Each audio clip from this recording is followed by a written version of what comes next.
You're watching the 420 Pace, found at 420pace.ca. Stay tuned. We'll be right back after this toke.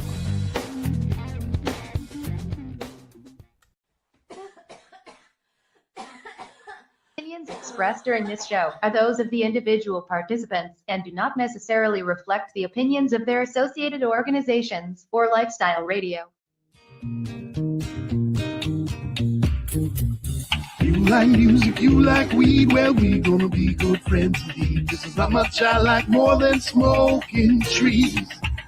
They'll make you dance the do-si-do and teach you how to cheese the grow. Smoke a bowl on the 420 radio show.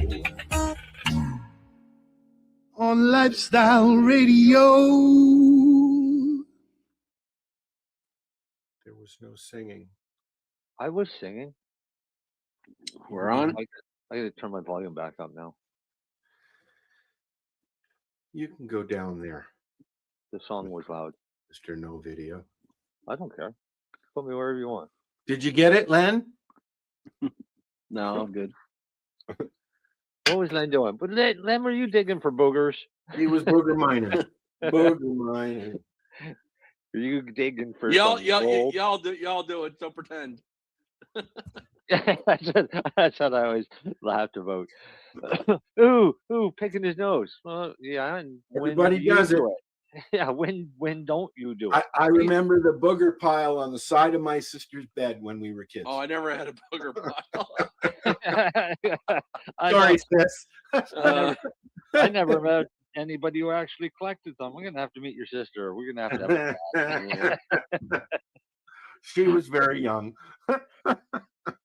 Hi, everybody listening. Thank you for joining us in the 420 radio show this evening. Trying to. So the question. What are you smoking?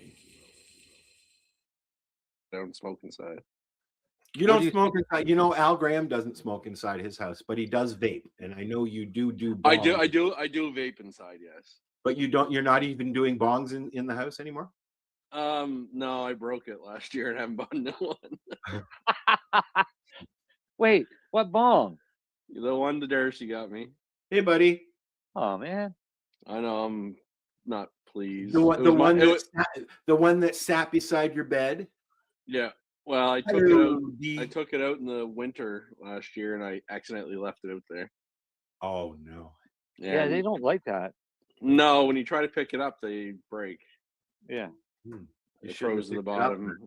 I shouldn't have fucking forgot it out there, and it's my fault. So self-inflicted. Although it was my kid that picked it up, she thought I was gonna be pissed at her. I was like, no, I was the idiot. It's one of those things. Yeah, but I actually haven't been smoking. Even I guess I vaped a couple times this week. Actually, that's a lie. I guess I had a joint. But no, since Christmas, I haven't really actually been. I've had some gummies and things like that, but I don't know. I don't know if it's just the winter. I just haven't been. I'm more of a smoker. I'm more like out by the pool smoking type of guy. I tried some legal gummies there, 10 milligrams each. I had to eat the whole fucking package to get anything out of it. They were yummy though. Depends on what brand. You remember? No, I was in with one of the kids and they were buying gummies and I said I'll try one of those. So I grabbed it was like $7.95 a package of 5, I think, and they're 10 milligrams each, but they're distillate, right? Well, that's what I was about to say. There are some live rosin ones I've had that I have to admit, they're pretty decent. Where did those pictures go that I posted in our group? What pictures? I posted pictures in our group, didn't I? No. Of my car. No. What? No. So who did I share that with? Oh, it wasn't me. Oh, Al.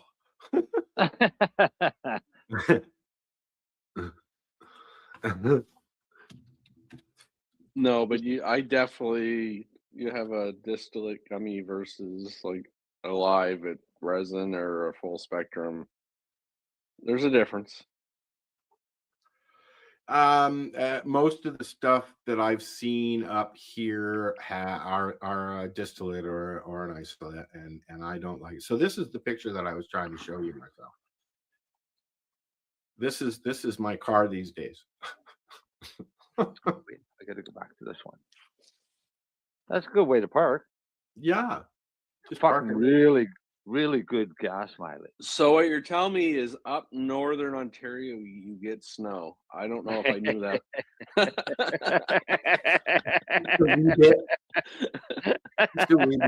It's been snowing since yesterday afternoon.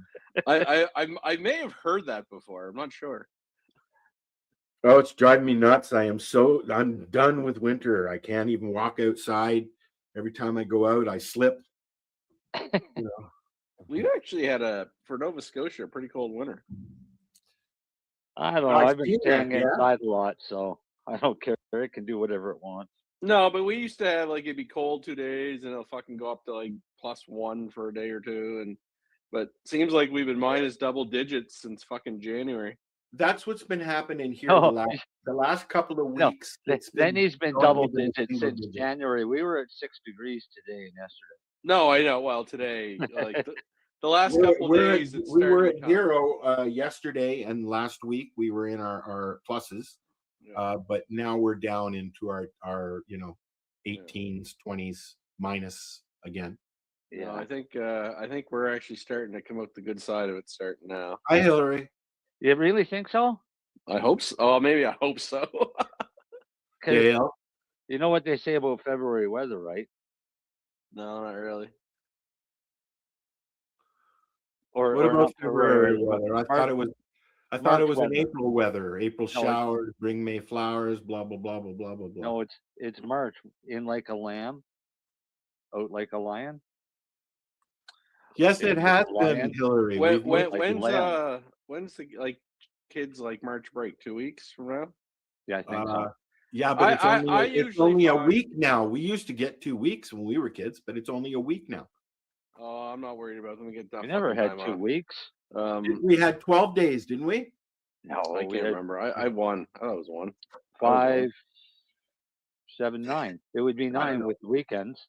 We went to Florida usually for March break or somewhere down south. I find usually there's one good March break storm and then the weather starts to turn. I can remember like permanently. I can remember as a kid going to Florida, flying down to Florida with the family, all of us, and coming back, and we had to dig out the car that was parked at the airport parking lot. I can remember that. I mean, like 2 feet of snow on the car. We had to dig it out before we could go home after a flight. The only time I ever went away for a March break was overseas to the Middle East, and I was wearing a fucking uniform with a rifle. We never went away for March break. We stayed home and shoveled fucking snow. Are you paying attention to the comments, Marcel? I'm trying to. Chili Willy. I'm trying to roll a joint. What was that fucking Nick? What, Chili Willy? Yes, yep. It was. Yep. Nick loves Chili Willy. I miss that cartoon. That's a song. That's a song you sing around the house. I forgot that was a cartoon. I'm actually surprised I can get away with that fucking name. Oh yeah, you don't remember the? I remember the penguin Chili Willy. Yeah, I remember. Yeah.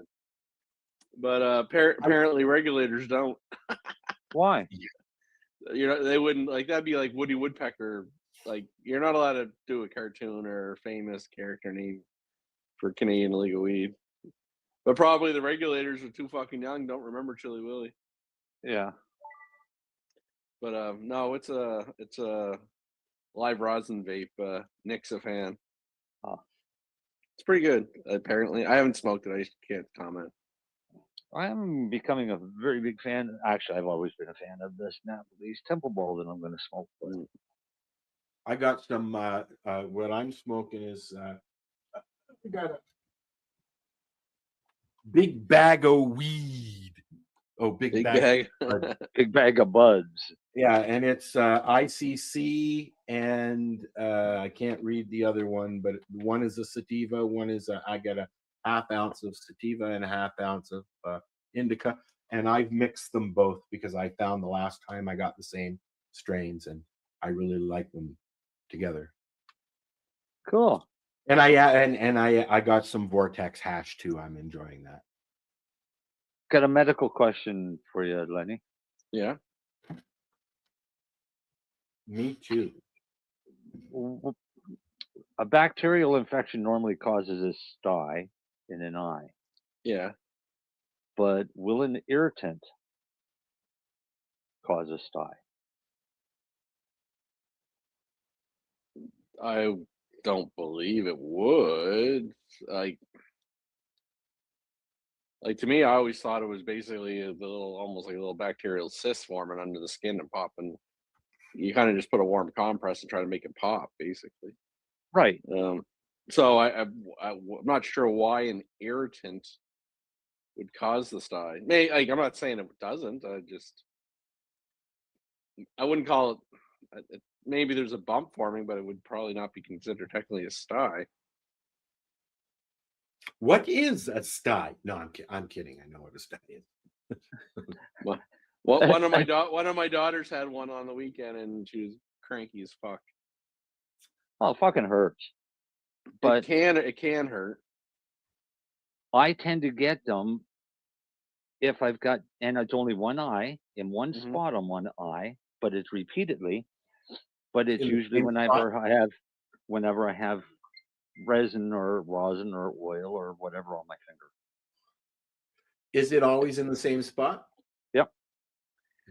Now, interesting. The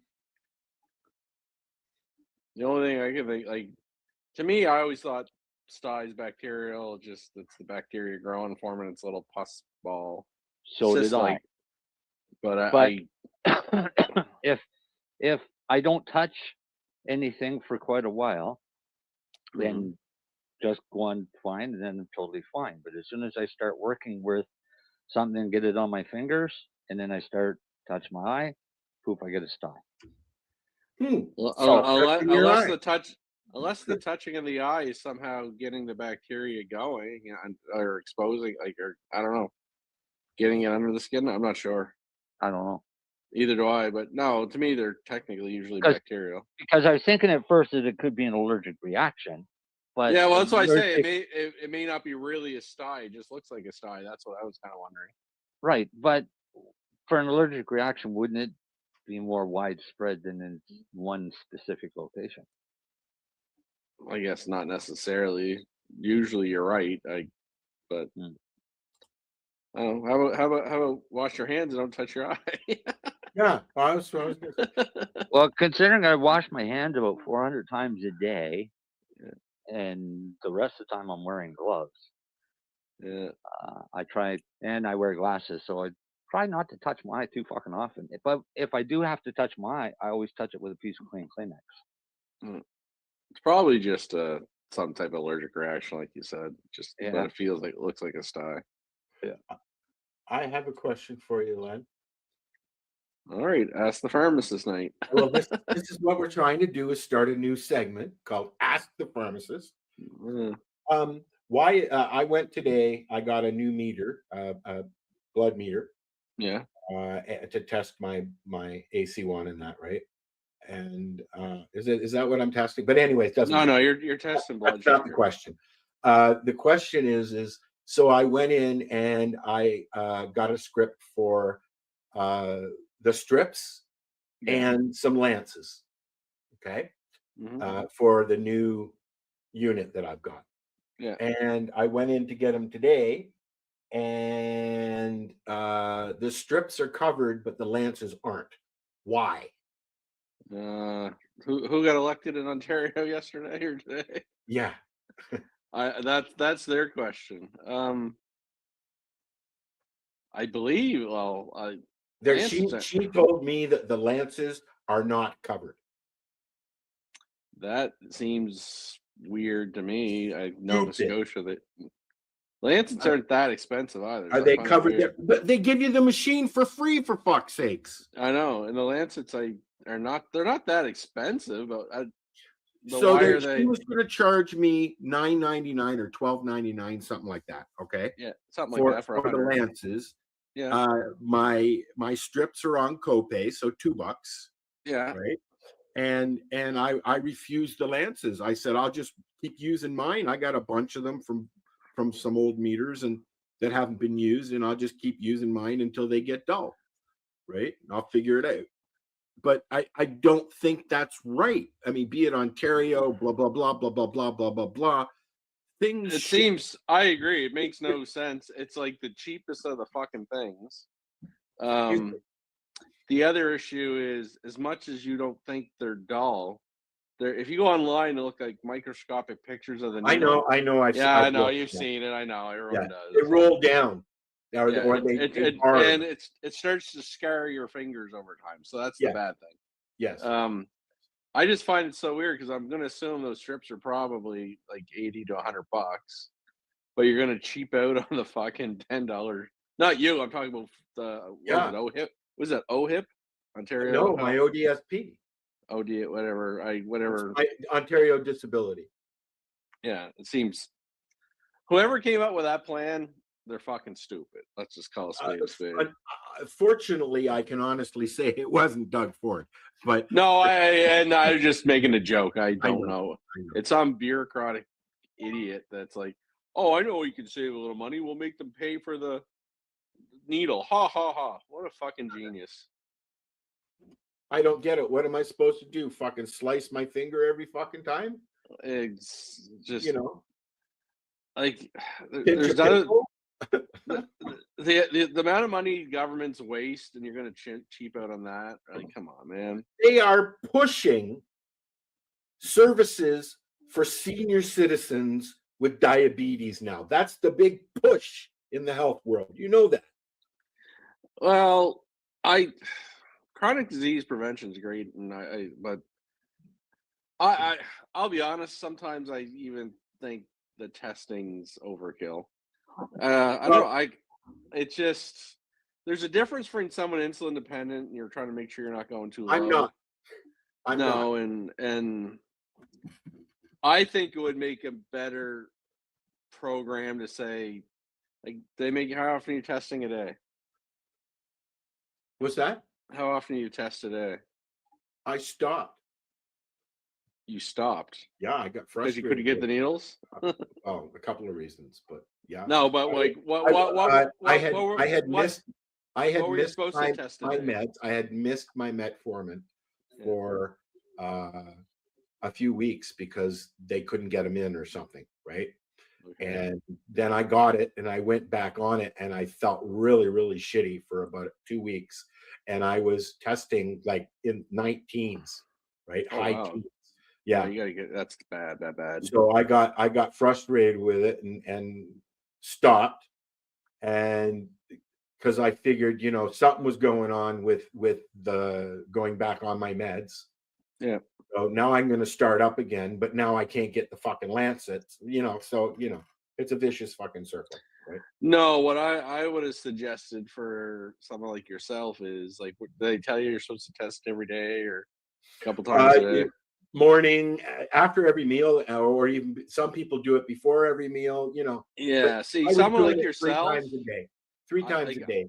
If you'd rather save some money, I don't see the point in having you test 3 or 4 times a day. Just once? I would even have you test once every other day and just track it. But this thing tracks everything for you, all right? Oh, no, or your meter, but just. Yeah. But what I tell people, like, I would just.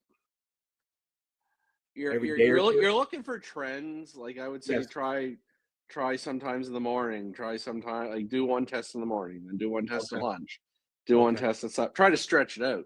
Yeah. But again, if it's covered, it's covered. That's up to you. But the concept of testing 3 or 4 times a day for a type 2 diabetic that's not on insulin.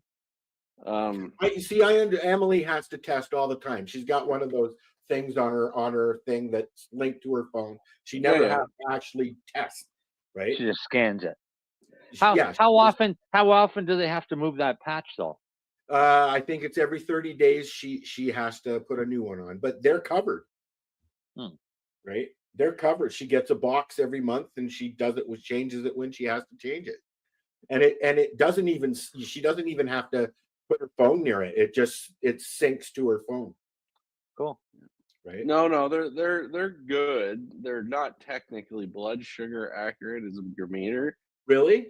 No, but don't get too caught up in that terminology. Like there is a little delay. So. Yeah, there is a little delay. Yeah. But if somebody was having you kind of need real blood at if you think you're low, mind you think you're low, you just treat it anyway. But those things are actually good for type 2 diabetics or even pre-diabetics. I've heard what it is, it teaches you what to eat. And Gail just said that. Yeah, no, and I know that, but in my own defense, and this may sound like an excuse, but with regards to my weight, I was up over 600 pounds at one time. I'm under 3 now.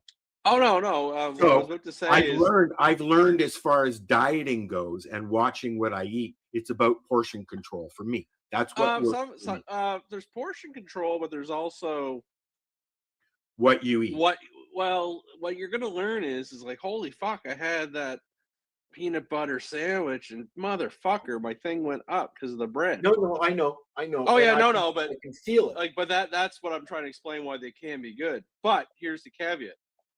If you're still going to eat that peanut butter sandwich no matter what, don't fucking waste your time doing it. Well, this is the thing.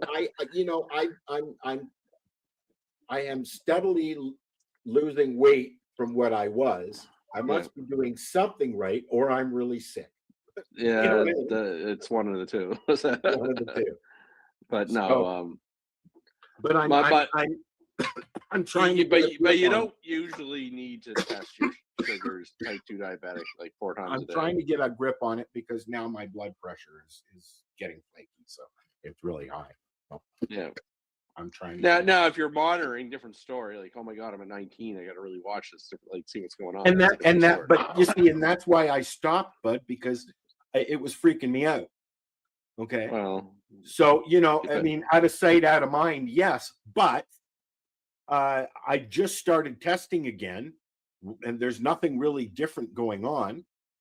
Are you on metformin again? Yeah, I'm back on metformin. Yeah, and the Floramax. Flomax. Not that you're going to find anything there, and it's not covered. But look up a supplement called berberine and chromium. I've heard of that. They and I asked about alternatives to the metformin. Oh, they ain't gonna fucking tell you. They don't know. Oh, she said we like to stick with the metformin because once you become insulin dependent, it's hard to go back. Right? No, you can, but you can still use other supplements along with the metformin. What about this new one that's come out? Which one? I can't remember the name. It starts with an A. I don't know. There's all kinds of new ones. I don't even. But I did ask her about alternatives. But anyways, enough about me. Metformin's good for you. Take it. You know what? They're saying that it's actually women are being prescribed to control PMS.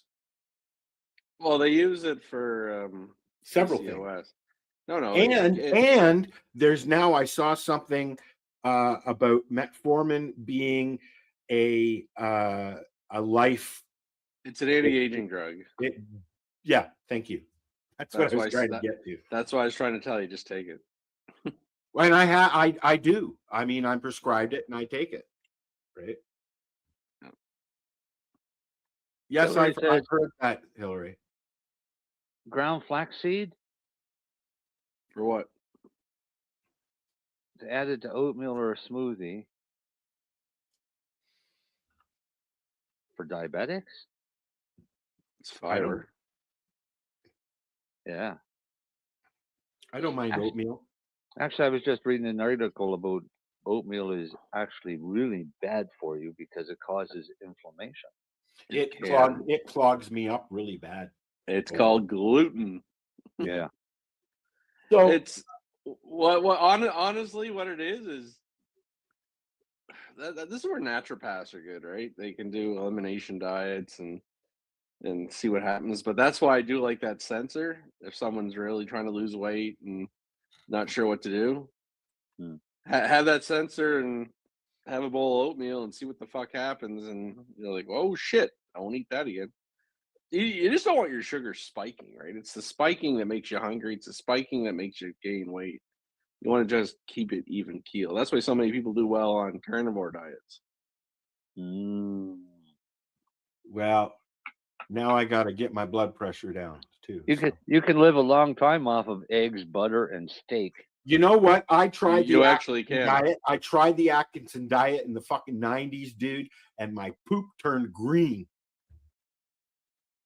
That's the steak and the eggs and the no white cholesterol, like white foods like potatoes and stuff like that. Just eggs and fucking steak.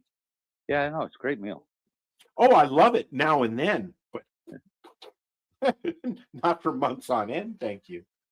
No, most people can't tolerate it that long, but I love steak. It's actually pretty good for you. Egg, they make me queasy.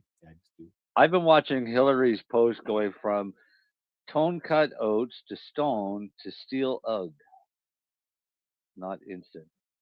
Steel cut oats, long. When she said stone cut oats, I knew that was wrong because stone doesn't cut it; it crushes it. But I know that steel cut is the healthiest of the oats because I think it's cutting the gluten, the longer chain. What did you call it? What? Steel cut oats? Oh yeah. No, I thought you said something else. Tell me about this colloidal silver. As far as I don't eat enough, you'll turn blue. Is it good for you, like they're saying? I don't know much about it. I've heard different things, but I really can't comment, to be honest. Don't know much about it. Listen, I'll tell you right now, there's a whole bunch of things that you can ask about that are being toted on the internet. And the best suggestion I can give everybody is go and research it. Well, this is what I tell everybody, Marcel, when they say, do you know about blah, blah, blah? I'm like, Google it. Read 3 articles. If they all say the same fucking thing, then there's some validity there, right? Right. So I went looking today because there's a lot of issues going on with COVID vaccines, right? There's a lot of issues with just fucking COVID. No, right. Well, with COVID too, right? But a lot of the issues is there's more truth coming out about what was in the vaccines. There's a lot more truth coming about how much damage the vaccines caused. So now we might have to go through that again because now there's a new, more powerful strain. So here's what I'm going to tell everybody, and I told everybody this the first time around, and I'm going to tell everybody this the second time around.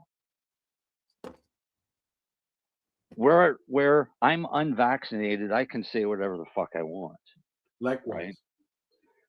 Right? But at the same time, a lot of people I know got vaccinated. Some got it because they thought they were doing the right thing. Some got it because they were told to, or they would lose their jobs. Some got it because they had to have a medical procedure and they refused if they did not. Exactly. Right. So lots of reasons why people got it.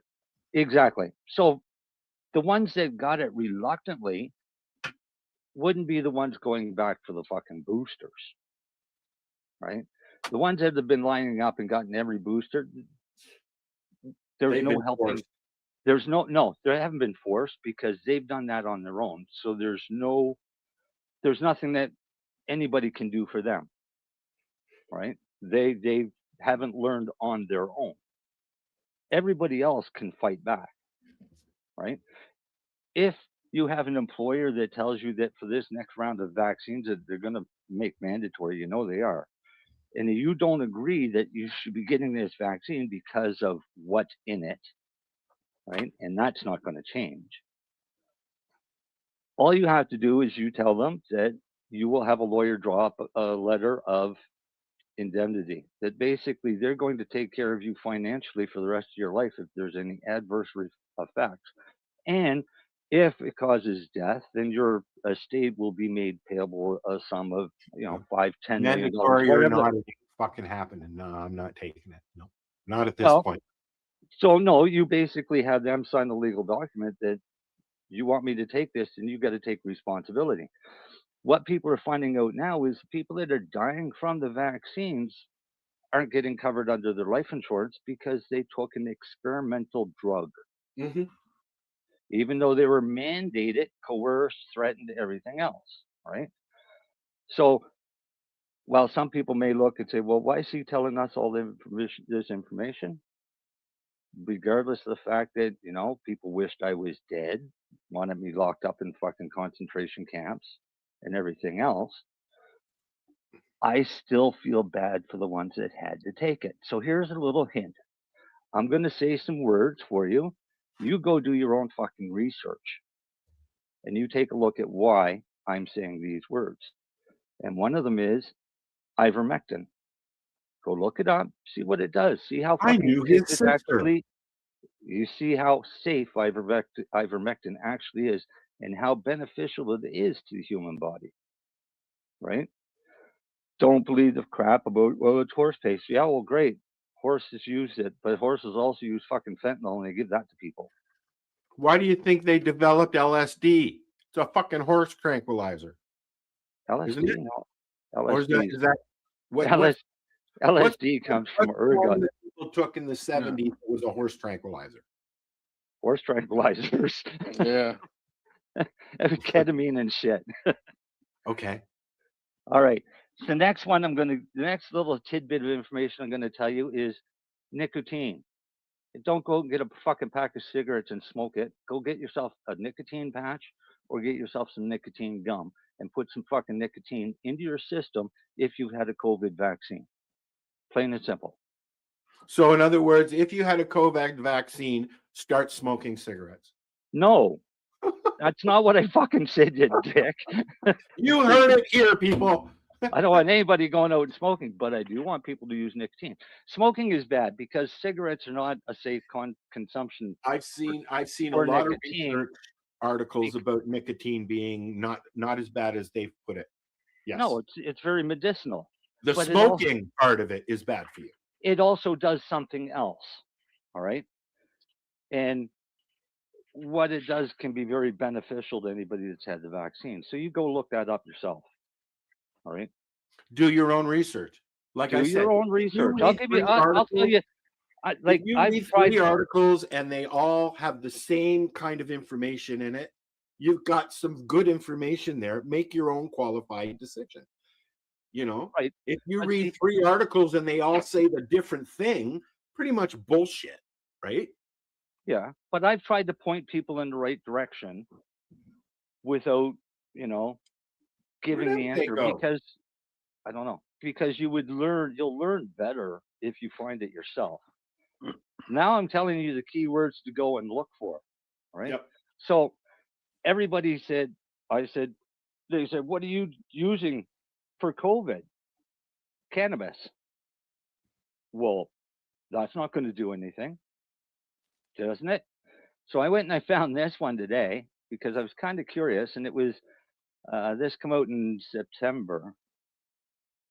And it actually shows some significant studies. So this study was on people who use cannabis users, and non-users that got COVID. Well, I've seen a few articles lately that say cannabis will help stop you from getting it. The beneficial effect of cannabis use may be attributed to its immunomodularity effects. That would be the one. Anything that reduces inflammation is going to make you tolerate COVID better. It's not going to stop the infection. It just won't kill you.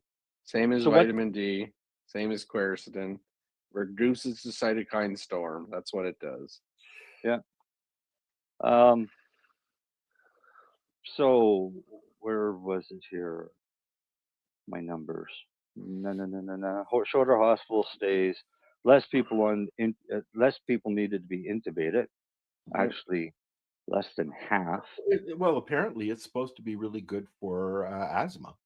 You know, I mean, Oh yeah. I've seen I what it do to stop somebody having an asthma attack, and it's like so have I. And it's amazing how well it works. I'm But surprised because, you know, my doctor said to me, I don't want, when he signed my license at first, I don't want you inhaling it because anytime you smoke, you're going to get cancer and have issues. And I didn't like that. But, you know, I got to take that with a grain of salt. He's saying it what he knows. He's never used it. He's never, you know what I mean? well, I So, saw it one night at a campground in BC, and we were all sitting around the fire, and the kids had just gone to bed in the tents. And one of my neighbors that was with us had two little girls. One of his little girl took an asthma attack.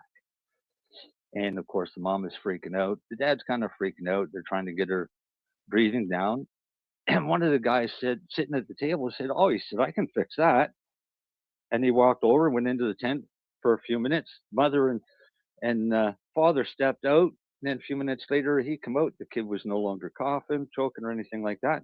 And he went in and blew a big fatty into her face. And as soon as she inhaled that smoke, her breathing started to calm right down. The coughing, the gagging, the choking, everything stopped. And I said, "Holy jeez, I knew it worked for pain, but I didn't know it would work for that." And I never well, forgot it. it doesn't make sense that it would, though, Marcel, if you get I what I know, mean. but How I does don't know. something that can make, I know that it's a natural expectorant, but how does something that can make you cough so fucking bad be good for your lungs? Well, she's having a hypersensitive lung reaction, right? So it's just reducing it, right? So It's I kind of don't like know. I have syncope. I wouldn't tell every asthmatic out there to go start smoking weed. No, But, I No, wouldn't. no, I no, would, no. and I don't tell people with COPD to do it either. But I have syncope that if I get a cold or anything and I start coughing, I don't stop coughing until I go unconscious. I fucking hate that. And then I come to, but the cool thing is when you come to, you're not coughing anymore. My thing is I cough really bad, and then I cough, and then I cough, and then I can't breathe, and then I sneeze, and I'm fine. Oh no, I don't get that lucky. So I try not You know, to cough. it's almost like a seizure. So Like it's this almost is, it's on key almost. yeah, but this is why Marcel doesn't do bong heads. Well, you know what? I enjoy my dewdrop, but it's already been retired because I can't smoke it. Mm. It's available for anybody who comes over. And I can hardly use my student glass, quite frankly. like I technically have asthma. It doesn't bother me that much. But does it help you with it? No, Like have you ever had an asthma attack? Oh yeah, I used to have inhalers and shit like that. See, I'd rather smoke a joint, you know, have a couple of hits off a joint than use an inhaler. No, I'll take the Ventolin. Yeah, I know it opens you right up. But you don't have an inhaler or anything now. No, it expires. The only time I have. out, I have in the past. Now I haven't.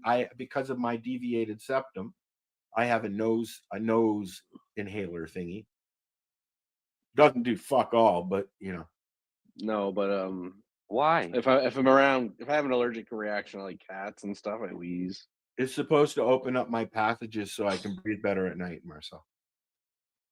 For your sinus passage. For my sinus passage, because normally an inhaler. The only other correction I've been told by the ear, nose, and throat people, the only other correction is surgery. So. Yeah, my father tried that, and they tried drilling through, and they couldn't do it. I'm not gonna go through that. No. Yeah. It was always funny when we were kids because he used to smoke, and when he'd blow smoke out of his nose, it only went out one way. I had a friend who did so much coke when he was younger that he could stick a tissue in one side of his nose and pull it out the other because all the cartilage had been eaten. Wow. And an uncle that could flatten his nose right on his face. He had And he no used to cartilage at all, eh? play goalie for years, long before they ever had masks. Yep. When hockey was hockey. Yeah, when hockey was real. The last game I saw, they weren't wearing helmets. The last Really? game that I went to. Yeah. That was with my grandfather, and he's been gone since I was 19. So long time ago. Well, Getting old. it's quite different now. Oh, I know. Vaccine. And now they have this new thing where while you're watching the game on your TV, on your phone, you can watch an animated game on your phone and shit. It's like, I'm not sure if I know. Maxine smokes weed and she has asthma, and she's trying to take it other ways to save my lungs. Hi, Bad. Maxine. That's not bad. Not a bad strategy. Have you met me yet? Because trust me, I would much rather eat the shit than smoke it. That's David's birth mother, buddy. Yeah. Maxine, yeah. Huh. Yeah. Edibles with whole plant extracts, not edibles with fucking distillates. It's, you know those nice little charts you see that show THC does, this, CBD does this, CBN does this, and they've broken it down of what medical benefits you get from each compound. I hate them fucking things because it doesn't work that way. Al Graham has been testing a lot of different vape pens and that, and he's found a few that are full extract and are that's fine because it's full extract. But yeah. If you're going to put out a sheet saying that CBG helps with pain, then people start looking for CBG. I hear you. That could create a market for them to distill CBG just to sell it to those people who are going to pay exorbitant amounts of money for something that doesn't fucking work. Yes. Right? So each one of those things that it says that it does, theoretically on paper, that's what it could do. But practically, everybody's individual.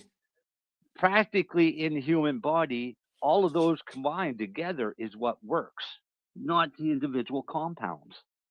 And this is why distillate sucks. CBD distillate sucks. THC. I just don't like it because it makes me cranky. Because it's not doing anything for you health-wise. I get cranky too. I've been enjoying hash, and I'm going to start squishing again. That's a whole plant extract. Yep. And turn around and make your edibles with it. Well, yes. Right. There's nothing stopping you from making edibles with rosin. I know, but you have to decarb it. All right, so there's 30 minutes. Right, it's a big deal. Throw it in the fucking oven for 30 minutes. It's done. Right. So how hard is it to decarb? Then it's done. Put it in your edibles. You don't have that fucking chlorophyll taste. It makes you gag, and you can make them as strong as you want. I don't mind the chlorophyll, but too much of it, yeah. Like I'm not going to eat a whole bag of cookies that's got chlorophyll in it. You know what I mean? No. But I might, and I don't think I could eat a bag of cookies with FICO. If I open a bag of cookies and I can smell the chlorophyll, I'm passing the bag back.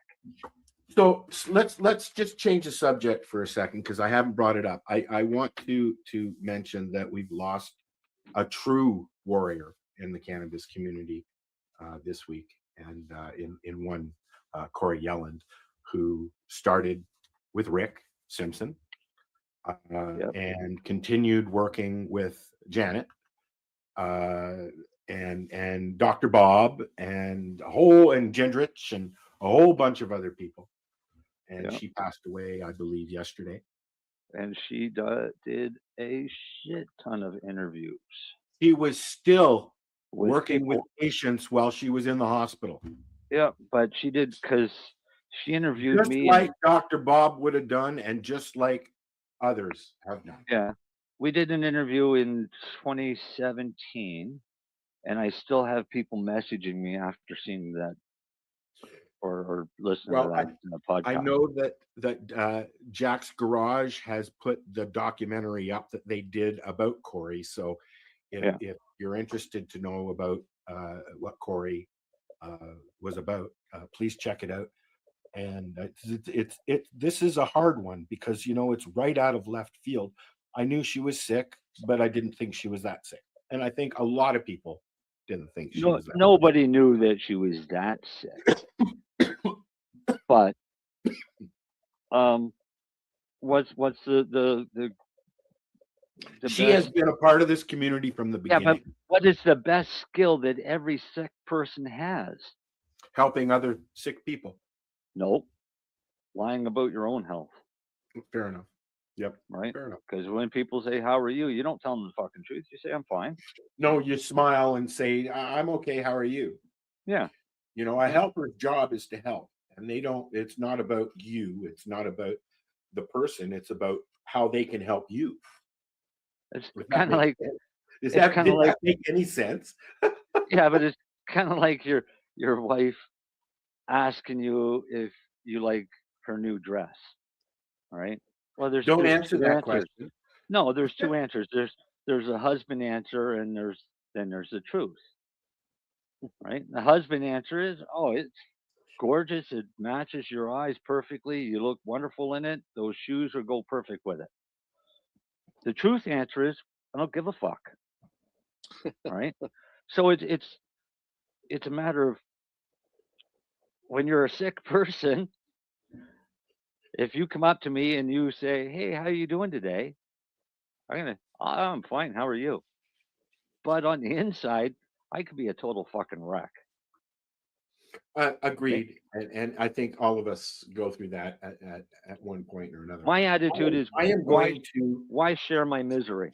I'm going to share with everybody this documentary about Corey, because it's important, because the work that she's done is, can I even share? Yes, I can. There you go. Skippity B. Look at all them links. Yeah. Yeah. So we can share it, but we can't. We can share it, but we can't play it.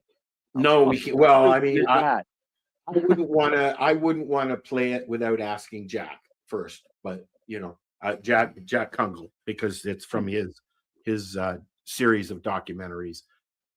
You know, and she also did. She had a few podcasts that she was on. Yeah. So you know, you guys should broadcast it sometime this week. It's on my Facebook page. We just pasted the thing here. I don't think that we can. I think we'll probably get hit because it's you know, probably it's from another show, right? Yeah. So y'all go watch it, and while you're listening to. But if you go to Jack's Garage, and you'll see it there. He's posted it. Now we've posted it, and everybody should watch it. Yeah. And we're going to take a little break, and you know, then we'll come back and do more stuff. I'm not going to post that because Can Expo's been postponed to October now. Let's see. We'll do this here. Hi, I'm Timmy. And I'm Mary Jane. He's the newbie. She's the doobie. And this is the show where we toke cannabis. Talk. From both sides. Is that even possible?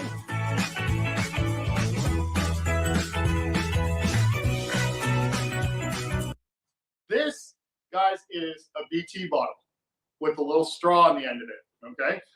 Back in the day, we used to have glass bottles, soda pops in glass bottles, okay? Soft drinks. And this was built for the old school hash.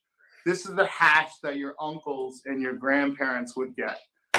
And this is the stuff that we would all treasure whenever we could get it because we thought it was the best stuff because it's constant. It was our form of concentrate. Correct. Right? When we were young, right? Yes. Yeah. This is, To answer your question now. Oh, here we go. Forward. Now you're gonna cut this out if it doesn't work, right? Yeah.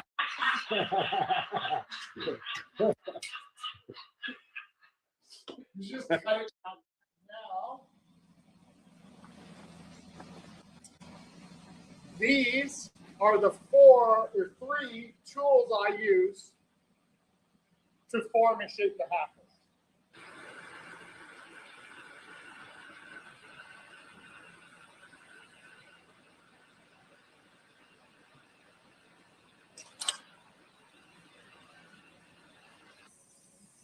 So now once the prep work is done over on the lathe, it now has to go over to me to put the mouthpiece on and finish off the top part. So first up, I just need to clean up and close off the top that's left over.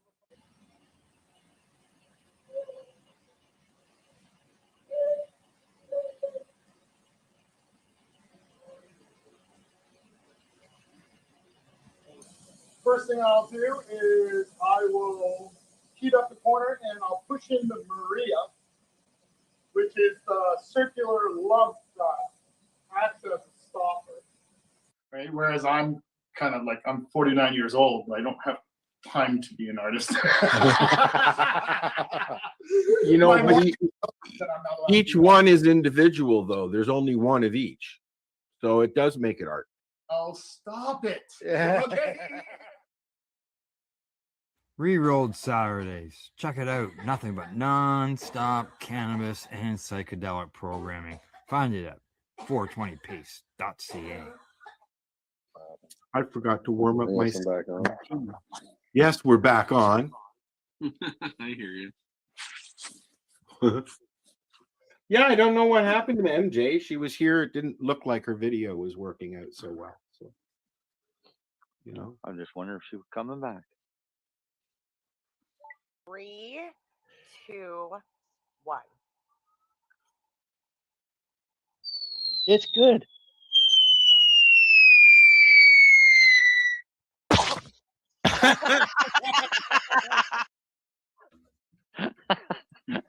It's still funny every time you see it. I know. It pretty much is, yeah.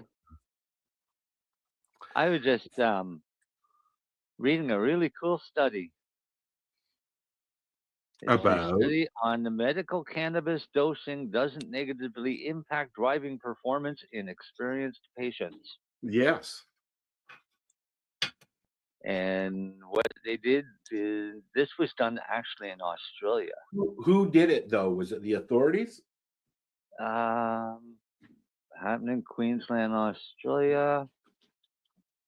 I'm enjoying watching what's going on in Australia because they're finally catching on, right? Yeah, they used medical patients because under Australian law, physicians may authorize cannabis products to patients unresponsive to conventional prescription treatments. And what they did is they assessed patients in a simulated driving performance at baseline, and then 45 minutes after they vaporized a prescribed dose of cannabis flower. And after vaporizing 1 dose of their prescribed cannabis flower, participants exhibited no significant changes in performance on any of the video-based tasks: hazard perception, skill, gap acceptance, following distance, or speed compared to the baseline. Was this like the Dr. Johnny Fever test? Yeah, the study authors concluded the findings suggest that a dose of vaporized cannabis consumed in accordance with prescription may not affect hazard perception, ability, or driving-related risk-taking behavior among medicinal cannabis patients. The study's findings are consistent with those of several others, determining that daily cannabis consumers and patients especially exhibit tolerance to many of cannabis psychomotor influencing effects, like I've been telling people for years. According to the findings of the literature review published in the Journal of German Medical Association, Patients who take cannabinoids at a constant dosage over an extensive period of time, 3 to 5 days, often develop tolerance to the impairment of psychomotor performance so that they can drive vehicles safely. You would I never, added the 3 to 5 you would days because never that's what find it a is. test like that in Canada. What was that? You'd not find a test like that in Canada. Not that anybody would want to talk about, anyways. No, I think did. there's been some I recent did the test acknowledgement. years ago because it was fucking hilarious. I've seen tests on the news where they've done, you know, but it was all on simulators. They wouldn't allow somebody to drive impaired, but yet the Mythbusters can go on live TV, or not live TV, go on TV and get really drunk and drive a car on a track. Well, right? we had a place in Moncton. It was called Crystal Palace years ago, and they had a big fantasy hotel and an amusement park with a science center. And in the science center, they had a driving simulator where it played a video and you drove, and you know, a fucking kid with a ball would jump out in front of you or something. They had at the Ontario Science Center in Toronto. They had. So I went in with that coffee machine. I went in and we were looking at everything, and I hadn't smoked anything all day because I was waiting until that night. And we get in there, and I'm going around, and we go over to this thing, and this guy's explaining everything. So I get in and I tried it, and I drove it just like I would drive a car. While I'm driving, he's talking about how much impaired you'd be if you were smoking pot and driving. And I said, "Oh, bullshit." And he said, "Oh no," he said, "You'd be much worse driver." He said, "After smoking pot." Oh, I would get arrested for, you know. I got up. being an I went asshole. out. I got up. I went out to my car, got my hash pipe, filled a bowl full of hash, smoked a whole bowl full of hash, went back in, and doubled my score. And I said, "Yeah, I don't believe you," because I was fried, but I was a much safer driver. I don't tolerate much when I don't have cannabinoids in me in some level or another. And there would be a lot of rage in my driving because of the kind of people that are out there. You know, it's not me you have to worry about, it's them. Yeah. So. Yep. Yeah, I don't drive now, so it don't matter. You don't drive anymore? That's right. I No. knew this. I knew this. No, I haven't driven in a long time. I have a chauffeur I know. that I sometimes have to beg. Her name is Chrissy. That's why I sometimes have to beg. No, but I think Do the they've girls drive recently- you around too? What? Canada has, like, I think they even recently reported, like, there's been no increase in traffic since legalization of cannabis, like accidents or. No. But I mean, you know, it's a hell of an ordeal if you get caught, and it doesn't seem fair to me that I've got a license to use this much cannabis. I'm going to have it in my system all the time, but yet you can still test me as if I was just at the fucking lounge getting really stoned and then going out for a rip. It should be if you're not a medical patient, no, you cannot drive. Yeah, this is what it should be. I'm not saying this is the law. I would be a person that smoked weed. I wouldn't feel comfortable driving, even if I was allowed to. No, just for me, I don't smoke it every day. I don't take it every day. I'm not a chronic user of it. So you calling me a chronic, you bastard? No, but I don't chronically use it every day. It's not a bad thing. I just don't have the need to do it. I do. No, you guys do. do. So your tolerance is much higher than mine, and 100%. Let me give you an example. I was kind of shocked that I'd smoked 8 joints by noon today. So Let me give you an example. I have not had any cannabis in 4 days. And when Marcel asked me if we were doing a show tonight, what did I say? I don't know. That's kind of what you said. It's kind of what it is. Oh, I don't know yet. We'll see how I feel. And that's probably what I actually sounded like when I was typing it.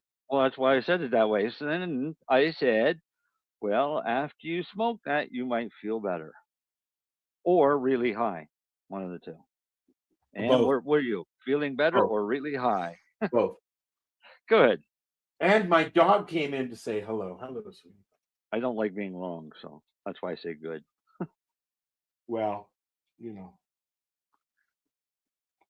But again, I mostly use cannabis to sleep. You got to pick up on these comments, bud, because I can't even see the screen at the moment. Buddy said cannabis is just as bad. Comedians, you just gotta laugh. No, but it's really, again, it's down to the individual person. Like you. Well, you know, and this is what most people know if they're inebriated or not. Right, but people that are high, people that are drunk, don't know they're drunk. I know. I can tell when I'm drunk. I can tell when I'm drunk. I don't like being drunk because I don't like the feeling of being drunk. I don't like, you know, I'm going to say what my dad told me. And he goes one step further than that, and then Lenny could drive. Right? What's that? You go one step further from feeling drunk. Well, I feel drunk. You go one step further to being drunk. You don't know you're drunk. You're just going to go drive anyways. No, I don't drive at all. That's why there's a law. MJ's hiding in the car again. She's at a concert. What do a lot do? Hotel. Hotel. Not a hotel. Oh. Yep. I told you as I was coming down to Niagara Falls. I didn't see that. I don't know about you people, but I've hotboxed every hotel I've ever been in. So I go into the bathroom, turn on the fan. And that's so even long before legalization. What she's showing is the cannabis culture T-shirt because Jody and Brittany are now open, and Niagara Falls, are they now open? MJ? Officially open. Grand opening is tomorrow. Okay, cool. Grand opening is tomorrow. Have you been to the lounge yet? Did you go to? Sorry, my internet sucks. I see that. She'll get this in a minute. TikTok. No. No. Okay. Anyways, that's a long delay. It is. So it is. It's almost like, can you hear me now? So in this saying illegal this stuff today, Microsoft, who has been the owner of Skype for about 10 years or so now, maybe a little longer, they have announced that they are discontinuing Skype. Do you remember when they said they were discontinuing ICQ, Marcel? I was heartbroken. I still remember my ICQ number, but so do I. I want to go back to this this cannabis culture thing. Okay. Is this like a legal dispensary that they've opened, or? I believe so. Yes, I believe it's the first in Ontario, and there's going to be several. And it's a consumption site. No, it's a store. I believe it's a dispensary. No, I believe it's a cannabis culture store and dispensary, just like they do in Vancouver. I believe, but you know, MJ. It just looks like a regular cannabis dispensary. There you go. Okay, I thought you said there was a lounge. No. There's a new place called The Lounge in Burlington that Brittany Guerrera is running, and she's also involved in cannabis culture as well. So what's The Lounge? The Lounge is an event space. No, it is, but it's an event space. You can lease it and have events there and things like that. It's not like Gunjanistas where you could just go and hang out for a few hours, and then go home. Which we fucking need. I mean, I'm really miss being able to sit in a lounge. I had to do that. I'm gonna have to think about that. There you go, MJ. Go in and complain. It smells like pod in there, and then hotbox. That's actually pretty brilliant. Yeah, I like that. That's really funny. If you do a video.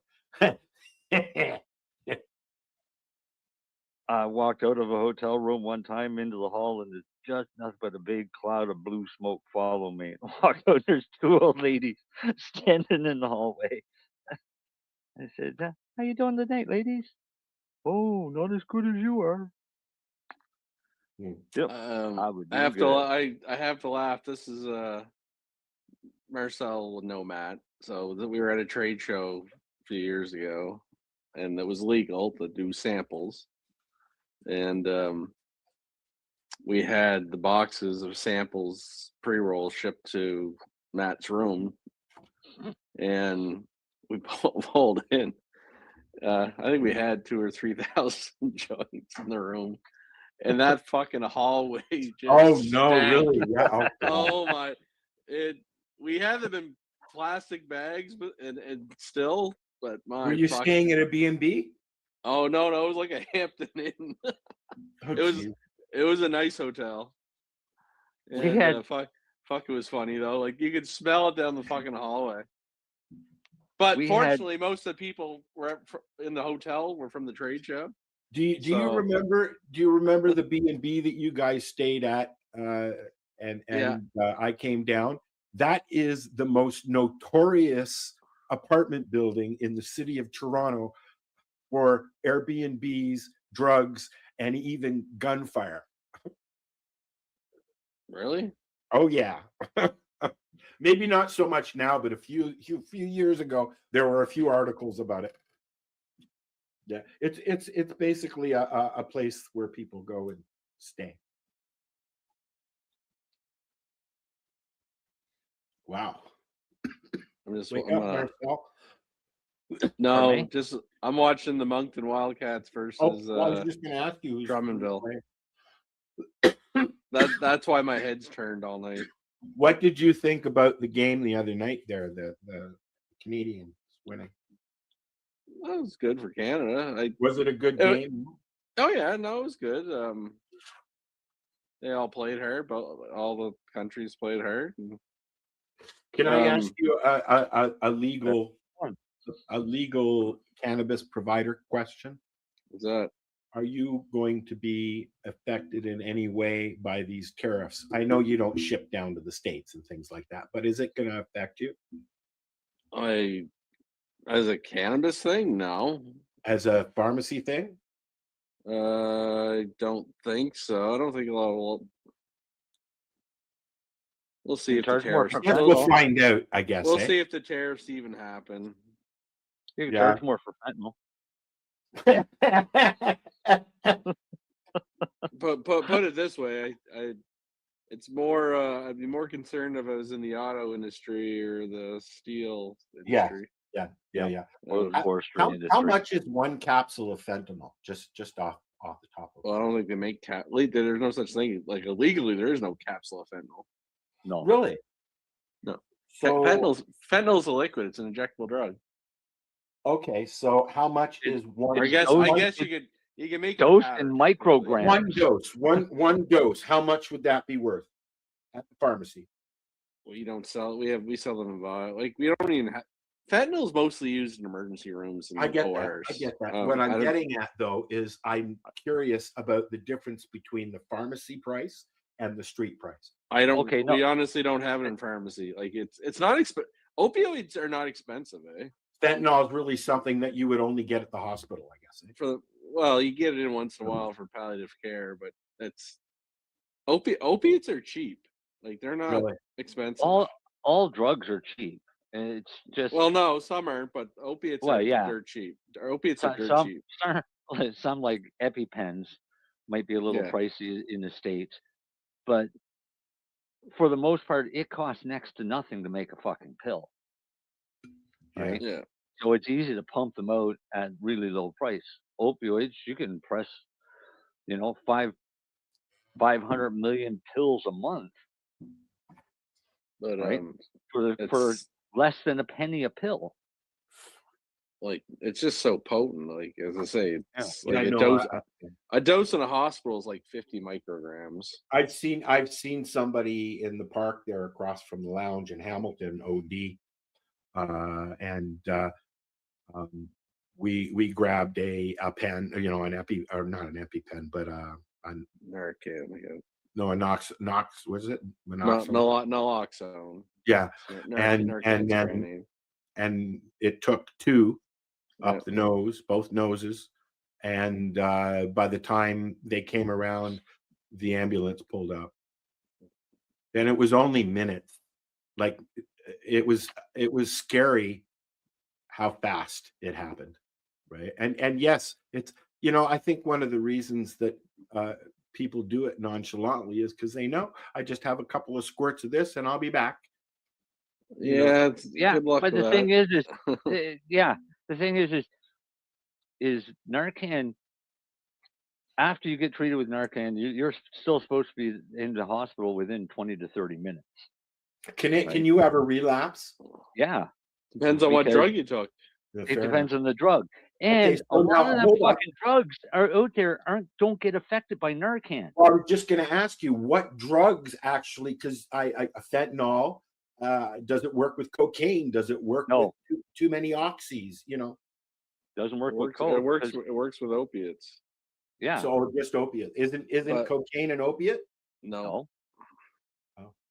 Cocaine's an alkali. Learn something new every day. Well, think of it. Cocaine comes from cocoa leaves, and acid. And acid comes from mold. Yeah. Heroin is where you get your derivatives of morphine and oxy and all of the other opiates all come from heroin, and that's in the Middle East. So that's kind of like the distillate of. So think of South and Central America for coke, Middle East for heroin. Right? Then you know where it's coming, which part of the world it's coming from. I never got into that crap. I've tried coke a couple of times when in the 90s, I think, just to see what it was like. But, alcohol was something that I used to enjoy, but not anymore. I don't like the feeling of being drunk at all. I don't like that feeling. No, I like alcohol. It's just alcohol is just not good for you. You're not drinking anymore? I try not to. Not drinking any less either, eh? No, like when I go away on vacation, I'll drink, or but no, I try to. When you're supposed to, not every day. I bought a case of beer last summer. I still got one left. I'll get a Mickey or Weiser's Deluxe, and it'll sit in the fridge, for months before I even look at it, and then just a shot here. And I don't mind having one drink because of the taste, but it's having 5 or 6 that's the issue. I can't do that. And I can't do that anymore. No, the bottle goes bye-bye, and then Alan wakes up 3 days later with a hangover. Yeah, no, I alcohol's wonderful. It makes you feel good. Alcohol used to be wonderful. I used to have that down to a science. Yeah. No. But as you get older, you now I can't even pick up a case of beer. Never mind, drink one. Yeah. But I'll give a good rip probably a couple times a year. Like get. I like in the rain event. A cold beer in the summer. When you're sitting out with a bunch of people. I like to have a Ryan Coke, like I said, lots of ice now and then, but I can't drink that much. I had one of those B-52 shooters and a beer on New Year's Eve, and I got sick when I got home. Probably from the sugar. Yes, probably deserve it. I like once in a while. I like a beer. But it'll be a Stella. right? I So prefer rye I'm because it doesn't convert to sugar, right? yeah, but I'm not picky. And then or single malt Scotch or a good Canadian whiskey. I like Jameson's whiskey. I fucking love Jameson's Jameson's is whiskey. good. It's okay. I Right. won't drink rum. I can't stand rum. I like vodka, No, but I started drinking rum. No, Vod- well, that's vodka's just 'cause it was available. good. Vodka's good if it's not Smirnoff. I like Smirnoff in Oh. a bunch of ice with Nope. some or OJ or lemonade. Swap out your Smirnoff for something good like Stolichnaya or something. Or ice. Ice is good too, but that's Smirnoff as well, right? Mm-hmm. Yeah. I No. don't mind. I like gin with If a you've got a flavored Brit, if you've got one of those Brita filters, though, take Mm. your Smirnoff and pour it through the Brita filter, the charcoal filter, and then it'll be actually half decent tasting. Yeah. Mm. Just to Absolute clean is it up. good. Absolute is good. I like Absolute. It's great Um, cold. Tequila, I don't do that anymore since I the can't do 80s. that. That's just heartburn waiting to happen. If it's good tequila, I love it. Oh, mine was really good, but I got alcohol. Tried a worm in the 90s. That didn't go off too well. Mezcal? Yeah. I like when you could actually sneak it across the border. I like Oh, some yeah. wines, So but I what? don't like I don't like cannabis wine. You know, do you didn't get any, I don't think, but I've reviewed an early, remember that? An early cannabis wine. Yeah, and I even had it on the show and it wasn't very good, I'm sorry to say. No. Nobody's been able to make a good cannabis wine yet. There's been a few that there's been a few guests that we have had on that have tried. That have claimed they have made a good one, Yeah. but Yeah. and then what's his name? William Barlow. He's got his his I brand. honestly think they're doing it wrong by trying to make it a wine. I honestly think because But cannabis is so isn't it? It's a closely grain, so it should make a good wine or a good beer, but it just doesn't. It's more closer no. to beer. It's closer to beer because it's closer to hops. Yeah. Right? Wine is made from grapes. Right? So cannabis doesn't have a lot of fruit, but it's got a nice big hoppy type flower. Like, I've noticed some people that like have infused in beer. Isn't it not good. a relative of hops? Cannabis is, yeah. Long ways in its genetic makeup. Okay. Yep. What were you saying, Len? Oh, I've known people that infused cannabis with some beer and it was good. I know I've tried that. It was good. You can infuse cannabis in any alcohol, really. No, It's but called- it actually tasted good in the beer.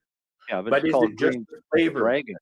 Is it just the flavor or the cannabinoids in there as well? Both. Yeah, I have we stuffed a Mickey of Smirnoff. Sorry, Marcel. We stuffed a Mickey with Bud, all Bud, and then dumped what we could back into the Mickey. Sealed it up, put it in the freezer for about 6 months, and cracked it open on New Year's Eve. And wow. You should have left it in the cupboard instead of the freezer. Why?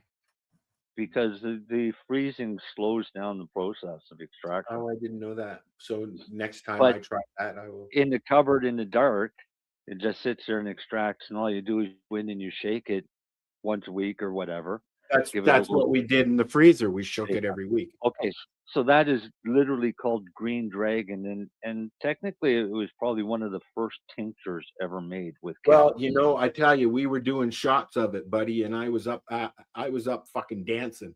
Yeah. Well, in the 1920s, that was the go-to medicine. Yeah, that's right? probably what was in those little tincture bottles that they find. That was what was in those tincture bottles. Yeah. It tastes bad, but it works. All right. Buckley's. Yeah, but I would imagine those cannabis tinctures with a little hint of opium in there, for pain relief. Well, And then I mean, back in the day, people got prescribed that and were sent back to fucking work. And now, if you're even thought to be using cannabis at work, oh my god, and alcohol both, oh my god. But they used to make that stuff just right there in the pharmacy. You don't do that anymore, eh, Len? Oh, one of my pharmacies do. Really? So if somebody wanted like a cream, you'd do that. But if somebody wanted, can you technically do that? If can you make somebody a cannabis cannabis lotion? cream, oh no, I'm not. Cannabis isn't allowed in the pharmacies. I'm not allowed to.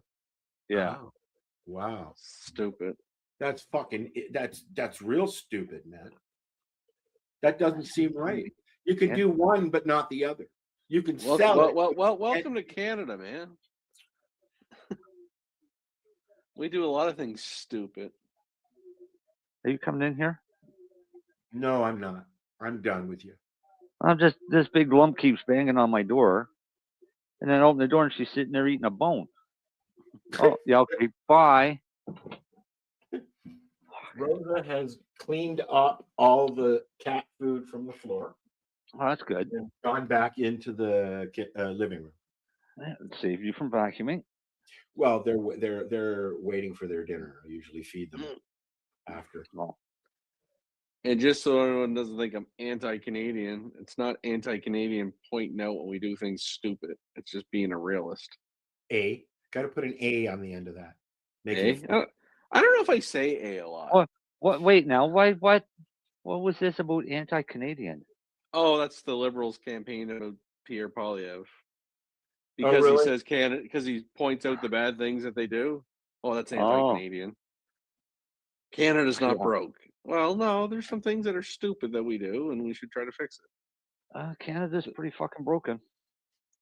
Well, I think conceptually, Canada is going to be really broken if they don't get fucking carbon tax carney out of there quick. Doesn't matter. We're going to be the 51 state soon, anyways. So that ain't if honestly, if we become Newfoundlanders aren't going to let that happen. No, it's not going to. But I'll tell you, but the reason, as much as everyone's mad at Mr. Trump down there, it's like it's kind of our own fault.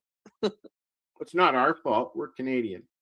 No, but I mean, we didn't do our pipelines like we should have. We didn't balance the budget. We defunded our military. We opened up our borders to it's turn us into little India. We made ourselves but we made ourselves weak in very stupid things, and it's like, why are you going to tariff us? It's like he's trying to put jobs in his fucking country. He's not our president. Right. No, and he's got no obligation to help us. Here's what I found amusing, though. Okay, he's a nice guy. I've seen more posts. I've seen more posts today. About Dale's right. Yes. About the Trump and Vladimir meeting. I actually watched it. I watched it. I've watched the whole thing. That's not where I'm going. Okay, but I've seen more posts about that, including the post that I shared from Entertainment Tonight. Okay. But I've seen no posts about Doug Ford winning a majority. No, zero. I actually didn't know none. Way to go, Ontario. Did Doug Ford win a majority? Yes, he did. Yeah. The other thing I find very interesting, and I'm actually I am for Pierre, but I'm not a diehard conservative. I'm not a diehard liberal. I'm not a. To me, if you do well, I keep voting for you. If you do bad, I vote for the other guy. That's just the way that's how it's supposed to be. But that's how politics in Canada is. You're supposed to vote for the lesser of the two pieces of shit. Well, that's whatever, but true. Which one lies better? Which one lies better? It's true. I can't call them a liar till they get in and lie and do what they say. Then I get to call them a liar.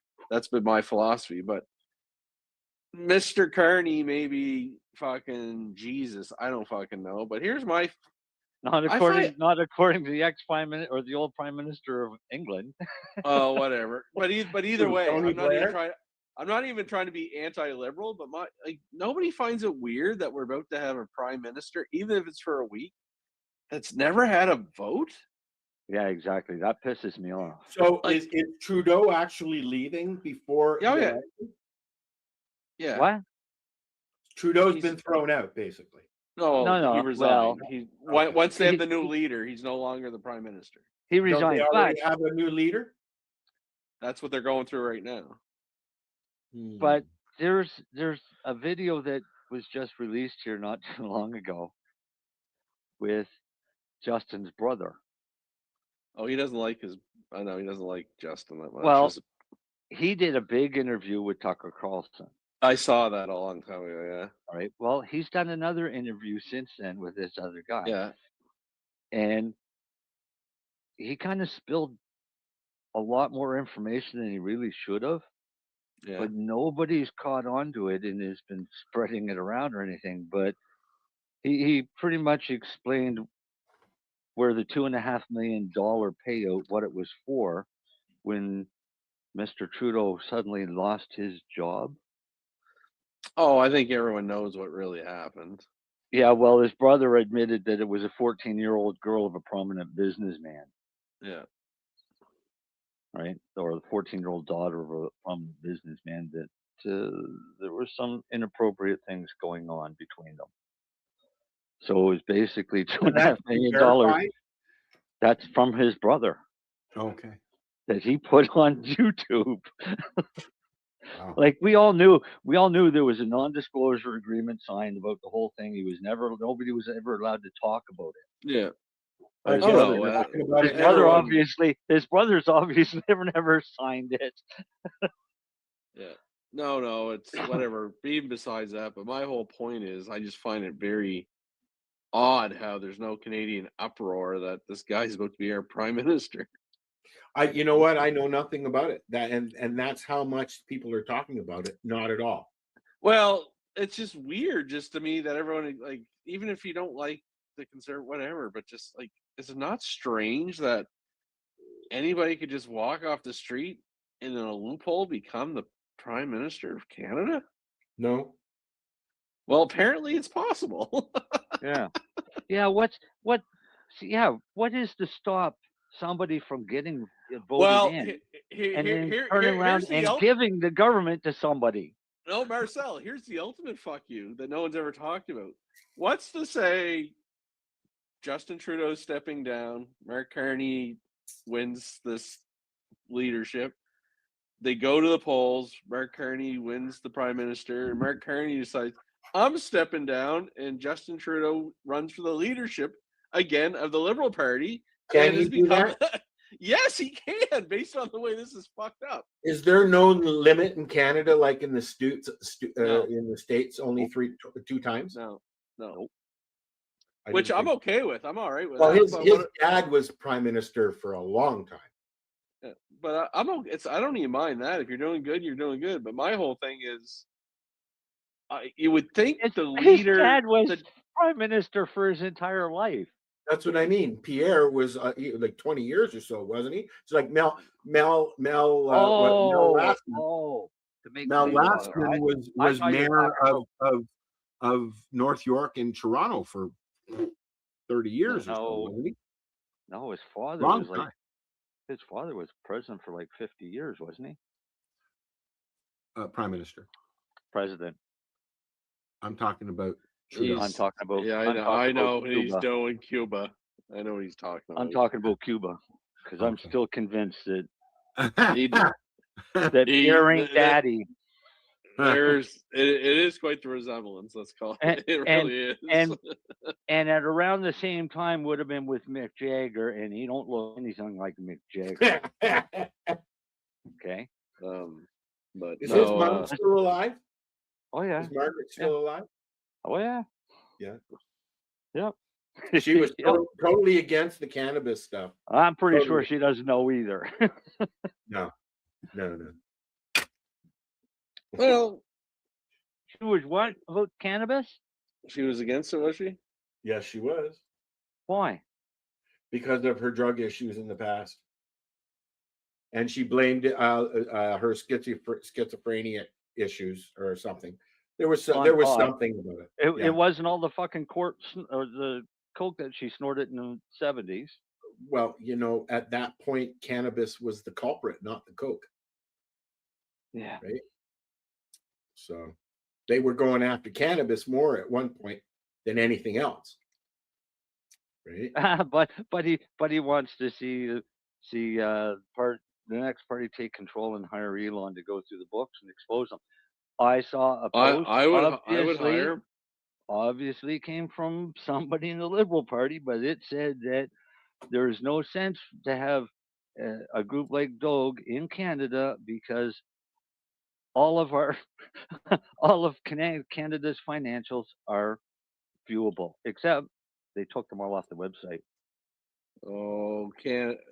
So we can't see that you're. Were you just about to sing "Oh Canada Land"? No, but for people to think that Canada doesn't need an independent audit, go fuck. You're a sucker.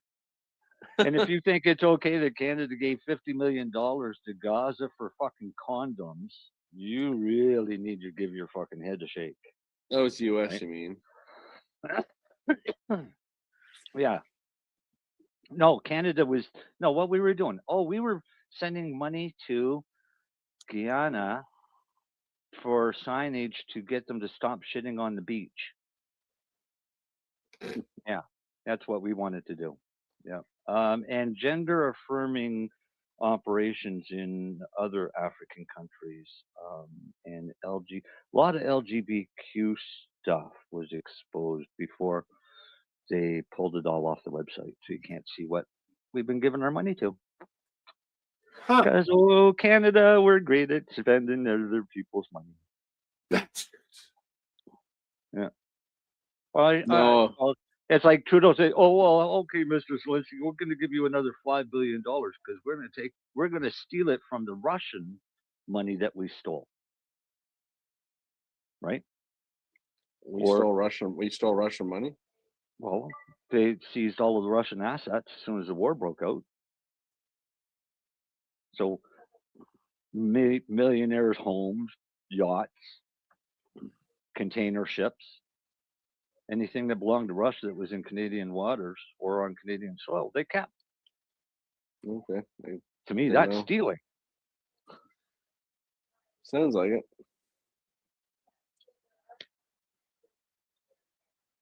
I was starting to watch the interview today with Mr. Zelensky and I did watch it. I watched it. I was told that it was rather good interview, but I didn't get to see Trump wouldn't let him have a fucking word at all. No, at the end he wouldn't because he got pissed off. I actually but that's you know, and he boasted. He's like, "That's why I told them to leave this running. This is going to be good show." No, he said that, but he would. No, it was actually JD Vance that actually got it going. Really? He really poked. Yeah. He really poked. Yeah, he really did. Good. Well, no, I thought some of the stuff Zelensky was the wrong time and place. He started trying to kind of make them like. Okay, so here's what Putin did. Everyone knows is wrong. But what Donald Trump basically said is, like, they're accusing him is like you're being friends with Putin, and Trump basically said is like, well, I can't call him a fucking asshole, then ask him to make a deal. So really, what basically Trump's trying to say is like, you can't fix the past. How do we settle this? And that's what JD kind of chirped at. Yeah, but that's not how it came out, is it? I think it did. So, people have their hate on for Trump. I don't have a hate on for anybody. No, but most people did. The guy I watched acts like a fool. He was. No, he makes a big fucking dramatic fucking theater out of everything, and he doesn't. He was trying to straight. I actually thought Zelensky was being disrespectful. I actually agreed with JD Vance, and he was pushing his limits. He didn't.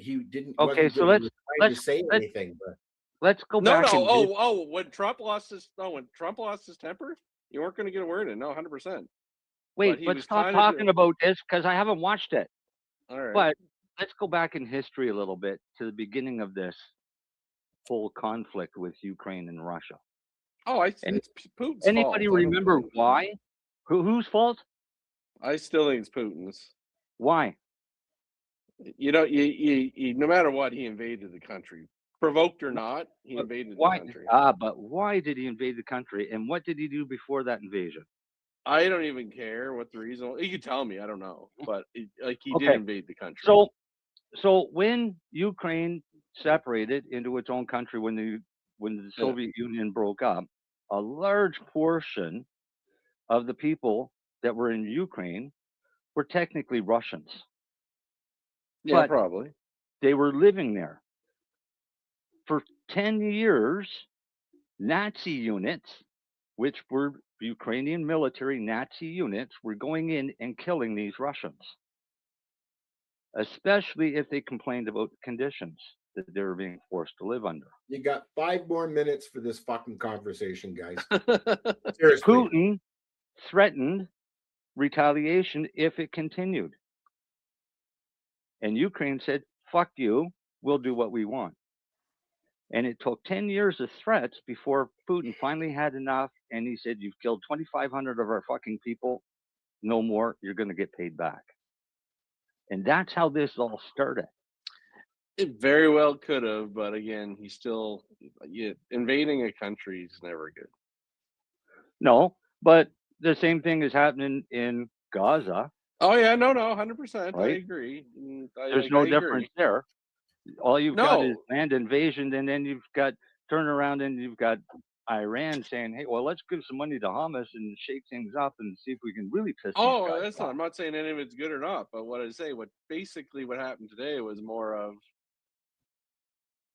Zelensky basically was shooting off. I need more weapons. I need more air force and blah blah blah. A little bit, and you could read it. He basically doesn't want to settle anything. No, and in the end, Trump got pissed and he did get mad, and he actually had an interview. Oh no, and he had an interview later, and he said basically they were both right. Like he can't win the war without the U.S. And basically the U.S. says we don't want to fund this war. He just wants more killing. And I don't blame him. I mean, I'm no, tired. it sucks for the Ukraine. It's terrible. But I don't want Russia taking over Ukraine. No, 100%. So that's why. Right. Donald So I can understand this, and I can understand where Trump's coming from, and I would probably want to do the same thing. Yeah. But there's got to be give and take on both sides. Well, that's basically what happened in the end of the thing today. That they're kind of pushing Trump's buttons a little bit. Like, what if, like, he basically started accusing, well, we've had ceasefires before, and you guys never stood up. But Trump saying, I'm the president now. In the end, you got to start somewhere, man. Like, it's just going to keep going on and on. So, anyway, watch it.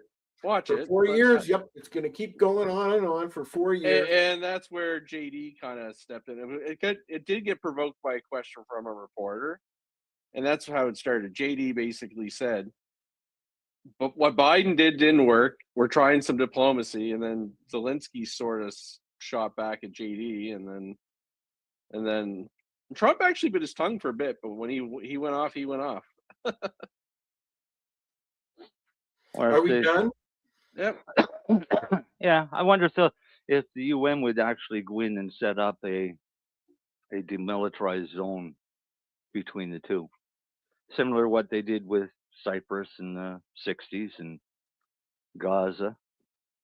I would just, as I say, in the end, you can't Kosovo. send it. Trump's on the right track. Make a deal. Make everyone just stop fucking fighting. Well, yeah.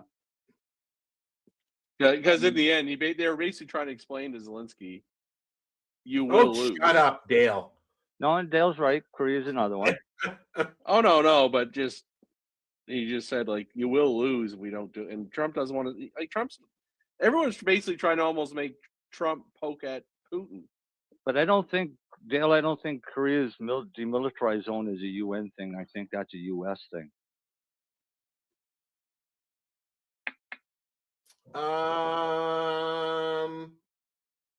I think it all falls under peacekeeping, doesn't it? Which is Not UN. necessarily. Canada doesn't go there. But you're going to see the story as Trump's a big asshole, blah blah blah. But no, I don't think he was. Personally, Well, did he get upset? That is all your opinion, and you know, if anything, it matters that you get your own opinion. Oh no, but the story with Spin will be Trump's a crazy asshole, blah blah blah. But no, he already is. But like I said, I am appalled that here in Canada, or in Ontario, didn't see one fucking post until halfway through the day about the election yesterday. No, nothing.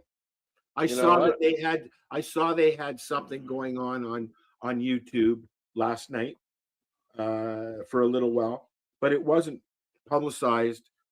You know, no, it's very, very, very quiet about the foreign victory here. 100%. What happened? Go out and vote, people! Come on, go out and vote! Go out and fucking vote! Go out and fucking vote! None of that this year. That's all right. No. Do you know Zelensky and Putin are fucking idiots, really? Because if the two of them decided to work together, they could control pretty much all of Europe now. Well, in the end, they would have all of the. In the end, they have no choice. And this is just a stage show right now. But in the end, they have no choice but to work it out. Same with Israel and Gaza. We are at the fucking point that if people don't start doing the right fucking thing, we won't be here much longer. Seriously. So, you know, we're not going to be here much longer, anyways.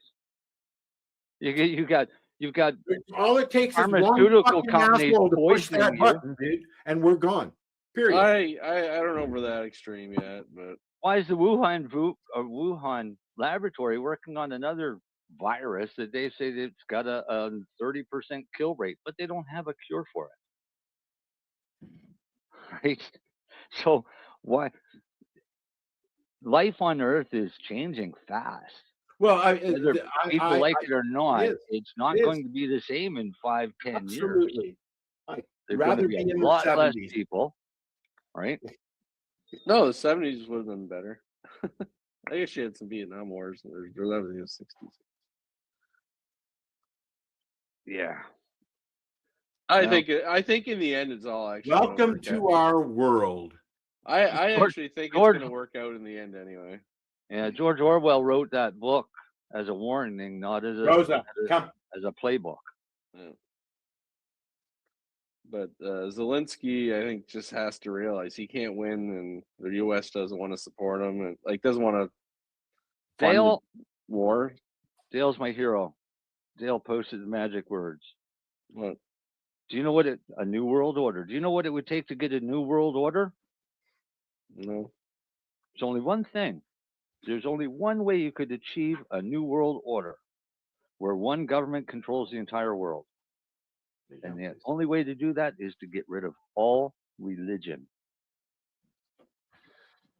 Because the only divisive factor you have, other than geography, is religion.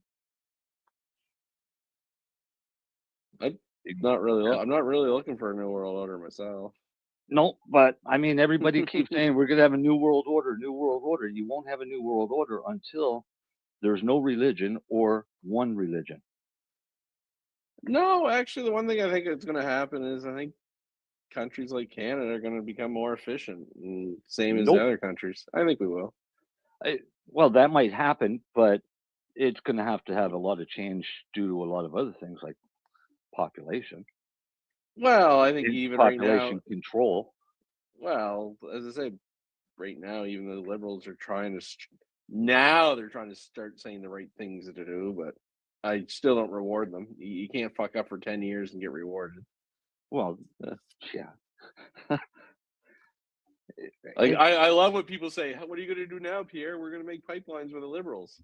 So you just erase the last 10 years of their shittiness? Come on. Yeah. Like, come on. But and again, I'm not even a diehard fucking conservative. I'm more of like, you don't reward bad performance. Hey guys, I'm gonna play a thing, and then we're gonna come back and say goodnight. Okay. All right. Later. Playing? Oh, you're playing? We're still staying. Okay. Yeah. Just don't sit He said, What are you playing? What are you playing? Are you looking for non-stop, continuous cannabis and psychedelic programming? If you are, then turn your browsers to 420radio.ca or paceradio.net, where you will find the 420 Pace re-rolled Saturday. Everything gets started at 8 a.m. Eastern Saturday morning. It's actually 9 a.m. now, but Oh, that was your thing? that was the thing. Yeah. yeah. So when you play stuff, I don't hear or see anything. Really? That I might have, be. It's probably because on an iPad. I don't know. I You guess I should. see it, but I don't really hear nothing. You should. Really? You should see and hear it. Anyway, I heard it. don't. Just so you're aware. I heard it real good. Rate some good. Right? Some good. Rate some good.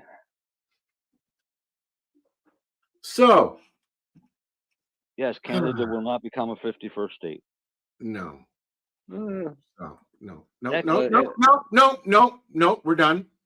No, if we hire, I would like to if see. the election goes bad, we could. I'd like to see Canada, the United States, and Mexico all become one country. Yeah, right. The Gulf of Nowhere. Never happened, but there's with 3 states. Yeah. Not There's something 50 to that. states. Yep. There's something to that. Because a biggest problem I think in the U.S. government is Why states? Why not provinces? Huh? But even even provinces in Canada are provinces. We have big. I was joking, Marcel. I don't really give a fuck. No, we have a big issue with interprovincial trade. Right? I can't go to Quebec and buy a bunch of beer and bring it back to Nova Scotia. Or alcohol for your cannabis. Right. Well, yeah, that stuff. And even today, our premier is mad that the Quebec is trying to prevent pipelines coming from the west to the east still. The same as Quebec won't allow any fracking on Quebec's land. And Quebec. Welcome to the 420 radio show. Full of natural gas. Cannabis in politics. Pretty much. Works for me, Dale. Technically, cannabis is all fucked up because of politics. Well, yeah. Yes, they're interrelated. I'd like to have a pipeline coming from Alberta to St. John.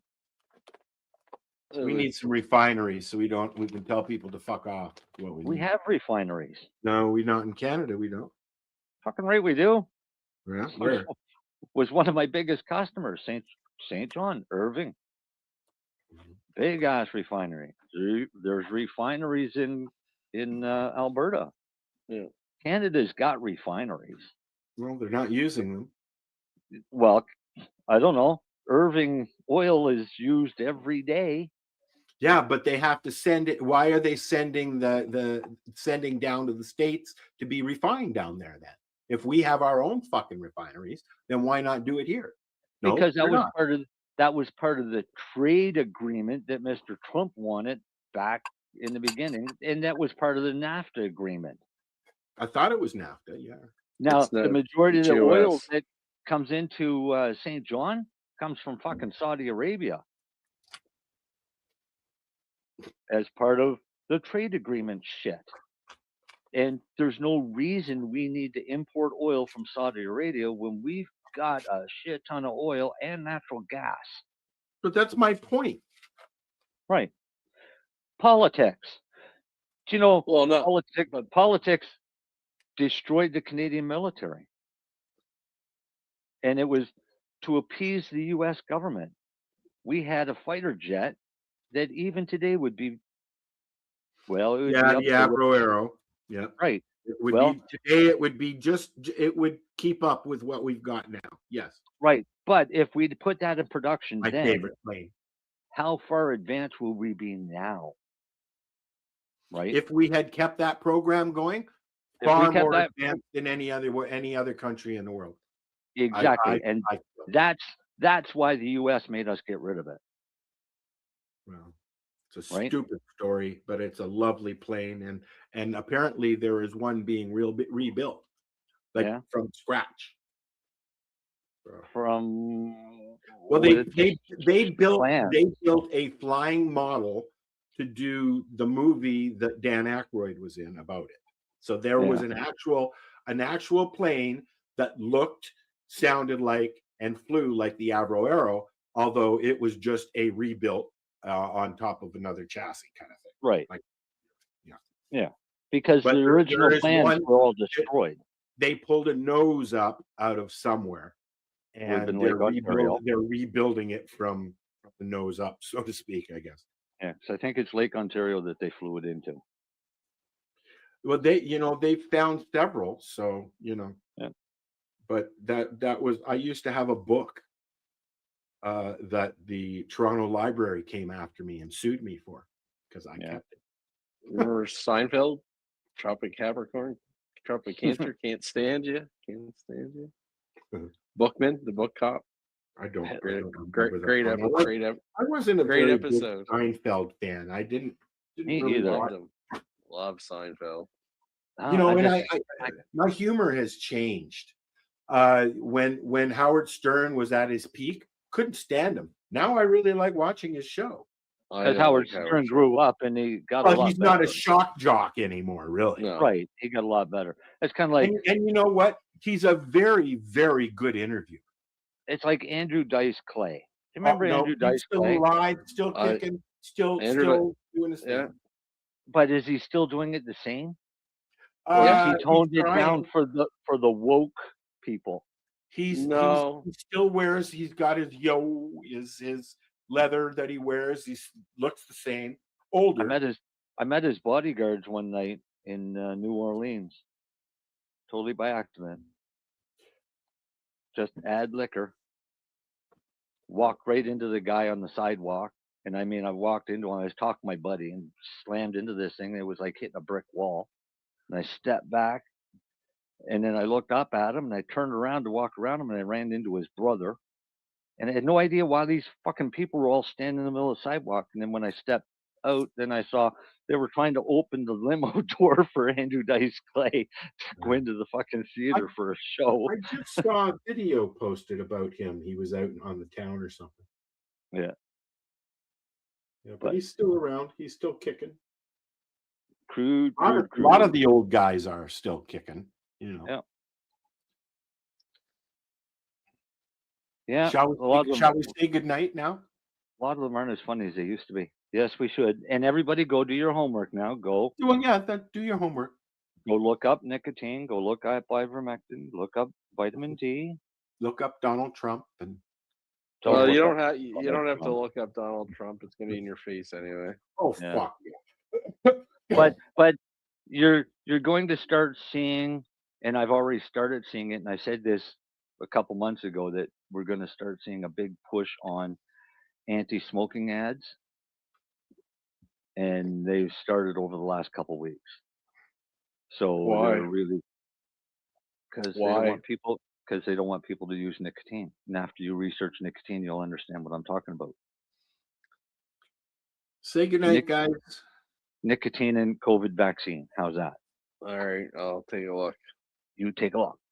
And you all have a wonderful evening, everybody. Night, buddy. See you later. Night, Dale. Night, everybody. Hillary. Goodbye. And I'll see you next weekend, Dale.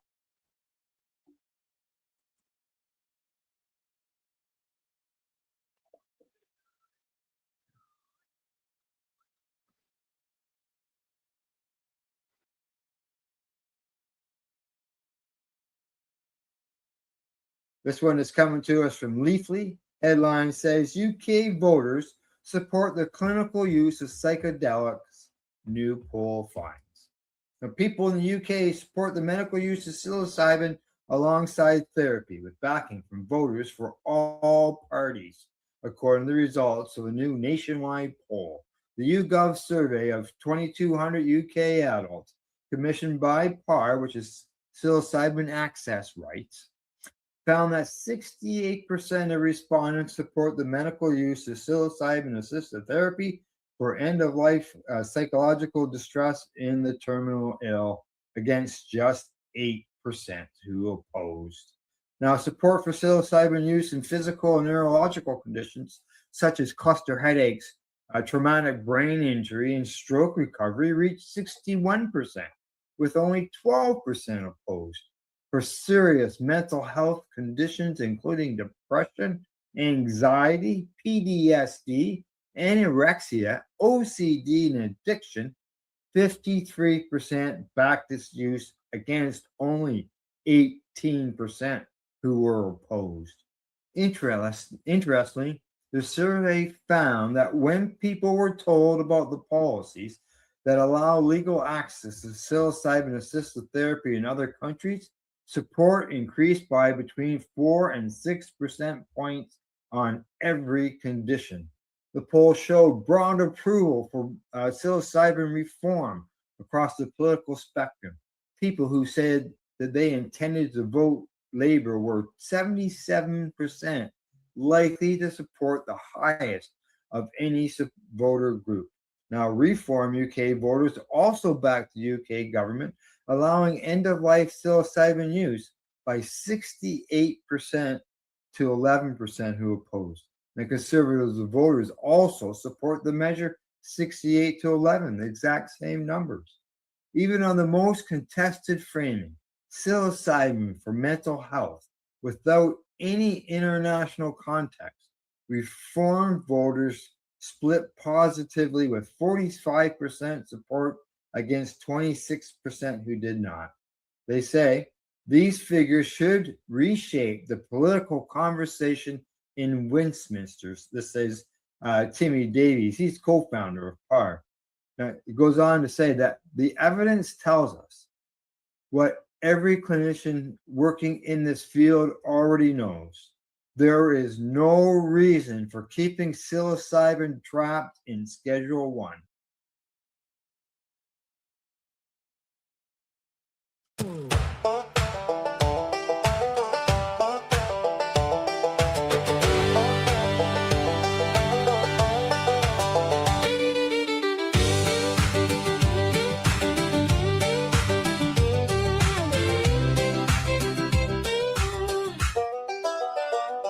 Twist up another rollie, pass it down the road. Ash in the mason jar, bare feet on the floor. Your grin says trouble, mine says let it go. Bluegrass in the moonlight, dust on my jeans. Your hand on the table, my heart on the beat. We got all night and not much in between. Take a little drag now, hold it like a prayer. One more for the road, babe. Meet me halfway there. Puff, puff, pass it along the line. Puff, puff, pass it along the line. One more laugh, one more time. Puff, puff, pass it along the line. Boots by the doorway, bottle on ice. Your name on my tongue tastes sweet and wild. This old room still buzzes when you get this high. Take a little drag now, hold it like a prayer. One more for the road, babe. Meet me halfway there. Puff, puff, pass it along the line. Puff, puff, pass it along the line. One more laugh, one more time. Puff, puff, pass it along the line.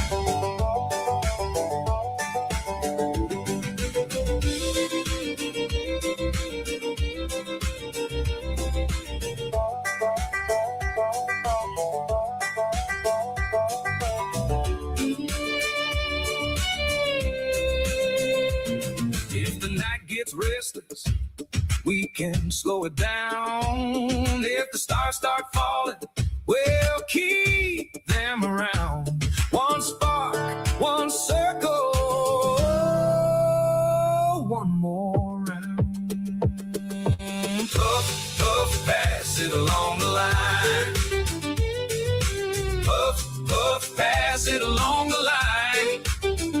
One more laugh, one more time. Puff, puff, pass it along the line.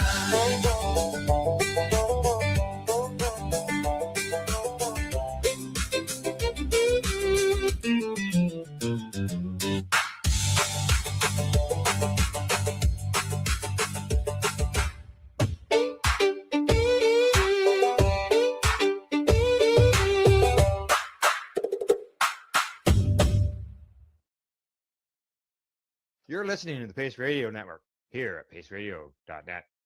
The views expressed by the individuals during this broadcast are their own opinions, and they may not be the same as those of their group or other organizations they may be involved with. All medical advice during our broadcast is not a medical opinion and should be checked with your medical physician.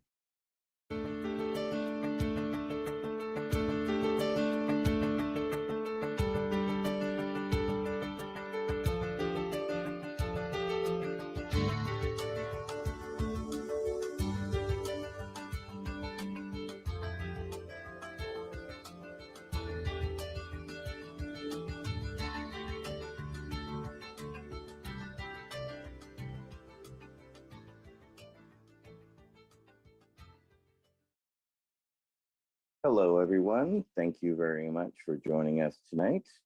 We are around for our VAC Roundtable number 45. We're having a discussion with Dr. Uma Donabalan, who is going to give us an education about cannabis as we continue to have discussions with people who inspire us in the Veterans Action Council. So thank you very much, everybody, for joining us tonight.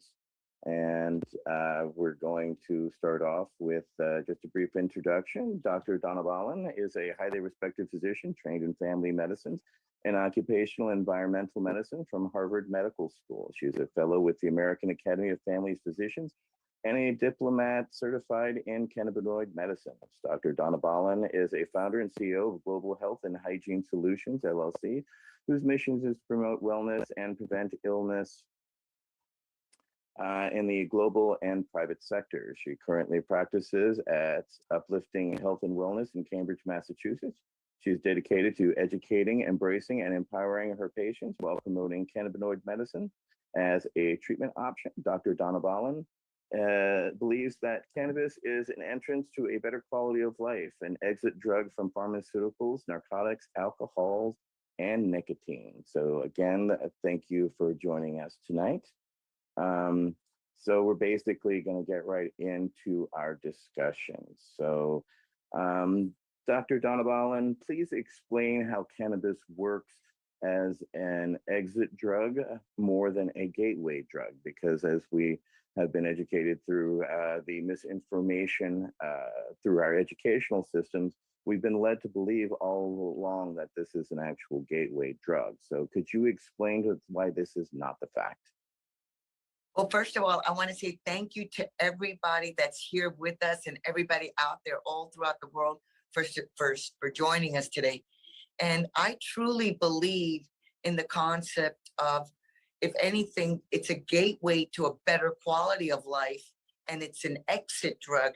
And the reason I explain it that way is because it has helped people to eliminate, and I use that word eliminate, as completely be able to remove opioids, alcohol, and nicotine and other pharmaceutical drugs, and definitely reduce many of their medications, and it gives them a better quality of life. And this is something that most patients don't have the option to be able to include cannabis as a tool in their medication repertoire. And it really depends on the state that they're in. Thank you very much. Next up, it will be Councilmember Wade Laughter with our next question. Yes, thank you, Dr. Donabalan, for joining us this afternoon. I'm grateful that you have, you're kind of leading the way, if you will, in cannabinoid science here in America, and I'm grateful for that.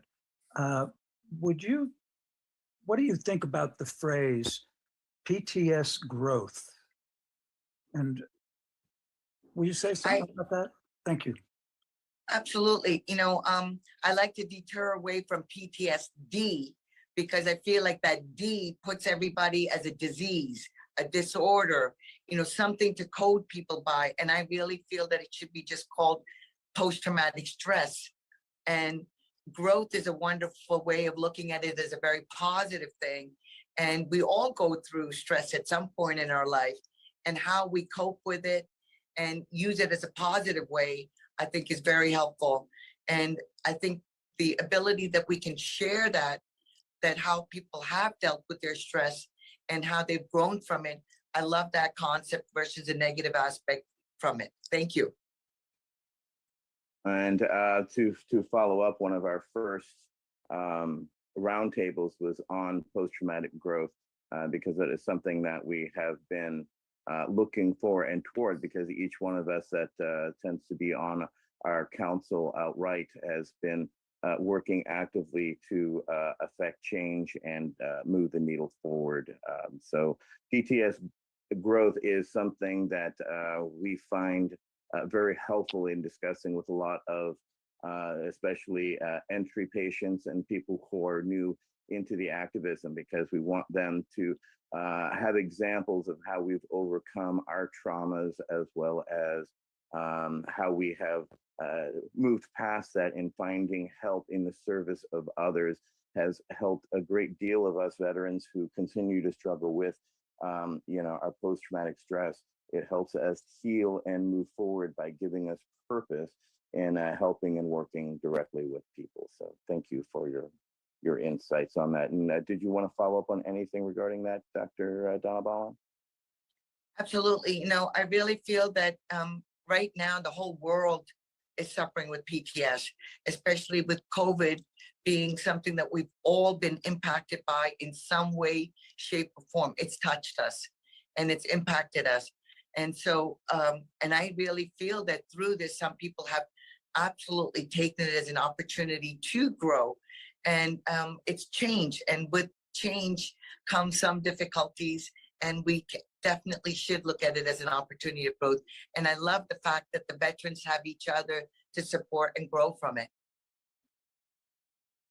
Thank you. It's one of the things that we found that we had to do ourselves, because we found that the VA, of course, was not doing its job, or the the job that we felt it should. We started this organization, as basically a group of volunteers to kind of check out on each other regarding suicide watch. So we kind of started as a buddy check to make sure that everybody was doing okay during COVID. And we grew from that and continue to work at the local, national, and international levels. So this is one way that we use ourselves as examples to keep everybody moving forward and walking forward together. Next up will be Council Member Nate Landau with our next question. Thank you so much for being here. My question is, how do you see us taking the best advantage of cannabis for national mainstream marketplace? I think the opportunity is that I boldly use this word, mandate. We should be mandating all healthcare providers, especially in the states where we have a medical program, that they must learn that we have an endocannabinoid system. And the Veterans Administration must make this as part of their mandate. And I have no problem saying that. We're mandated to learn about opioids. We're mandated to learn about all the up-to-date vaccines and precautions that we have to take. Why have we not made this as a part of a rule for all healthcare providers across the state? We've recognized it as a medicine. We've recognized it state by state. We're making rules saying that this is a medical cannabis program. And I really want to call it that. They should be calling it a medical cannabis program, not a medical marijuana program, because I think marijuana, again, still has that stigma and negative connotations. And so I really feel very strongly that this is where we can kind of, by using the word cannabis and making it part of the mainstream, we're going to have people awaken maybe a little bit to start to say, hey, it is a plant and it's a plant that's been around for thousands of years. And this was able to be prescribed by healthcare providers. And because of politics and racism, not because of evidence-based medicine, did this get into being a illegal Schedule I drug today, not based on evidence-based medicine at all. And I want that to be part of understood by mainstream. And we have that opportunity now, especially since veterans are not just isolated in the states that have cannabis, they're in every state. And if they're not just here locally, they're here globally. So I think that this is an opportunity that we do have, because cannabis is a global issue. And I've been saying this for years now.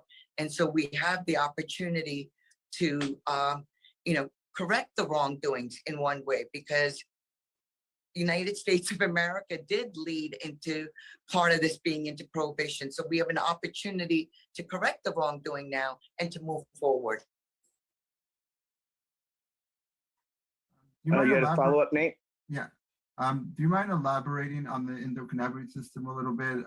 From what I understand, it was discovered in the 80s or 90s. It's one of the last systems that we discovered. And how complicated is it to change a medical school curriculum? If you mind elaborating on that. I think I'll start with the last part and kind of move backwards.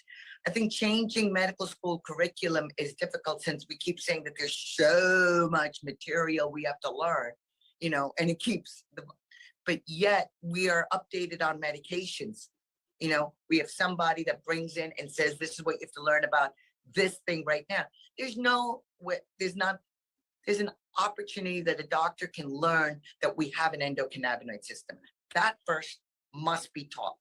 Okay, that acknowledgement was not even given to me. And I went through not just one residency, I went through multiple residencies and multiple years of education, and nowhere along that way had I learned that there was an endocannabinoid system.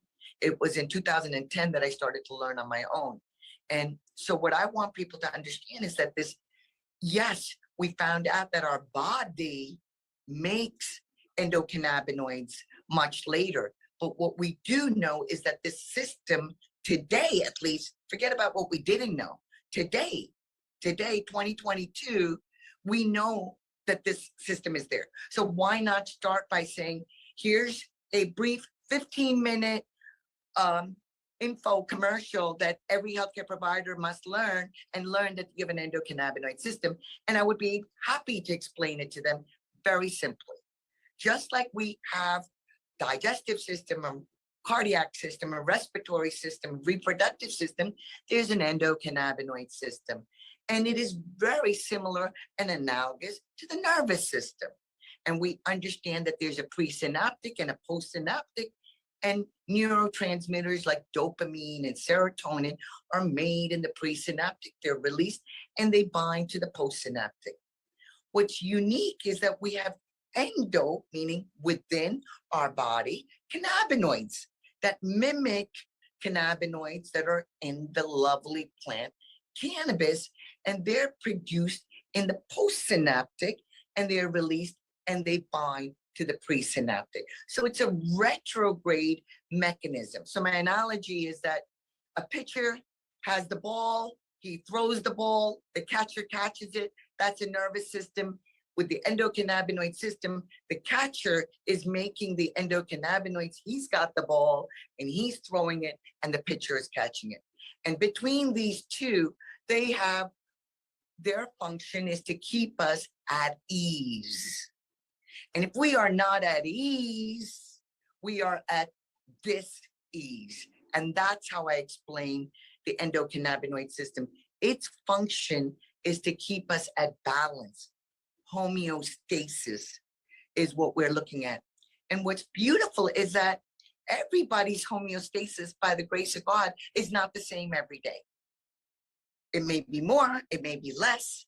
And this is why what one requires one day may be different than what one requires another day. And what we also understand is that most drugs, we learn are on a bell curve. And what that means is drugs are made and dosed for 80% of the population. They don't care about the people where that dose is not enough or that dose is too much. As long as we treat 80% of the population, we're good to go with most prescribed medications.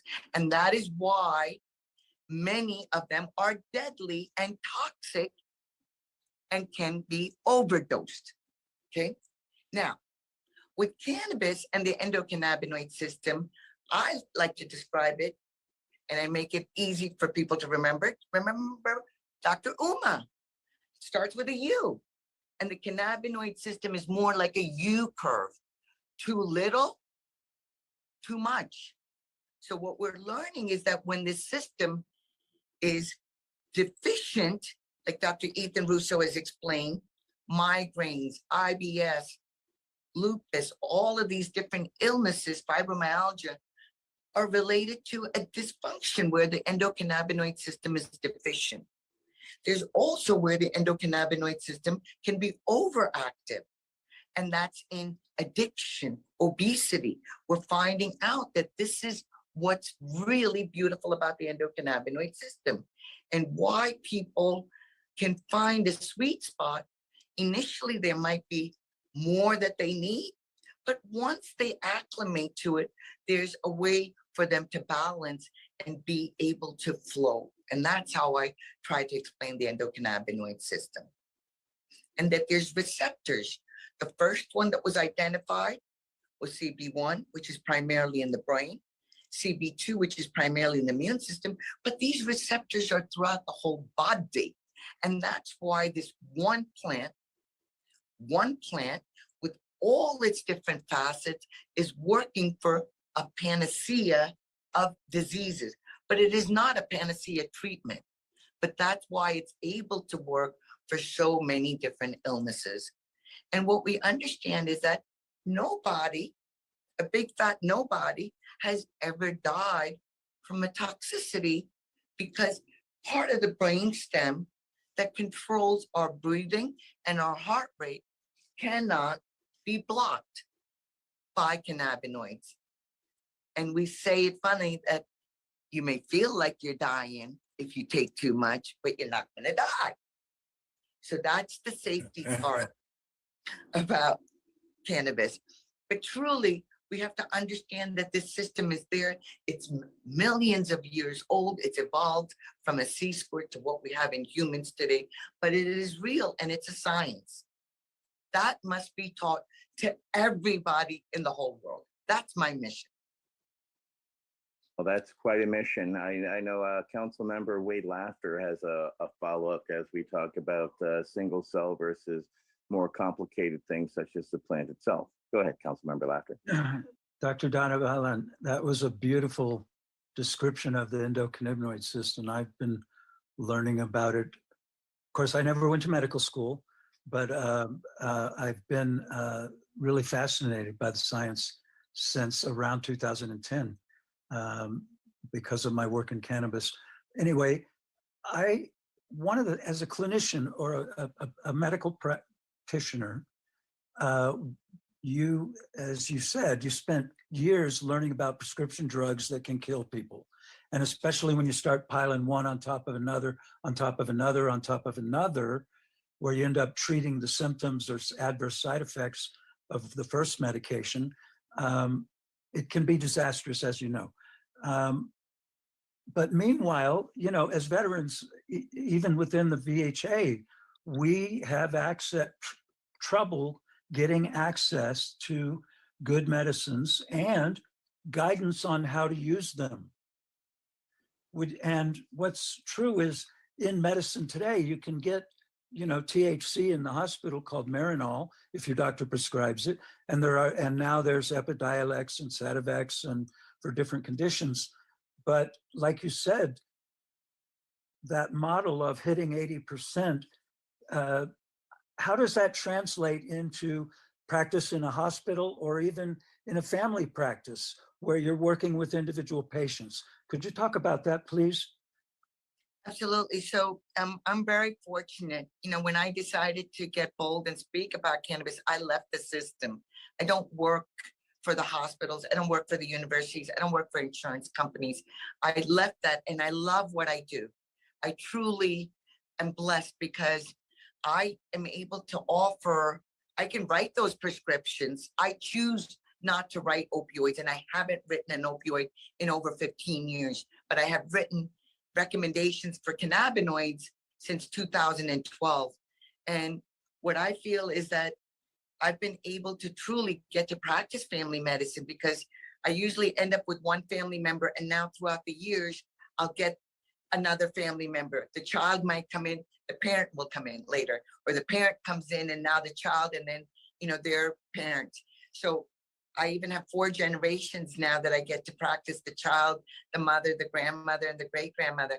And it's really beautiful because I feel very sorry for my colleagues. You know, just like we're losing veterans today, we're losing healthcare providers. I don't know if you guys have heard the statistics that we're losing almost a doctor a day right now to suicide.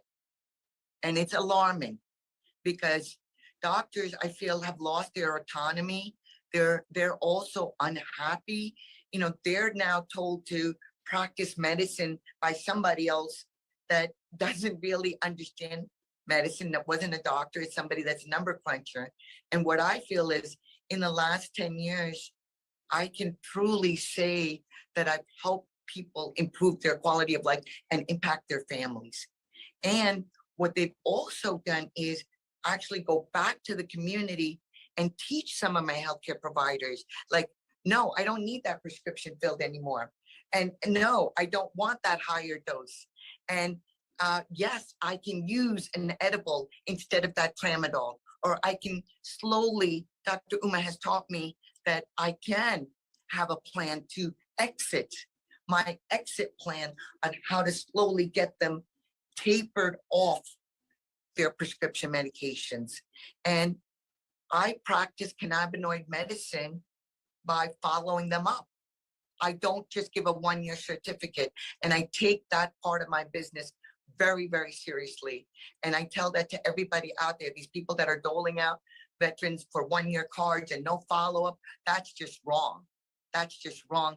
I tell that to doctors: you would never give somebody a blood pressure medicine or a diabetic medicine or whatever medicine and say, see you in a year. We would never do that. Why would you do that with cannabis? Why would you do that with giving them a recommendation for a medicine that they're maybe, even if they've been on it before, why wouldn't you want to see how it's impacting them? And why wouldn't you want to monitor them? So I don't know if that answered the question, but that's what I want healthcare providers to understand, that they don't have to write the recommendations. Understand that there's this alternative. At least if you're in a state that there's a medical cannabis program, you must be mandated to understand that cannabinoid medicine is available and it should be covered for all veterans. I really believe that strongly. If we're going to have a state mandate, why can't the veterans get a hold of this and be covered and not have to be on a lethal medicine and a much safer alternative? And why should your zip code mandate that availability? Exactly. Great points. Nate Landau. I know that there's not a lot of research besides like GW Pharmaceutical has spent 20 years developing a particular thing. And I'm really glad that you don't despite the recommendation and send them on their way.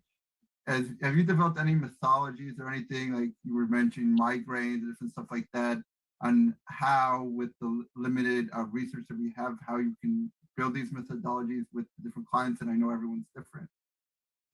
Absolutely. And this is where I tell people, look, by the grace of God, cannabis medicine is truly personalized medicine. Okay, where the individual has an authority over their own body. Okay, and this is what I want people to know. It's your body, it's your life. Get educated. You must become an educated consumer, become an educated customer. Because if you're willing to be on a medication without a plan to ever get off of it, say, can we look at other options? And especially when we started out by saying the side effects are what we have to treat again. I used to call it the party pack of 5: blood pressure, diabetes, something for cholesterol, something for reflux, and something for anxiety or depression. Did this prescriptions day in and day out, and there was no exit plan. It was just treat another symptom, add another pill. So I really feel that the individuals must get involved in their own bodies. You must start to look at the labels. You must understand what you're taking your medicines. What dose are you taking? What is the purpose of it? Are you taking more than one medicine for the same thing? Can you make some lifestyle changes? Because your doctor definitely doesn't have the time to talk about it anymore. No, that's a real point. On top of that, we deal with the rotating physicians in the VA system, which on average is 3 years. So, we're lucky to have even continuity of doctors in the VA system. And as we know, for me, it's usually an education program to just bring them up to speed outright, because as you know, they're not actually taught this anymore, or whereas it should be in absolutely every basic doctor's entrance exam, an understanding of the endocannabinoid system. Councilmember Alburn, do you have a follow-up? I do. Hey, Uma, thank you so much for. Hugs. It's great to see you, man. Same here. It's great to see you. I'm going to ask you a question that's really going to get exciting because I know the answer. So listen, Dr. Uma, what do you think about these lawyers and cops telling you how to practice medicine? What do you think about that? I'm going to take a deep breath because, I've been involved as a physician much longer than I've been involved with cannabis or cannabinoid medicine. So I really feel that my colleagues are also struggling. I certify doctors, and they're fearful of the fact that the board might find out that they use cannabis as medicine. They're fearful of it. And so I feel very fortunate that I don't have to worry about how much time I spend with the patient. If I want to spend 45 minutes or an hour and a half, I get the liberty to spend with that. And doctors right now are struggling. They're struggling because they're seeing 20, 40 patients a day. How do you get to have continuity of care, like you said? And right now, there's not enough doctors, there's not enough caregivers, there's not enough providers. I've been involved with this whole system, not only as a patient, but as a caregiver and as a healthcare provider. And what I really keep coming back to is the fact that each one of us now has the opportunity. There's Google, there's PubMed, there's information that you can get to find out about and look into it. And that's what I think is happening to the whole medical system right now, is that doctors also realize that they're prescribing these medications. And we're very fortunate with the technology that we have, amazing technology that we're advancing. But I feel that the art of medicine has been lost. And I went into this to be a doctor, to take care of families, to make a difference. And I can truly say I feel that today. And I feel that with my patients. I don't know if I can say that for all of my colleagues, though. So I don't know if that answers the question. And the other part about it is that there's still a discrimination. There's still a stigmatization because they keep giving the same daggone rhetoric. We don't have the research. We don't. Well, yes, we do. Yes, we do. Look it up. Stop saying this rhetoric about the developing brain. The brain is developing till the day we die, folks. So to say that there's a cutoff, that's bull crapola. And we know neuroplasticity can happen. We know change is happening. We know cells can grow. We know that people can change. And one of the philosophies I truly believe is reach one, teach 10. So whatever knowledge that we know, please share it. please translate it for other people and enlighten them. And that's And what we're we're trying all- to do here. Absolutely. Go ahead, Don. I just wanted to say, I make this quote and I say, you know, all patients are not healthcare providers, yet all healthcare providers are patients. And don't we ever forget that.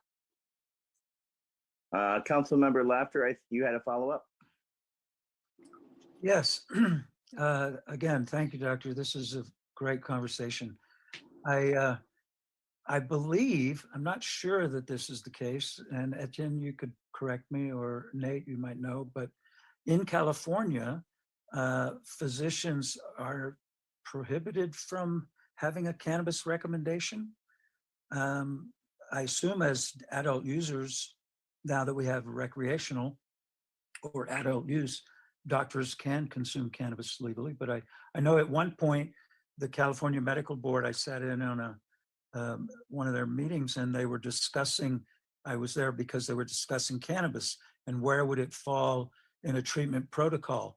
And all these doctors ended up deciding it was the measure of last resort for all conditions. And I was stunned, and I realized that a lot what you were saying earlier. I probably knew more about the endocannabinoid system than any of those doctors sitting up there. How could they end up with that kind of conclusion? But again, I didn't go to medical school, so they didn't want to hear from me. But I had a question for you. I love your passion. I love that you're trying to change the medical profession. One of the things that as an activist and a patient myself, that I find most challenging about legalization is cost. And to be blunt, in many places, poor quality of the cannabis and cannabis products that are available. I know it's not your area of expertise, but you probably have some part of your heart that really wants it to be different that way. What would that look like for you? How could we fix the high cost of legal cannabis, even in California, and in states where it's not available? Your thoughts or opinions. Thank you. Thank you for the question.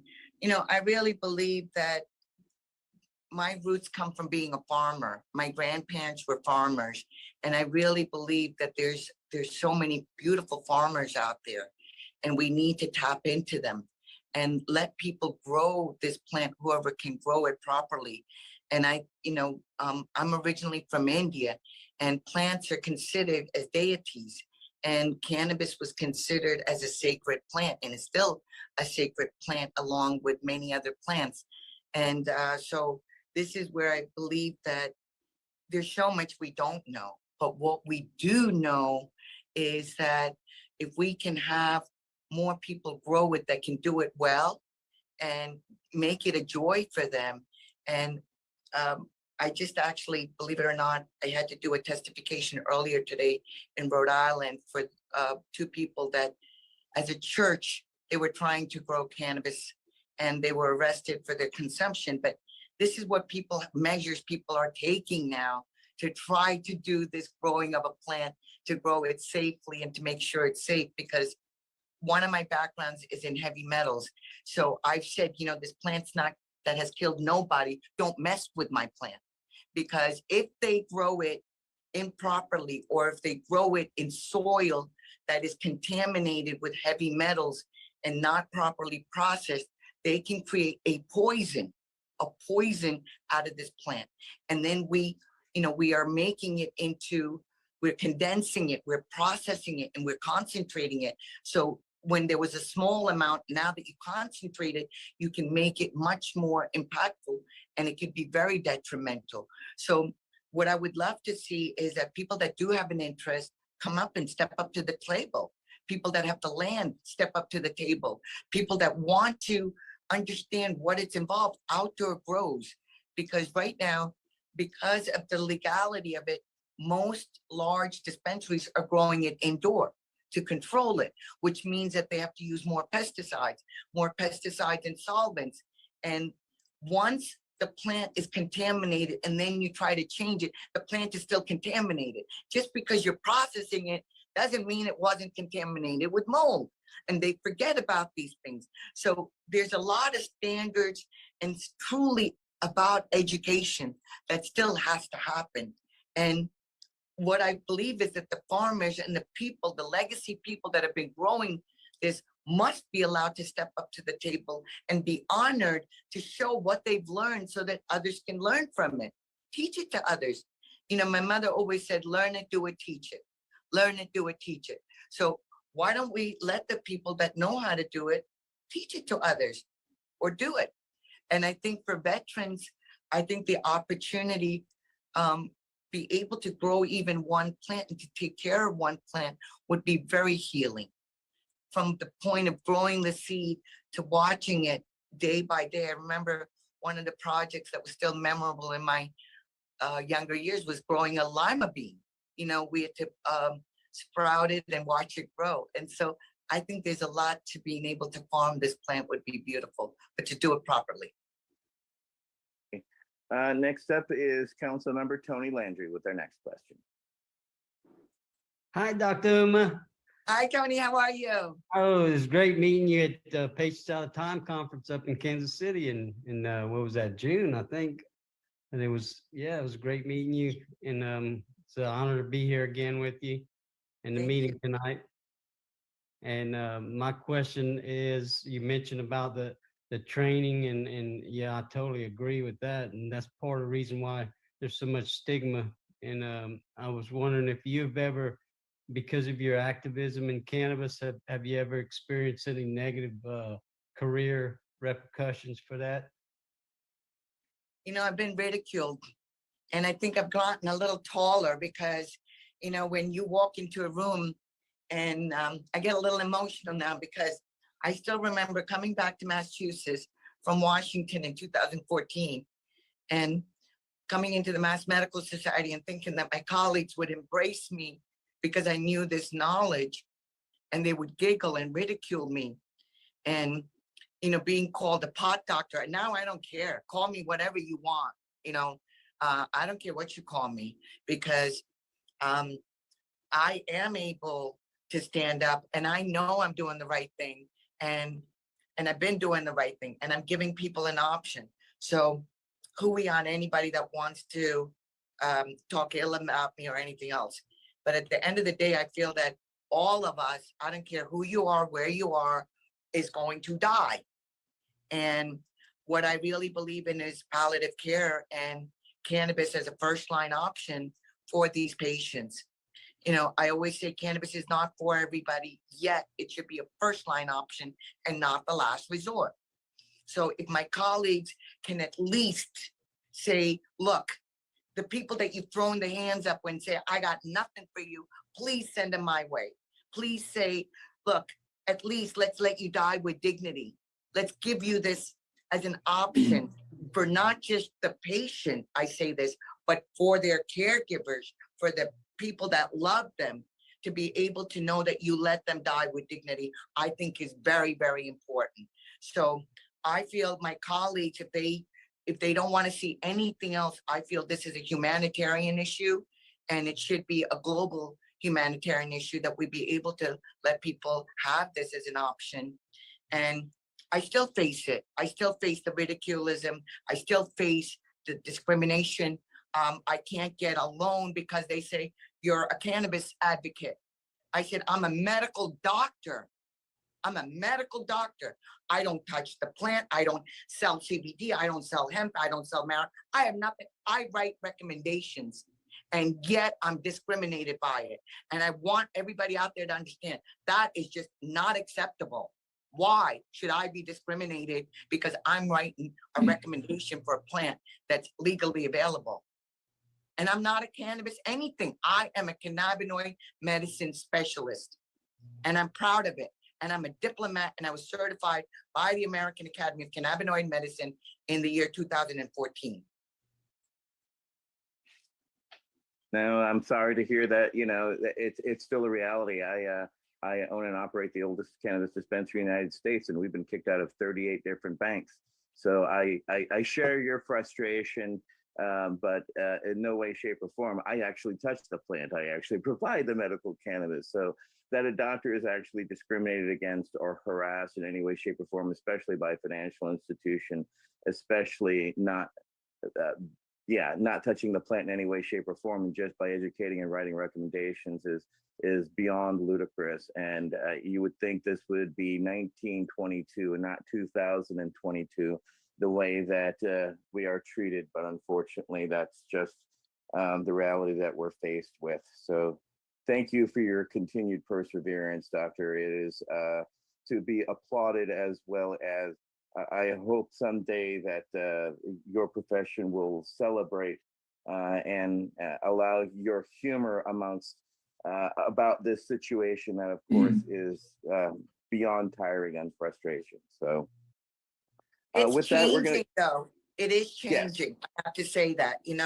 people are understanding it. The banking industry is slowly, there's people being creative, with every problem. I look at it as an opportunity.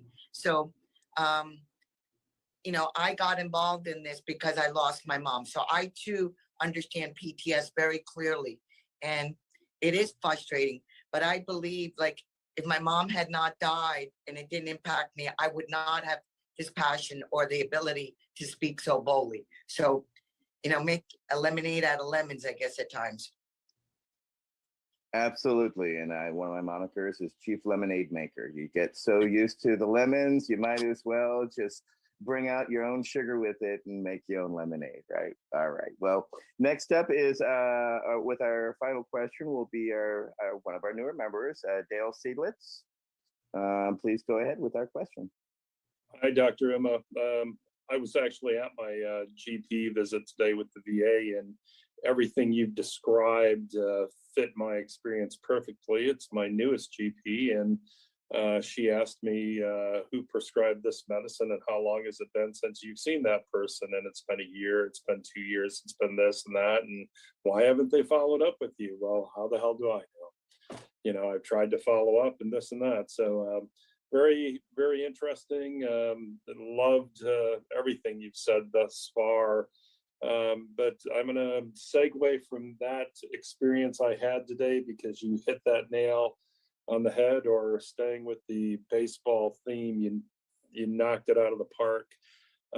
What do you see as our role as patients as medical cannabis enters the mainstream, as we start seeing it more and more come into the mainstream in the different states in the United States and so on? What is our role? What do we need to do and be prepared for?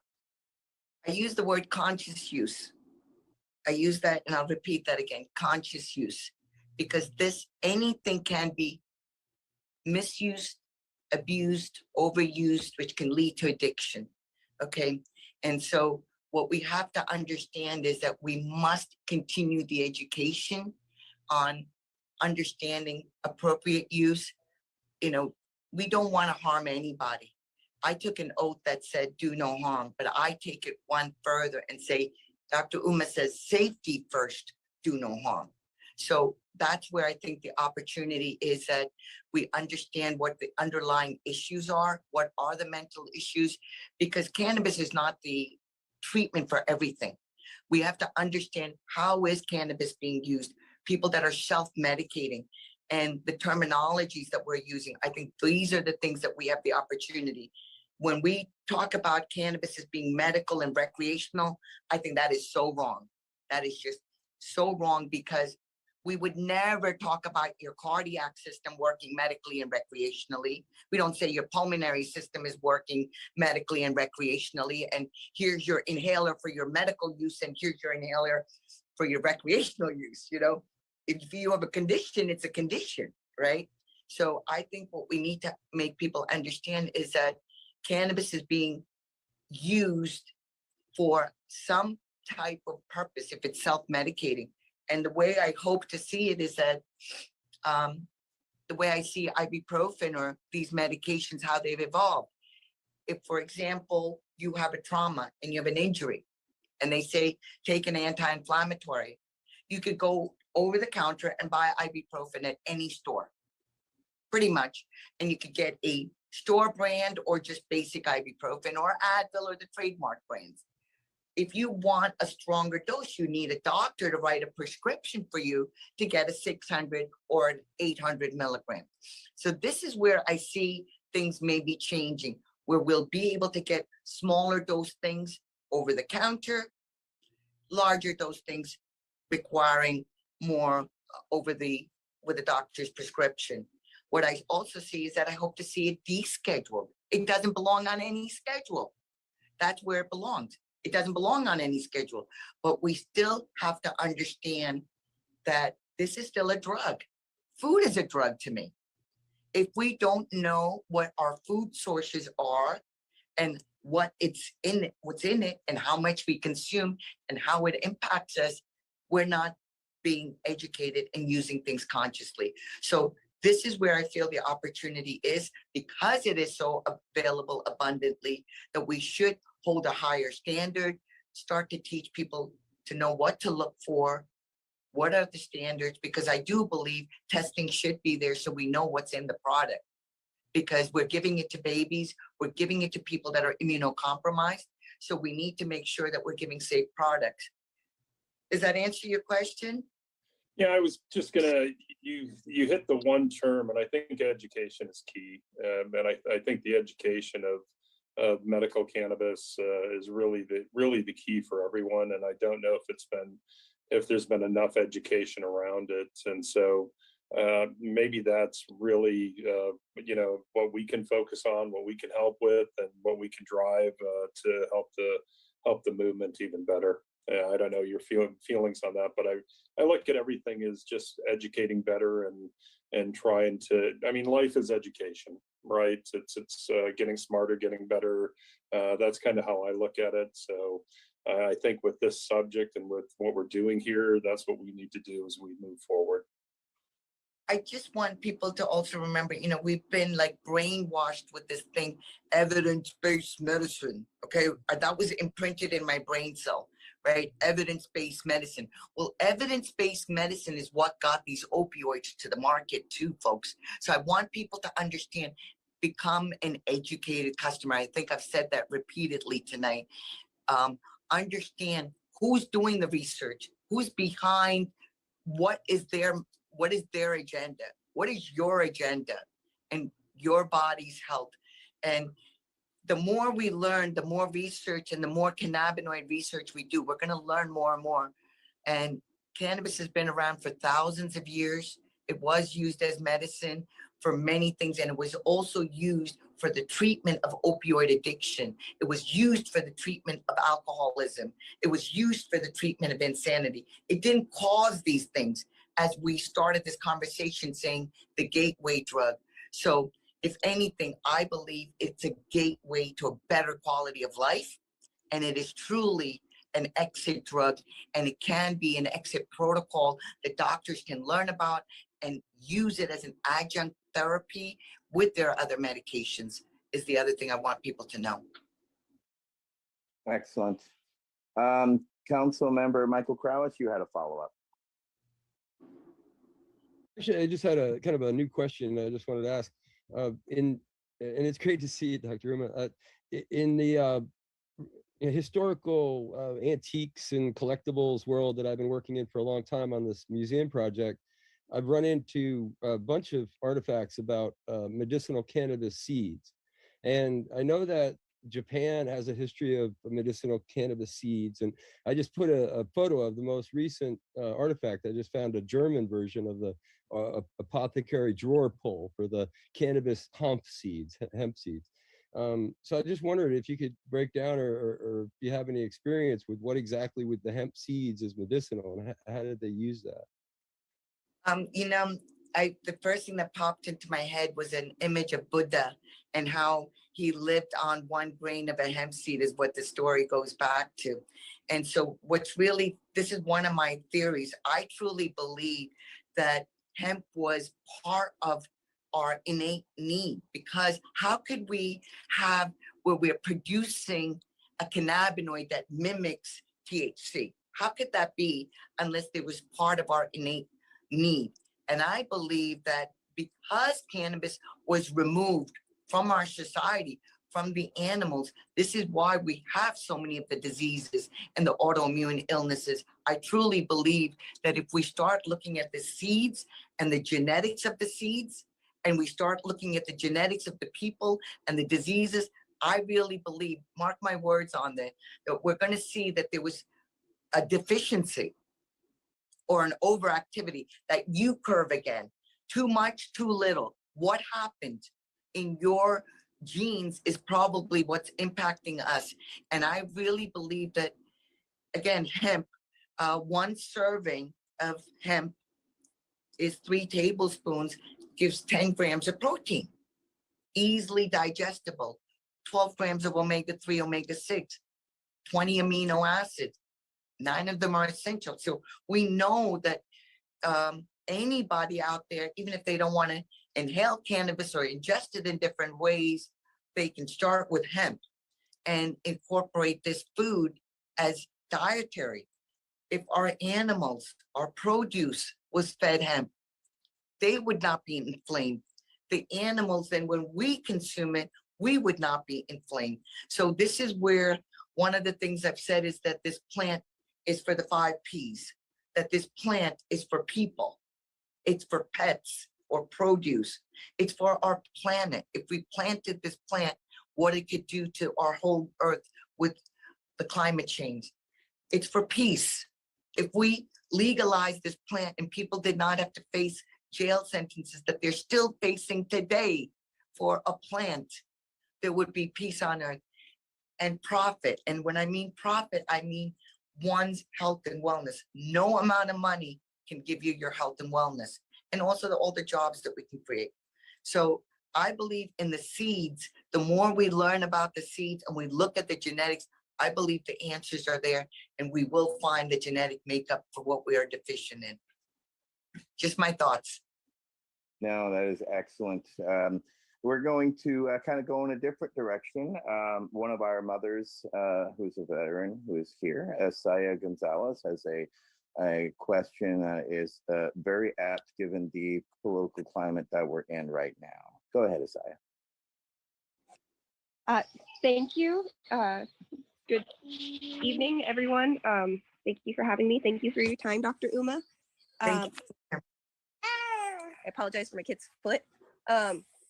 I am personally curious, well, actually on topic, we purchase hemp protein from Sprouts, and to my understanding, that protein is a byproduct of them squeezing the seeds for oil, and then they take that meal and they grind it up, and that's the protein. We also regularly purchase cold hemp hearts and add them to smoothies. So it's really nice to hear everything that you just explained about as far as like consumption, because that is something that like I'm grateful to be able to offer something to my kids that isn't psychoactive, but is still beneficial of the plant for them. I've gotten to know a group of ladies up in Humboldt. They call themselves Moms Do Weed. There's actually quite a few mom groups out there. But for me personally, I was administratively separated from the Marine Corps because I chose to use, cannabis on active duty while I was postpartum, specifically to treat the depression, to be able to get up and do dishes and whatnot. And I'd taken antidepressants through my pregnancy because the way it was explained to me was that if an athlete gets hurt, they're going to take the pain medication to be able to get through physical therapy. And that's essentially how it was put to me in terms of getting through my service, which was, in hindsight, looking back, personally, I feel cannabis is more beneficial and able to be used in moderation. So I'm curious about your perspective on maternal cannabis use, say, through pregnancy, breastfeeding, and postpartum. I'm so glad. Thank you for your service and being a mom, which is amazing. And as far as my practice and my thoughts, I just recently had a case, and I just spoke to Melanie Dreyer, and Dr. Melanie Dreyer had done one of the first research studies in Jamaica looking at the Rastafarian population and followed them over time. And in the Rasta community, cannabis is part of their culture, and it's used throughout their pregnancy, feeding, after. And we know that the babies that have been followed through. Hi, sweetheart. Are are socially and emotionally engaged, and we don't see all of these things that we've been told. And I will tell you, in my practice, I take care of babies, and I'm very proud. I can say that some of my patients that were told that they would never get pregnant, would never have children, I really truly believe that cannabinoid medicine helped them to conceive and help them to be able to be a parent today.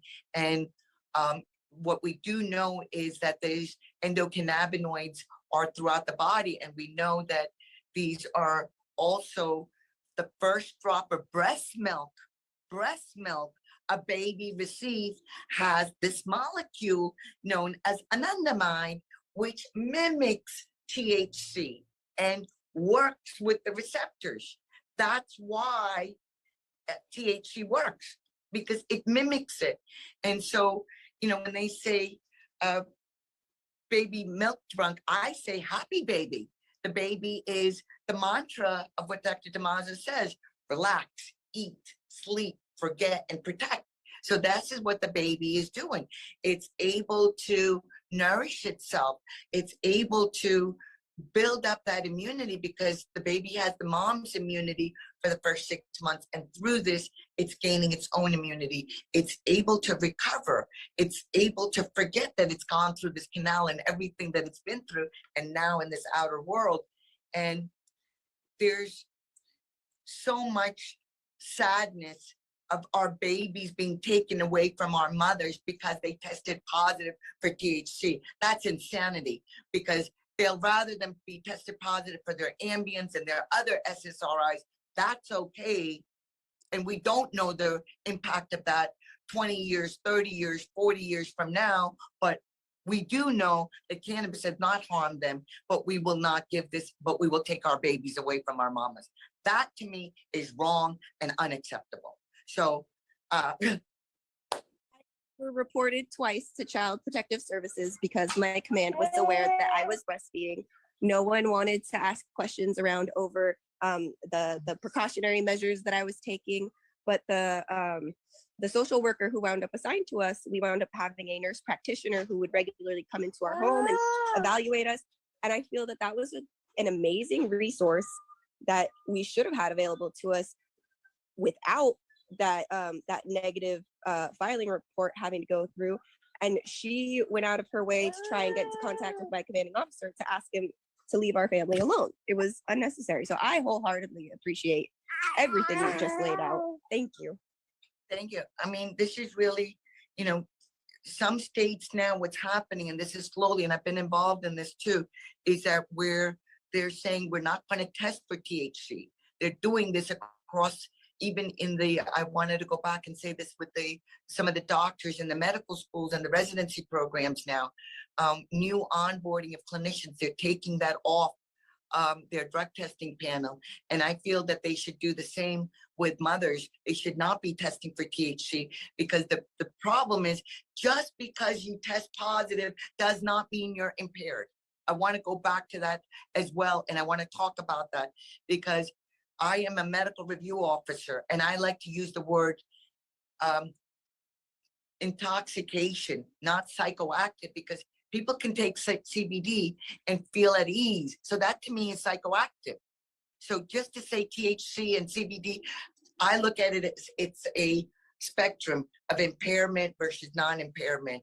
And if you've not eaten, not slept, you're impaired, okay? If you've not had a good night's rest and you decide to get behind a vehicle, I'm sorry, you're not trustworthy, okay? If I've not had a good meal and I decide to drive, I'm not properly situated. So we have to look at this and not just look at a positive THC testing. And THC is fat soluble, so it stays in the body longer. If somebody did an 8-ball of cocaine tonight and they get a drug test on Monday, they'll be negative because it's washed out of their system. But if they smoked a joint or consumed cannabis, it could still be positive because it's still in their system. It doesn't mean they're impaired. It just means they're testing positive. So drug testing does not equate to impairment. And I want to get that message out too. And I'm going to go one step bolder. If you're going to start testing people and they test positive for THC, better start giving them a bonus, because they're saving the government and a lot of people a lot of money, and they're not the problem. It's the other issues that we really have to address. And that's a whole nother conversation. Absolutely do appreciate your passion. Absolutely. Thank you very much for that. I think we have one follow-up from Nate Landau. I just want to expand on something you mentioned earlier, that cannabis is a personalized medicine. I believe it's the University of Boulder and 2 other institutions are now mapping the genome of cannabis. I think they're 2 or 3 years away to having it fully mapped out. Do you see a future, because we already mapped the human genome, that we can have really personalized medication where you have some illness that can be explained, they take your DNA sample, and then they find the right strain to pair with you? And I know it's going to take a while, but you see a future like that?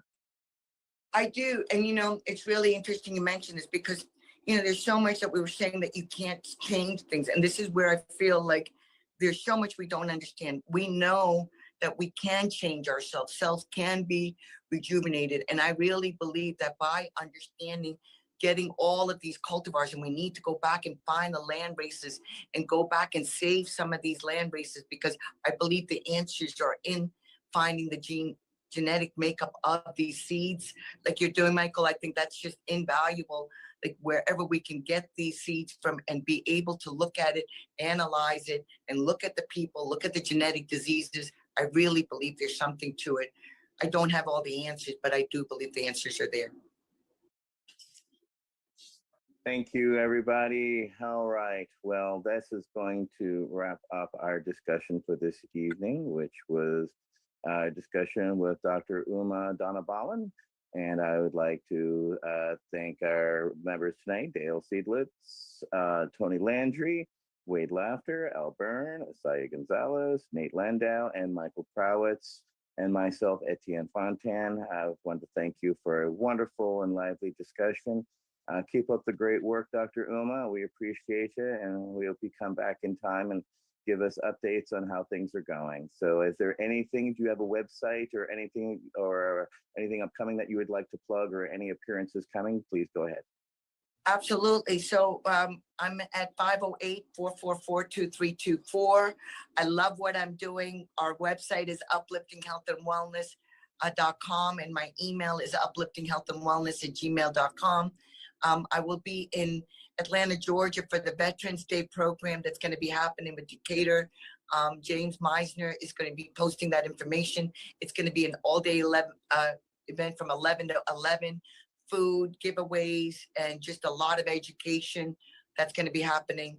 And then I've been told that I'm receiving an award for Blood, Sweat, and Tears in Las Vegas. So I plan to be there. And that's going to be on the 15th of November. And then we'll keep you posted. But if there's anything that I could help with, please contact me and let me know how I can help. Thank you, Dr. Uma, and thank you, everybody. This has been, again, VAC Roundtable number 45, a discussion with Dr. Uma Donabalan. Thank you very much, everybody. Have a great rest of your night, and we'll talk to you soon. Thank you, everybody. Good night. Stay well. Hugs. The Veterans Action Council is a Pace Radio Network content provider.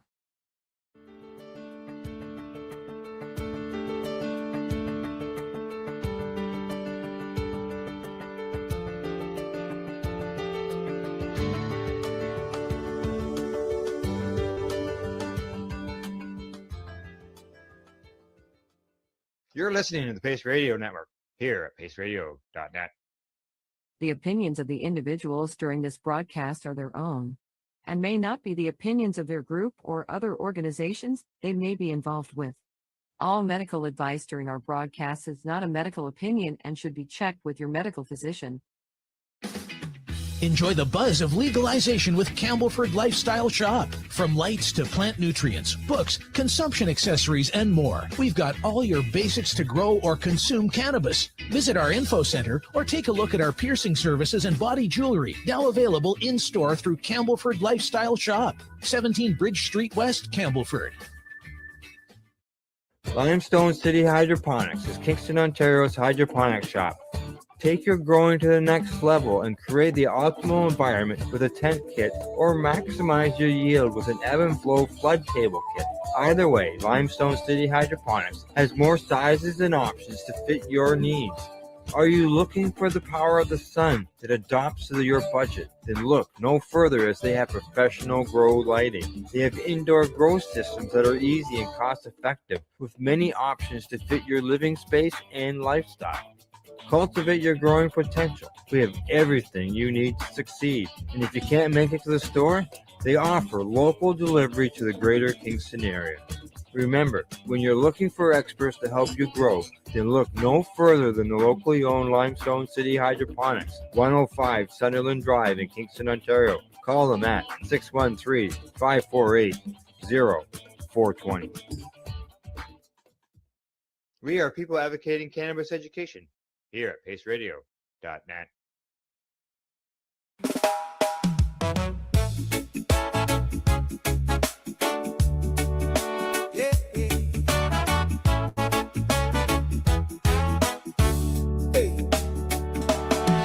Wake up, sunlight in my sheet. Neighbors pass, they know that it's me. Curtain breeze, little laugh, repeat. Every room got that same heartbeat. My house always smells like weed. Little bit of love is all I need. Yeah. From the front door down to the back tree. You can feel my freedom in the breeze. My house always smells like weed. Come inside and leave your stress on the street. We just talk, just laugh, just breathe. Blessed in this little cloud with me, with me. Mama say, boy, you too carefree, too carefree. I say, mama, I'm just feeling peace. Bills still come, but my mind feels clean. Yeah. Got a one-room kingdom and a calm routine. My house always smells like weed. Little bit of love is all I need. Oh yeah. From the front door down to the back tree. You can feel my freedom in the breeze.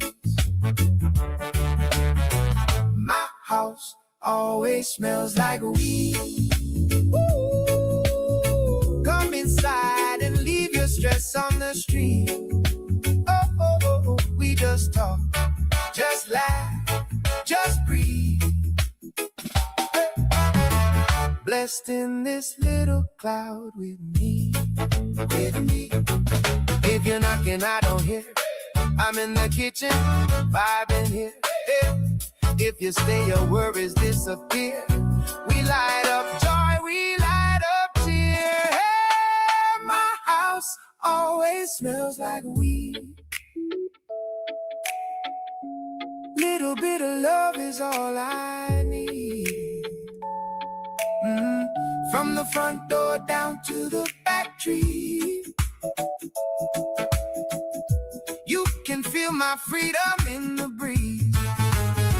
Oh, my house always smells like weed.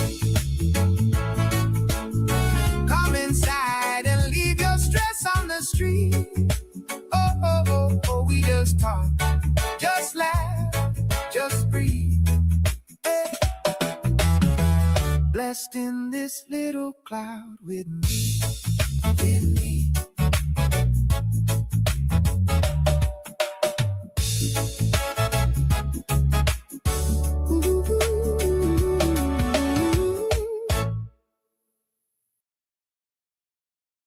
You're listening to the Pace Radio Network here at paceradio.net.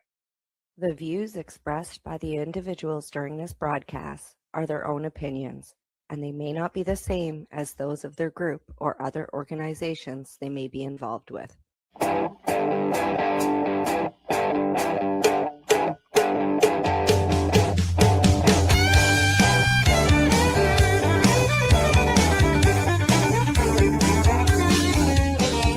woke up this morning with a crack in my head.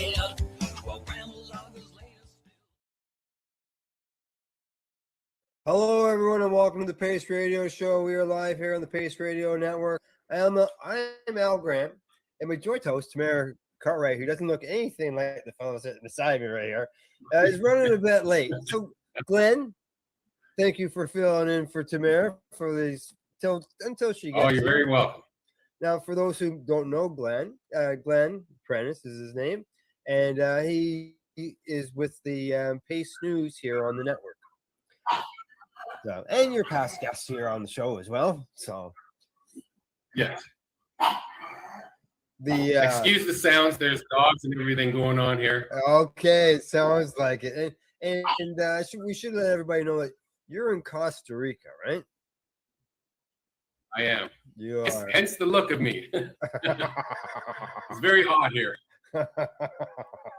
Yeah, you said it was 35 degrees Celsius there. So yeah, it's 35 and it's dark out. So. It's dark out. Well, yeah, it is here too. So, but you're in our same time zone,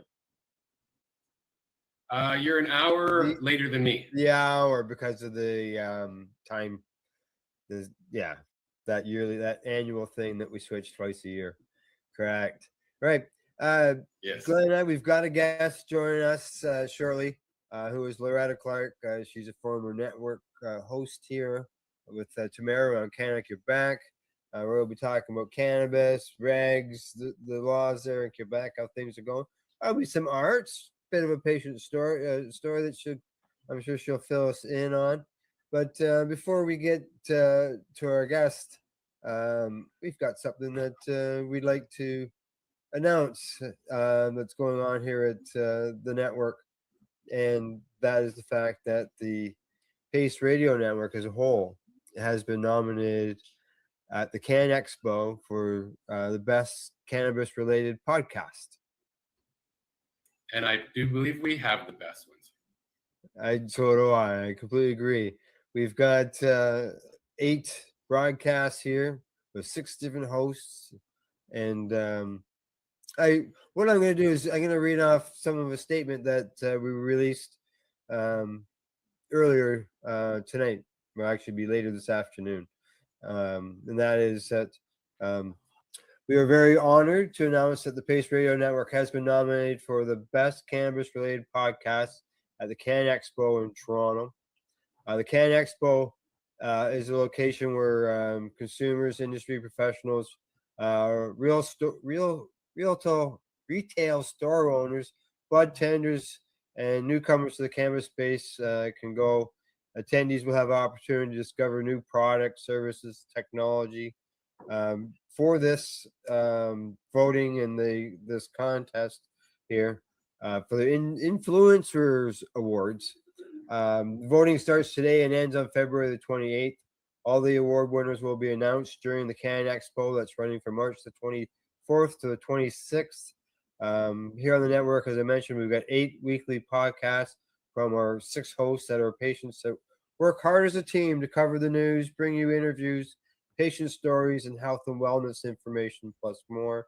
The goals of our grassroots, patient-driven broadcasts are to help educate our listeners, our viewers, and those who want to know, to eliminate the stigmatization of those who consume cannabis, whether you're a patient or a recreational consumer, and to give patients and others a voice and a place to be heard. Our podcasts are done in it educates me every time I talk, every time I go on here. I learn something new every time.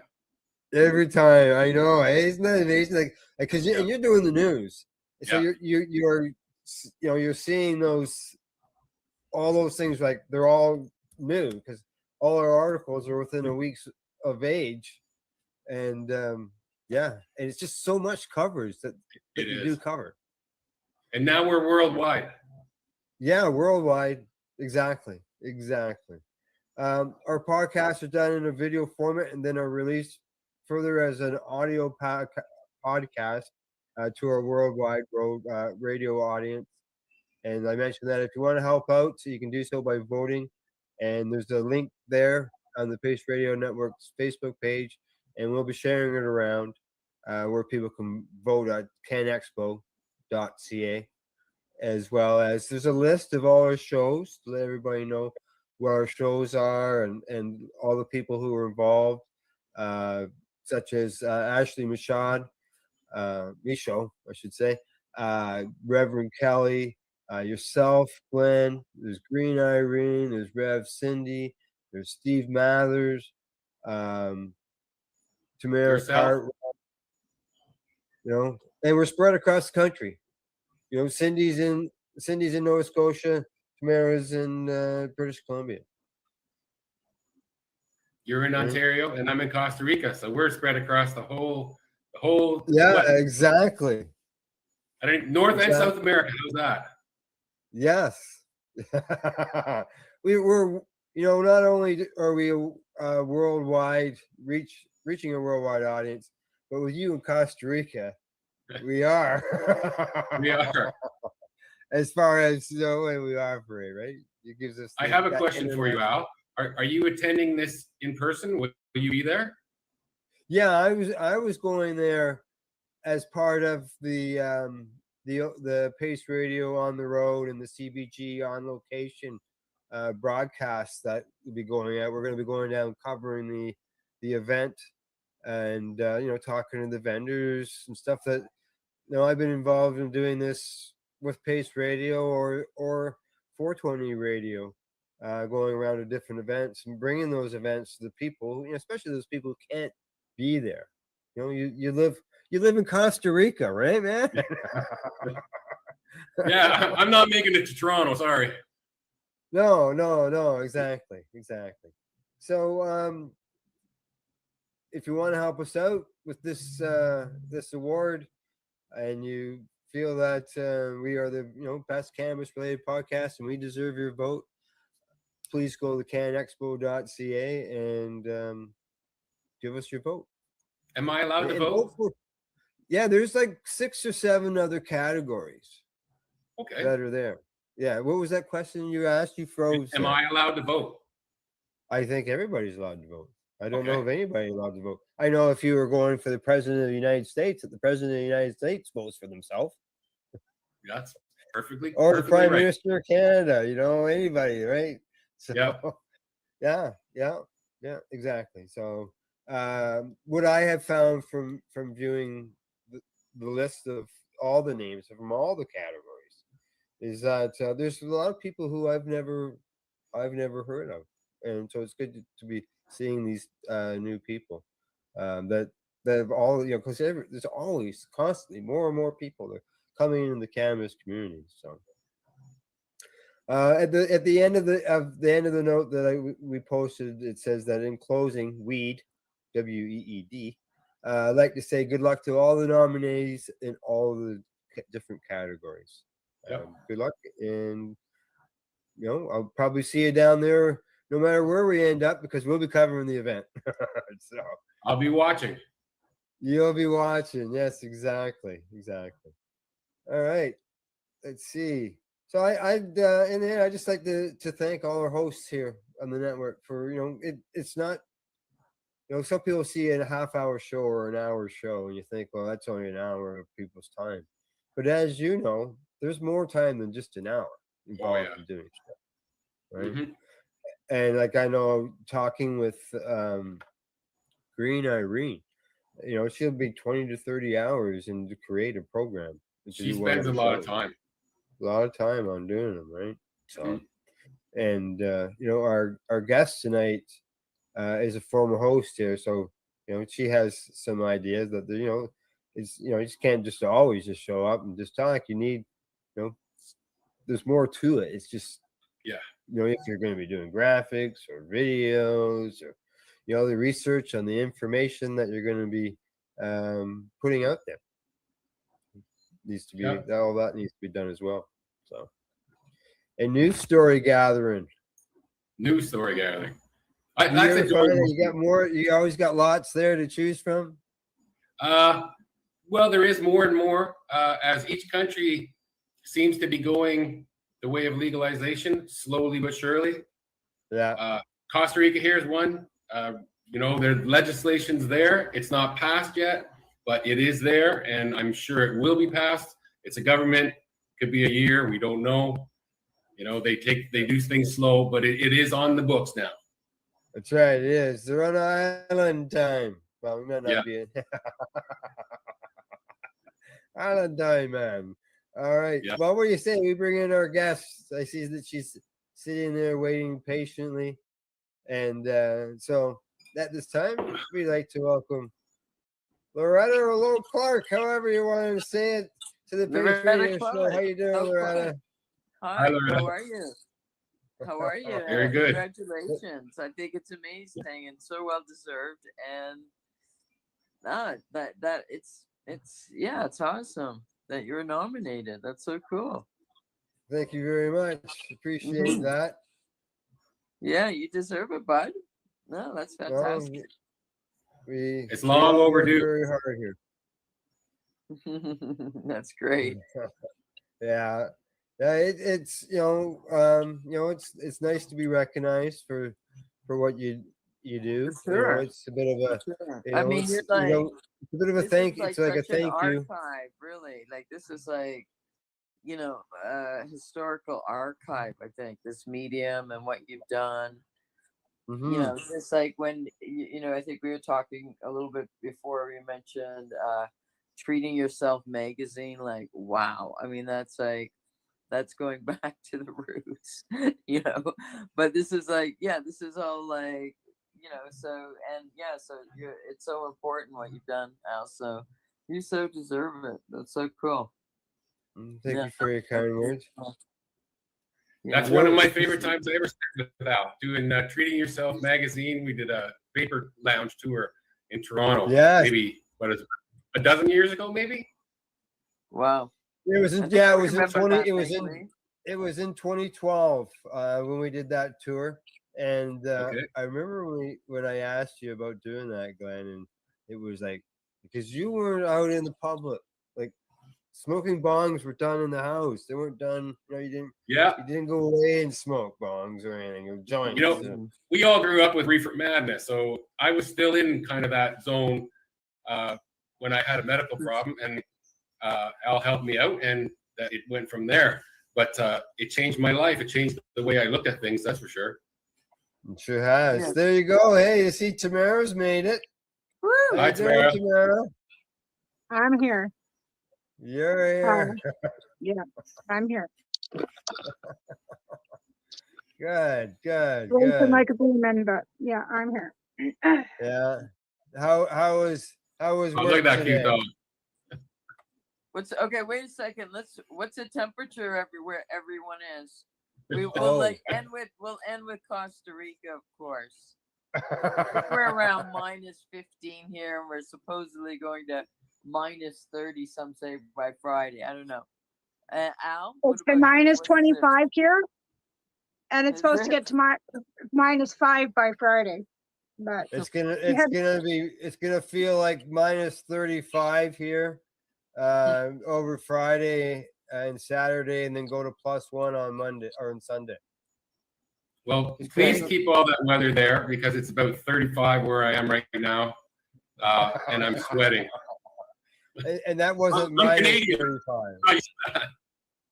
Then we're Hey. getting 10 centimeters. We're getting 10 centimeters of snow on Sunday, and we've already we got a lot. We've got a lot of snow this right eh? now.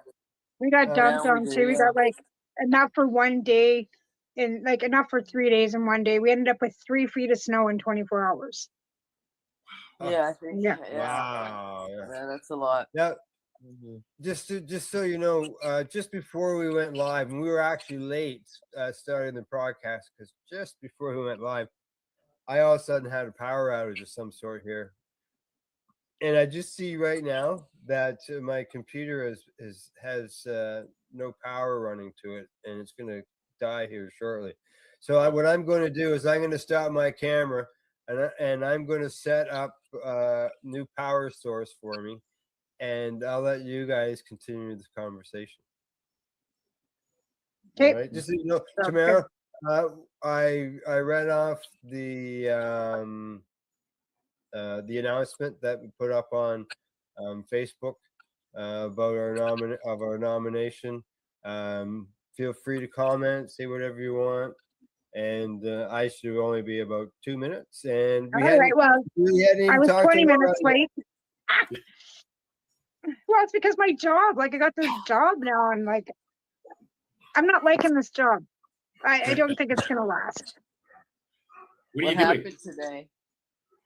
It's retail. Well, I quit my job working at the catering company, and now I'm working retail at Garden and Farm and Pet Center. And the people are great. It's just that it's retail, and I've never done retail before, and I'm not thinking I'm liking it. So because you have to fake being nice to people, and you're not. It's not that I'm stocking shelves and I'm hanging clothes and I'm doing stuff that I was hired to be the hydroponic specialist, right? And now we found out that we cannot grow cannabis in the store because of legalities, because it can't be in public where children can see it, right? So we can't even grow the 4 plants that I planned on growing in the store. We can do classes, which is great, but if you can't show the people what you're growing, then why, like, what's... So I was hired to be, like I said, the hydroponic specialist, and now I'm hanging clothes and dusting boots and putting out Things dog that you don't food want to and do. Things that you don't want to do. it's not that I don't want to do it. It's just that I didn't get that's not me. Like, baking was one thing, okay? Like, I'm a baker, working at the restaurant, doing the food and stuff. That was awesome. This is not me. I mean, like I said, it is because I love the plants and that kind of stuff, but I don't know. I'll stick it out for a bit longer. I hope that, like, you're closer to, your passion project of baking and doing videos about it. I think that'd be cool. Well, I'm going to start Get Baked with marijuana here right away as soon as I get my logos and everything, because that's another project for the network, right? Oh, yes. So we've been nominated. The network's been nominated for an award, and we've all, like, the whole network. So that's all of us incumbents. And we all do some really great work. Like, we have so many shows now on the network that we all do some great work. So we've been nominated for this. I know. I think it's amazing fantastic. Award. And the whole network. So it encompasses all of us, including you, Loretta, because you were part of the network for Canada Quebec Connection too. So just because we shut that show down doesn't mean that you were part of that nomination as well, because we had that show, right? Mean, I feel like, I'm always honored to have, be in a small role connected. But I mean, I think, what Al has done with Pace Radio is, it's like it's really important archival material for history, really. It really is. Exactly. Exactly. And the fact that we're still educating people every week, right? I educate myself every week when I do the news. Every single time I learn something every time. Right? And that's the thing, that we're learning something new all the time. And with legalization, I think we figured that it would peter down, but with legalization, what it's done is given more patients access to cannabis, so they want to ask more questions. And so when they come forward and they ask, about these things, at least we can't, like, of course, with the medical stuff, we can't really give them medical advice because that's not, we're not doctors, but at least they can at least look up what they want. And then they can go into a location and try and find the strain that might possibly help them. Whereas before, patients were always struggling to get access wherever they were, right? So, like I said, again, with legalization, there's the good and the bad. And Loretta, you've got a job working for an LP now. So how is that going? Like, really, like, I know we talk like on a regular basis, but I think when, you're in the fight for legalization, it does all feel very, local and also national. But now that that's been attained, even though it's not the legalization like the one that, I had hoped for, that's for sure. But, it's changing slowly and it's still in a process and whatever. I think yeah, I'm happy to be working for this LP. It's a small one. It's MTL Cannabis. It's in the West Island of Montreal. And I think because, I had a lot of experience in the very, very early days of not being in really healthy gardens, but, some definitely were. But, just being in one that's really highly regulated or, it's like, yeah, no. And it's like it's close to farming. One of the things I do, I work in post-production. And I'm part of a team that takes down the plants, so harvest day. And I just, All right. really enjoy it, even though I'm dealing with some chronic pain issues. I'm like, yeah, no, I like, it's like that's I always think, okay, yeah, this is a day I feel like I'm a farmer, the way we do it. So, and the plants are big, so yeah, no, it's been like, Big I is think I've good. been working there about 8 months, But and it's there, been like you a said, really it's good highly experience. regulated, right? So Health Canada is in there on a regular basis, right? And Health Canada Yeah, has no, cameras since that they I've been watch there. them. Yeah, no, we get audited quite regularly. We're under surveillance. I mean, I enjoy the highly regulated aspect of it. Honestly, I just I just do. And but most important is there's a core group of people. They're very creative, just what you'd expect with cannabis. They're musicians, they're artists, really lovely people, young people. So I'm having so much fun working with them, and we're having fun working Well, let's together. hey. And it's it's like it's small in some ways, but it's growing. They've just partnered with like Canada House, a veterans-based LP, and they've got a few other partners. And they just started with the success of one strain, Sage and Sour, and it grew from there. Like I think the company's around 80 to 100 people, but they're going to be growing. But the rooms are, considered still, I guess, by LP standards, like they the rooms are not huge, like massive So warehouse. like, so it's not a micro grower. Being Yeah, I came in partway through the conversation, and it's a good thing I left when I did because I lost all my power. Yeah, no, I think You have they no are. power?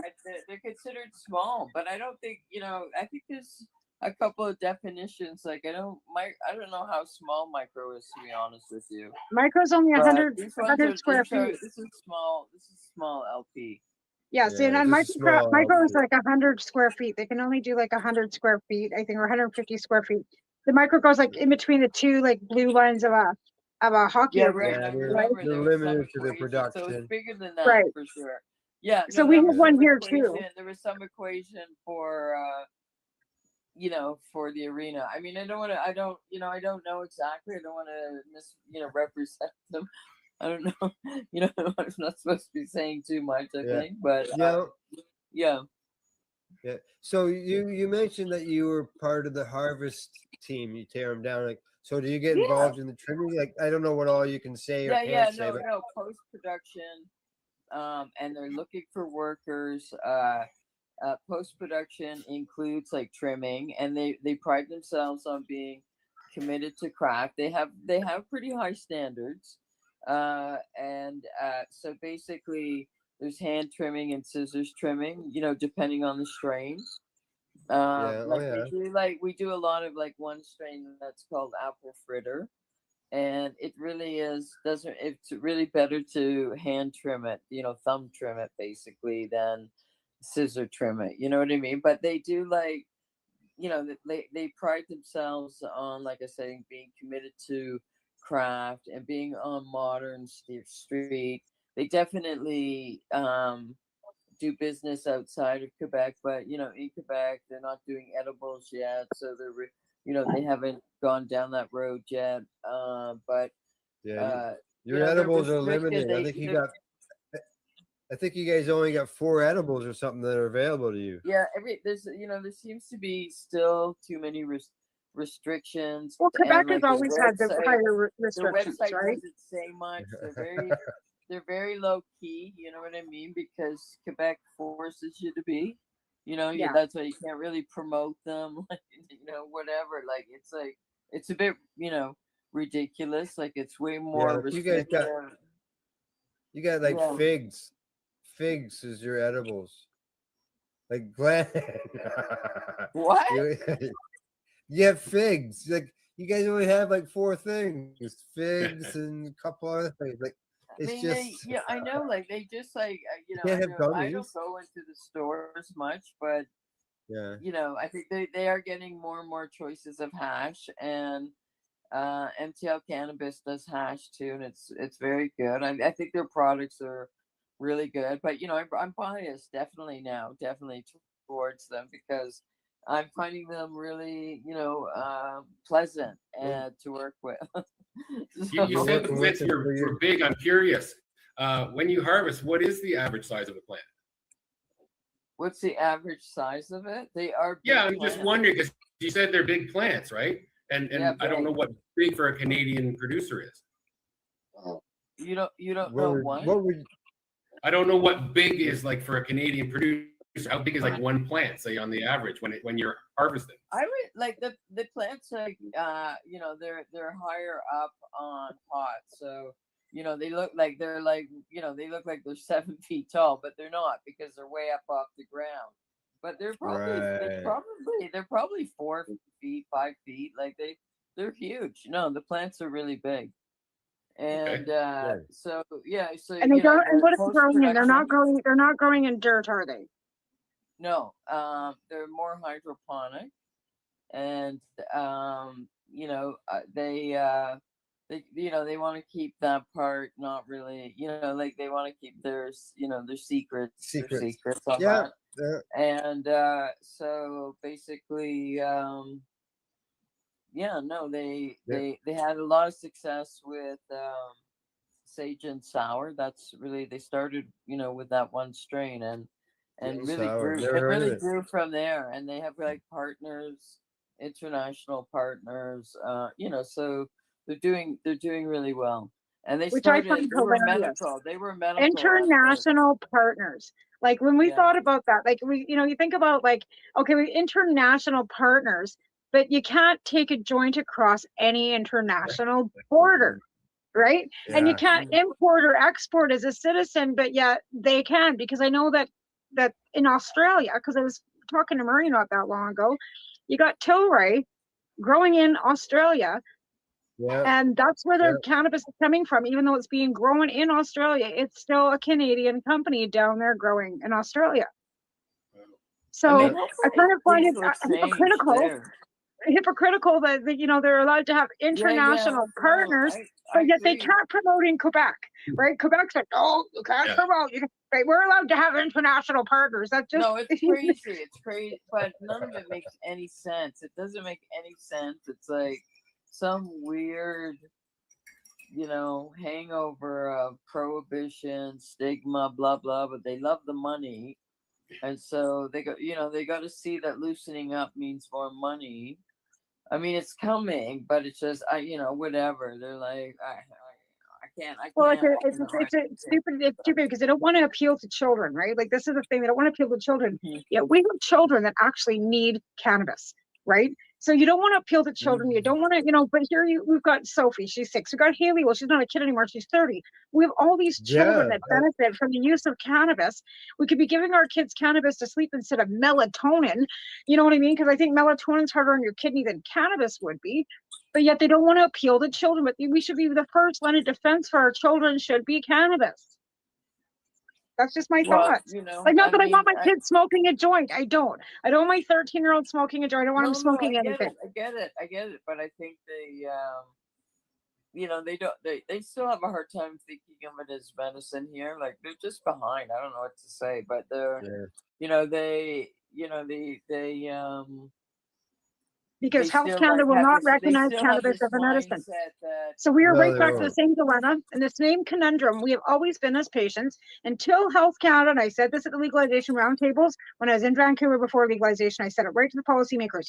Until you guys recognize cannabis as a medicine, we are going to be in the same conundrum that we are now and after legalization and going into legalization, because you're still going to leave the people that need it for medical purposes behind. And they have. Yeah. Why we couldn't have court cases? Why we have all these people that were, that are like the VCBC having to move. They're helping medical patients, right? But then you got Remo and Sandra that just got a medical licensing. So what is it? What side of the face are they talking out of? You know what I mean? Like you got medical over here that they're still giving medical licensing to, so you can help patients, and patients can still, but they're not giving them compassionate pricing or anything else along those lines. It's bullshit. Well, hey, we all spend a Friday night sitting around fire having suppositories as a recreational item, right? Like, come on, fuck. Between them and facial scrubs and all the other things that they say it's a recreational use, but those aren't recreational items. It's just They've got caps in there, even the edibles. Like, to be fair, who sits around and eats cake? Like, I mean, it's not recreational to sit around and eat alcohol cake and you know what I mean? Like, what's recreational about a fucking muffin either? There's nothing recreational about that stuff. It's because patients used it for pain, inflammation, depression, anxiety, whatever, and we were baking it in, and we discovered, patients discovered how to infuse butter and how to infuse the oils and how to infuse all that stuff. None of that was for recreational use, but yet they want to use it as recreational. Just like say it for what it is. Cannabis is medical, no matter how you frickin' slice it.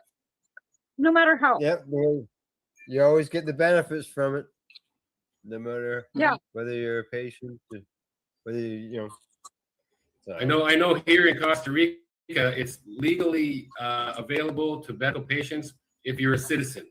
If you're not a citizen, you cannot access it. Like I said before, there's legislation on the books, but it hasn't passed, and that's for recreational. And they're planning on doing cannabis tourism here. It's the first place I've ever heard of that's actually planning cannabis tourism. Well, I think they know. It's a great opening. Canadians love to go to Costa Rica, so they're just being smart. And it's warm, and it's just going to be way more appealing than Mexico because there's no cartels there. Seriously, like they go to Mexico, they'll get shot. Compared to Mexico, this is so safe. This country. Right? Yeah, and that's a difference. Sure. And that will be really appealing to Canadians and Americans because there's so many states and in the States that are, and Europeans too. So because in Europe, they're not even as far ahead as we are. Like, Amsterdam was the place to go, and now it's more restricted than we are in Canada. Pardon me? They're trying to close Amsterdam down for tourists now. No, right? And that's what I mean. Like, I don't understand the whole backwards thinking in Europe. And then here we are moving forward in Canada and Costa Rica and other places, even the States. Like, to be fair, Biden's been talking about legalization. I work with a lot of young people from all over, actually. And I worked with a young man today from Pierre from France. And he was, and I asked him, I said, do you think you'd ever work in a place like this in France in the next 5 years? And he's like, no way. Like, France is way behind, I mean, it does sort of like, once you start showing them the money, it's all about this. Once other countries start seeing the money, they will start. So trust me, when Canada comes out and says we're making $5.8 billion a year on weed, those countries are going to hear that. And if the liberals would just come out and actually say, and I'm a liberal, I'm not going to lie about it. I'm a chair for the Kootenai Columbia Writing Association now. If it wasn't for weed, we wouldn't have had CRB. With the small businesses during the pandemic, we would have went shit tits broke, and they're bitching about the deficit now. We would have been screwed if it wasn't for weed. But we have to take a break right now. They should talk about it more. Yeah, that's right. As Tamara says, we got to take a break. Now, Glenn, are you sticking around? Or are you? I'm not going to be half the break, so Pura Vida, everybody. That means pure life. You take care, Glenn. Good seeing you. Bye now. Good seeing you, Glenn. All right. As we go into the break, I'm going to play a little video here on us being nominated for the award. This is something that Green Irene myself put together, and there's actually like 8 videos. But what I've done is there's two videos, and one of them is done with different background music. Some of it can be chilled, relayed back. Some could be funky. Some could be electronic. Could be something that's soft or light. So it's all different kinds of music we've played with that one. So I'm gonna go in with one of those, going in the break, and we'll see everybody on the other side. You're watching the Pace Radio Show. We're live here on the Pace Radio Network.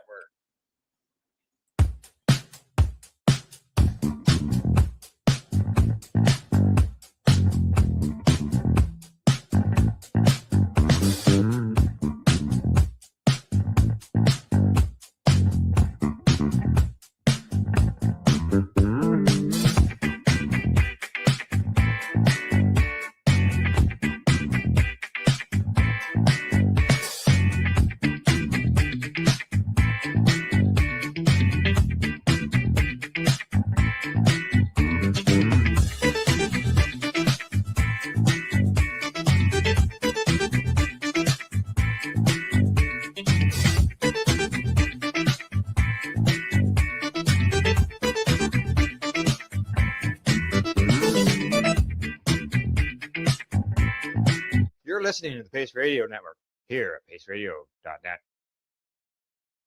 Camelford Lifestyle Shop, open Monday to Friday from 10 till 7 p.m. or by chance. Check out our flags, our t-shirts, plus our hats, and look of that supply of rolling papers, plus much more. We've got bongs and your favorite herbal vaporizers. Look at all the incense we have, as well as for those who collect knives, check out these knives in our collection.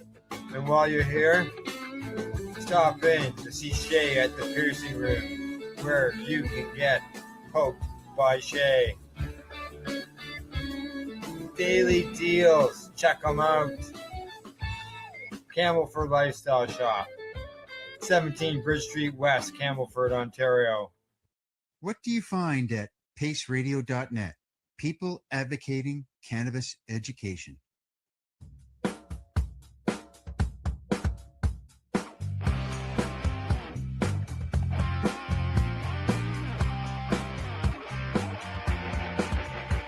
I'm having an awesome day, and I'm gonna make sure it stays that way.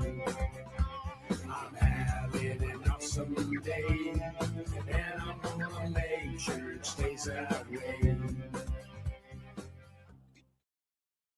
Limestone City Hydroponics is Kingston, Ontario's hydroponics shop. Take your growing to the next level and create the optimal environment with a tent kit, or maximize your yield with an ebb and flow flood table kit. Either way, Limestone City Hydroponics has more sizes and options to fit your needs. Are you looking for the power of the sun that adapts to your budget? Then look no further, as they have professional grow lighting. They have indoor grow systems that are easy and cost effective, with many options to fit your living space and lifestyle. Cultivate your growing potential. We have everything you need to succeed. And if you can't make it to the store, they offer local delivery to the greater Kingston area. Remember, when you're looking for experts to help you grow, then look no further than the locally owned Limestone City Hydroponics, 105 Sunderland Drive in Kingston, Ontario. Call them at 613-548-0420. Re-rolled Saturdays. Check it out. Nothing but non-stop cannabis and psychedelic programming. Find it at 420pace.ca. You're listening to the Pace Radio Network here at paceradio.net. Wow. If you're watching the Pace Radio Show, don't forget. What? Well, I just checked my Oh, that was mail. an owl. Oh. No, it's a wow. It's a wow. It's a notice from our city about a public hearing notice. I have lived here for 14 years. Well, since 2014. The previous city council, our mayor, sucked so bad that we didn't get any of this. We didn't get public hearings. We didn't get notifications about nothing. We have a new mayor. We have a couple new city councilors, and we are getting public hearing notices about changing a bylaw so they can actually make single dwelling like homes, so you can have a basement suite. Because right now there's areas in our town where they won't allow you to have a basement suite. They won't let you do any renovations. You have to have these ridiculous permits. The city has waived all permit fees and are allowing having a public hearing. That's what two new city councilors and a new mayor does for you. Yeah. Well, yeah. It's Excellent. like I, That's yeah, it's amazing. like I That's amazing. reported. It's like I Very good. reported last week that Marmora opted in on cannabis with a new Yes, exactly, right? council. Yeah. It just takes changing the system slow. It might sometimes it takes really long. But you know what's really sad about this? We have a population of 21,000 people approximately. And our city Yeah. council, our last municipal election, 4,500 people voted. Oh, Yes. so For quarter less of the than people. 5,000 people. That's less than 10% of the population. Yeah. That no, I know this democracy Well, you had is 20, you had 21,000 people, then you have divine. 4,500 people voting. That's closer to a little more than the 10%, but But that's ridiculous. Like, just still anyway. not enough. Exactly. You know, it's still less than 50% of the people are getting involved Right. in that process. So Right. that's Right. But yeah. then, like, you know, like you were So- saying, like Loretta's working at an LP, and we've got one here in town, and they just laid a bunch of people off. They're having nothing but issues. And this came in, Dykar came to Cranbrook when I first moved here too. They were starting to set up, and they've changed owners 3 times. They have a new CO, like when I was still working over at Barb's, because they would come in for lunch. And one of the girls that was working there is now looking for another job. And she asked me, like, because the Ukrainians are looking for babysitting, about babysitting these kids, because they just laid off like over half their staff. And where's that at? A cannabis place? Yeah, Dykar Pharmaceuticals here in Cranbrook. They have, like I said, Oh. they've gone through 3 or 4 different owners. They've had nothing but struggles, and they Got do burned through aeroponics. employees too. A town But that they're, small, you only get so many employees, right? well, that too, but they, you know, claimed they were going to have 200 people for the opportunities for workers, and they don't. Yeah. They have 60 people working there. Yeah. Not even. So I mean, they what'd you just laid think? half off. So How do you what'd you want to know think of the 230 video people? going into the break? Was it funky? Great. It's great. Yeah. I didn't hear it. I didn't get to see it. I don't know. Oh, didn't you? Yeah, it's had the funky strut music theme to the background to Oh, it. that's So. good. No, that's Yeah, No, it's it's good. yeah, and it lists all the shows and gives a little bit of information about each one. And so Yeah. there's more to Yeah. more to come. There's more to come. Right. That's for sure. Yeah. Yep. When does Like I said, when's Judgment Day? Well, the voting is going on now until the end of February, and Okay. then the announcements are done at the expo Which on is when? March Which is when? March the 24th to the 26th In Toronto? is when in Toronto, correct. Where is There, I got it here on the share screen here. Just give me a second here, and I'll just. so what expo is this? Canna Expo is like Lyft, or what is this? It's called the Can. This is the first year it's ever been run. It's They say it's Canada's largest consumer show. It's the first time it's ever been done, or for them, right? They say it highlights new products, new technology, seminars. There's a cooking competition here. Bud tenders, they get to go there, and they actually get free samples given to them. There's the awards, the social media influencer awards. That's what we've been nominated for. Exhibitors include producers, craft growers, stores, CB health and beauty stuff. It can be seeds, edibles, and beverages. So I don't know how they're going to be doing that end of things when you can't give. Well, because it's you all can't- legal, right? They can bring the LPs and stuff, because that's what's going on in Vancouver for 422. There's some licensed producers that are apparently entering their product into some of these cups. Yeah, And well, I I don't know that's what the connected to the.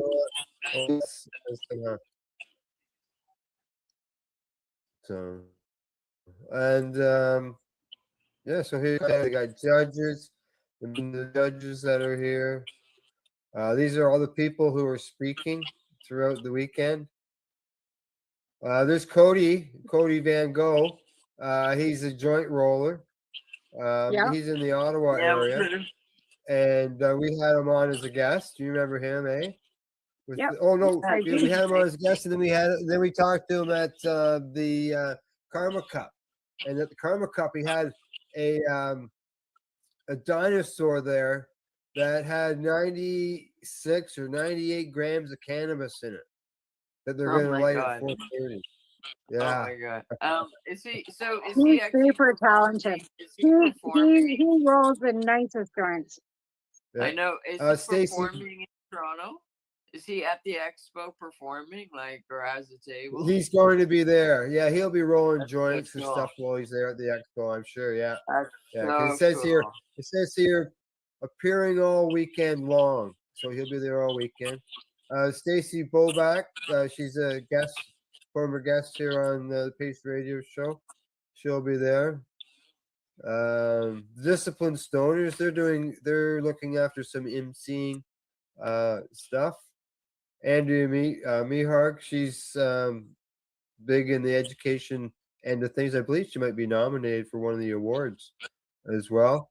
There's Jack Kungle. Most people know who Jack Kungle is. He'll be there on Sunday. And Kim Soltarski. He's the director and that behind the award-winning Men with Dignity and Jack's Garage. Excellent. Yeah. There's all kinds of information here at the website. They talk about the venue, what it's going to be there. Okay, I'm sorry. the people who are Al, involved. what weekend is it? March the 24th to the 26th. Okay, wow. Yeah. Blaine Dowdle of Itopia Life in Jamaica. He's the CEO down there. He is he formerly ran MedCan Access. That was a dispensary in Toronto at one time, and we would work Pace and them and MedCan Access and Treating Yourself. We worked together, going to home shows and women's shows and health shows to educate people about cannabis. Well, now he's the CEO at Itopia Life down there in Jamaica, and he's got a booth here at this event. Can we get like Tamara at the event so that we can get her in Toronto? No, I can't come out. I got too much shit show going on here. I'd love to be able to come out, but I've got my dogs, my kids. Damn, You know.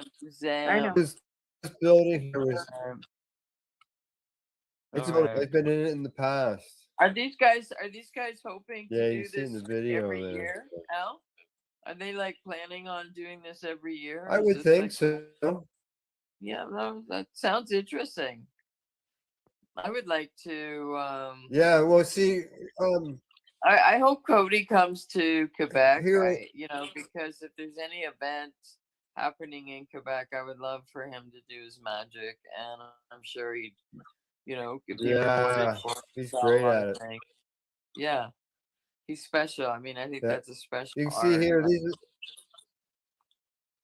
it is, and he spends a lot of time rolling those joints, and he's done so many different things. He's got planes, he's got people, he's got zombies. It's just yeah, whatever you can, and he does Is there custom like, work. are there like any others that come close to his level, like that there are contests, or is he just at a level like that nobody can reach yet? Because he does seem like he's, like at such a crazy artistic level that most we had another people, guest on. if they could do a cross, that's a good thing. We had that other guest on too. What was her name again? Nikki Robin. Nikki Nikki Robin. Roberts. Yeah. Yeah. So there is somebody else that Yeah, same. She rolled Fairly similar. joints. Yeah, I know she rolled joints and stuff like that. I don't know if she does the level of what Cody does. Like when we had him on, we talked to him about like production. They're doing it legally, being available in stores and stuff like that. But he talked about the OCS needing minimum requirements on orders and that, and he says that there was no way that he could put up production numbers to do that. Like he has to roll these joints. Like it's not as if he has an assembly line and hired a bunch of people that could do. He'd have to hire a joint roller, custom No, joint rollers in exactly. order to No, stay no, the I know company. exactly. No, I know it's ridiculous, really. I mean, it Yeah. takes him like, anywhere between like the one joint Mhm. he said took him like almost 40 hours. Yeah. Yeah, yeah. Yeah.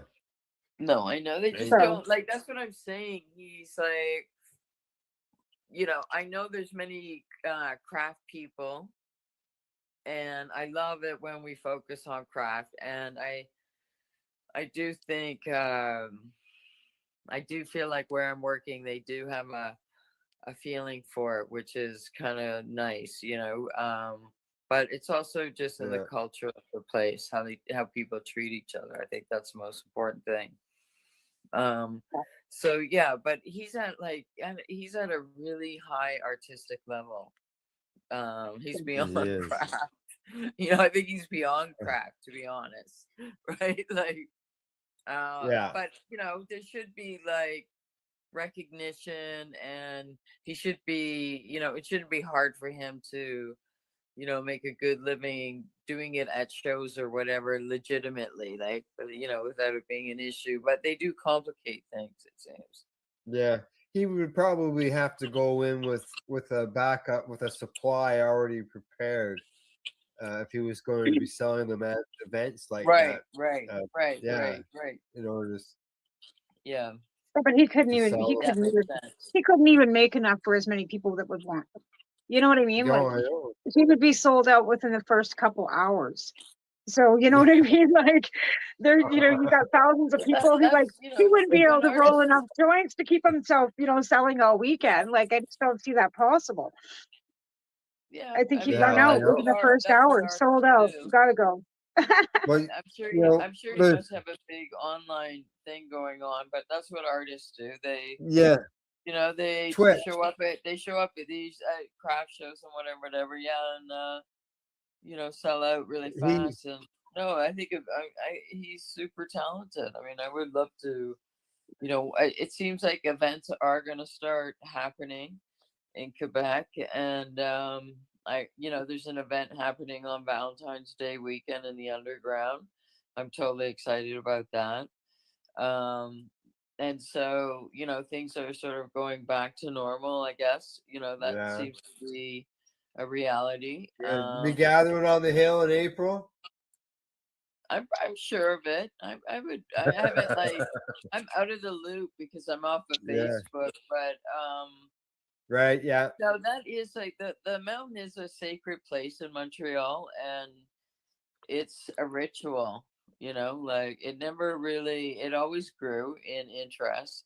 Even like I wondered if with legalization, if like people would still go, and it got even bigger, so, but in the summertime, as you might know, like, when they do tam tams, it's like very much it's always been a cannabis, event, and long Yeah. before legalization. So, yeah, so people love the mountain, and they really do associate, cannabis with the mountain too, for sure. Yeah. Yeah. Oh yeah. Yeah. Yeah. Mhm. I know. I do. That's what I think about. Is that when I think about, because it's sort of like Montreal's version of Toronto's Queen's Park, Right. where everybody gathers, for cannabis events, global marijuana Yeah. march, and stuff like Yeah, that. Queens Park has always, which I think is good. The location of it, it's always been a protest park.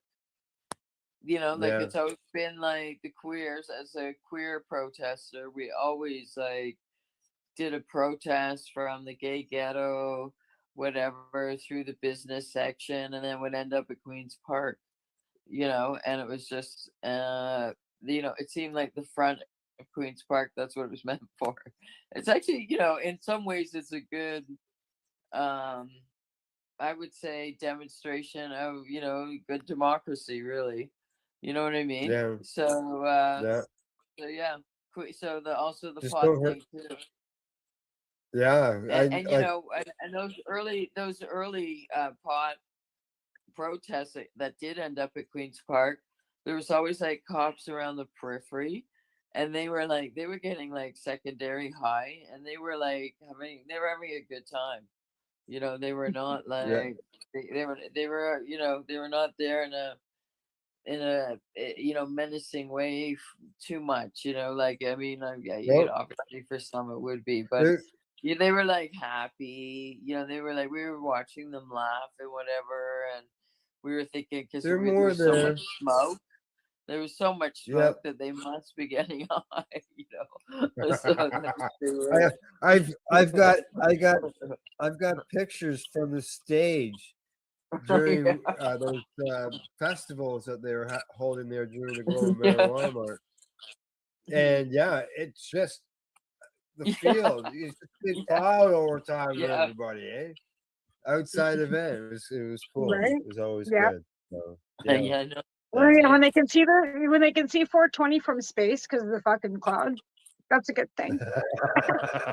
I mean, Ottawa's. I've really enjoyed it. Sometimes, like in Ottawa, the only thing about 420 is I don't think ever I've been to a sunny, but chilly 420, but I've never been to like a warm.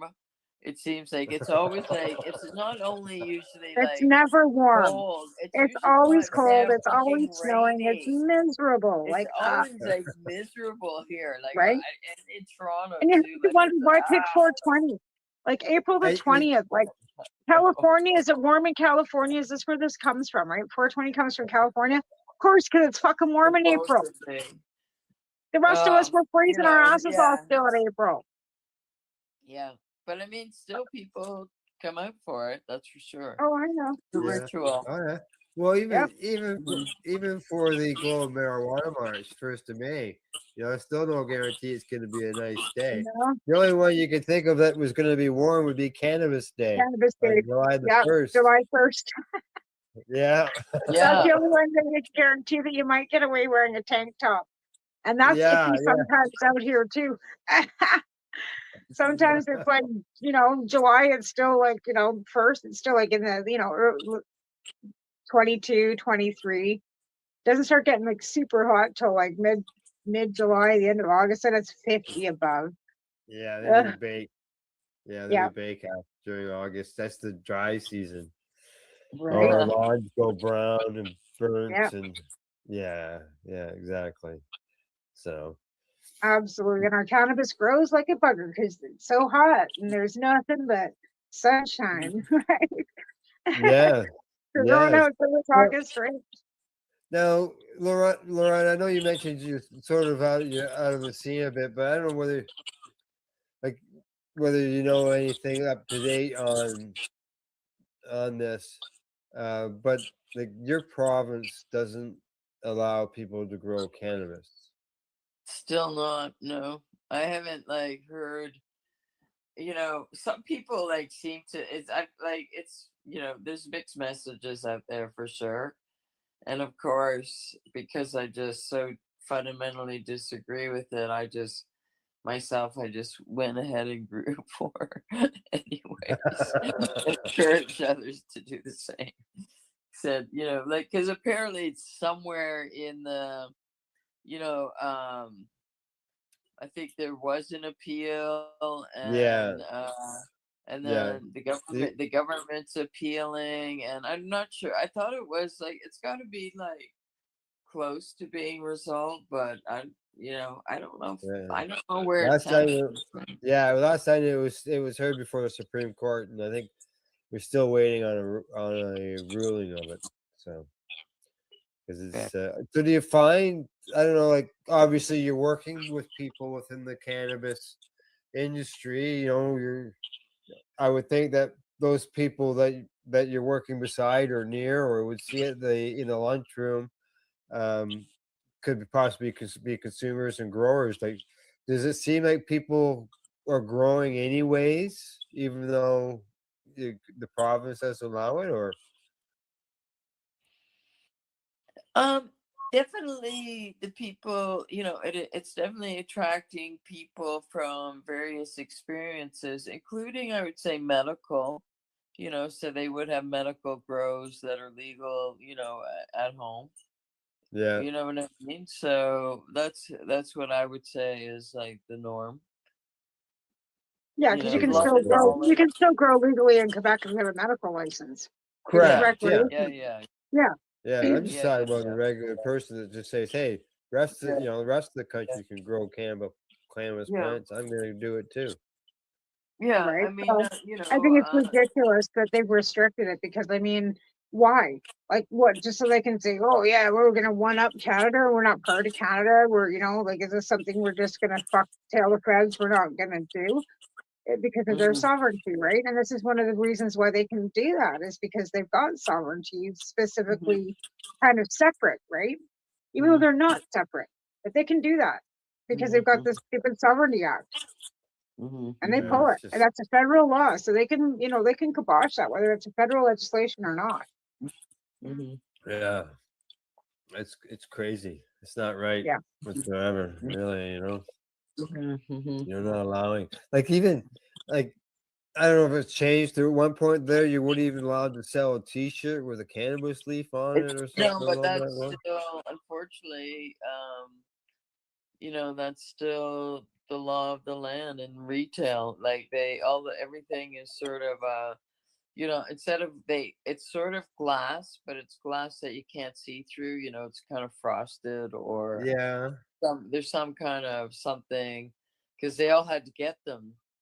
And it just seems so wrong because Montreal really was the first place in Canada that had head shops, and High Times guy, fought for that and got that and won the right for that. And that was a fight that he won, and that's why yeah, he kind of had the first chain. Now it's prohibition.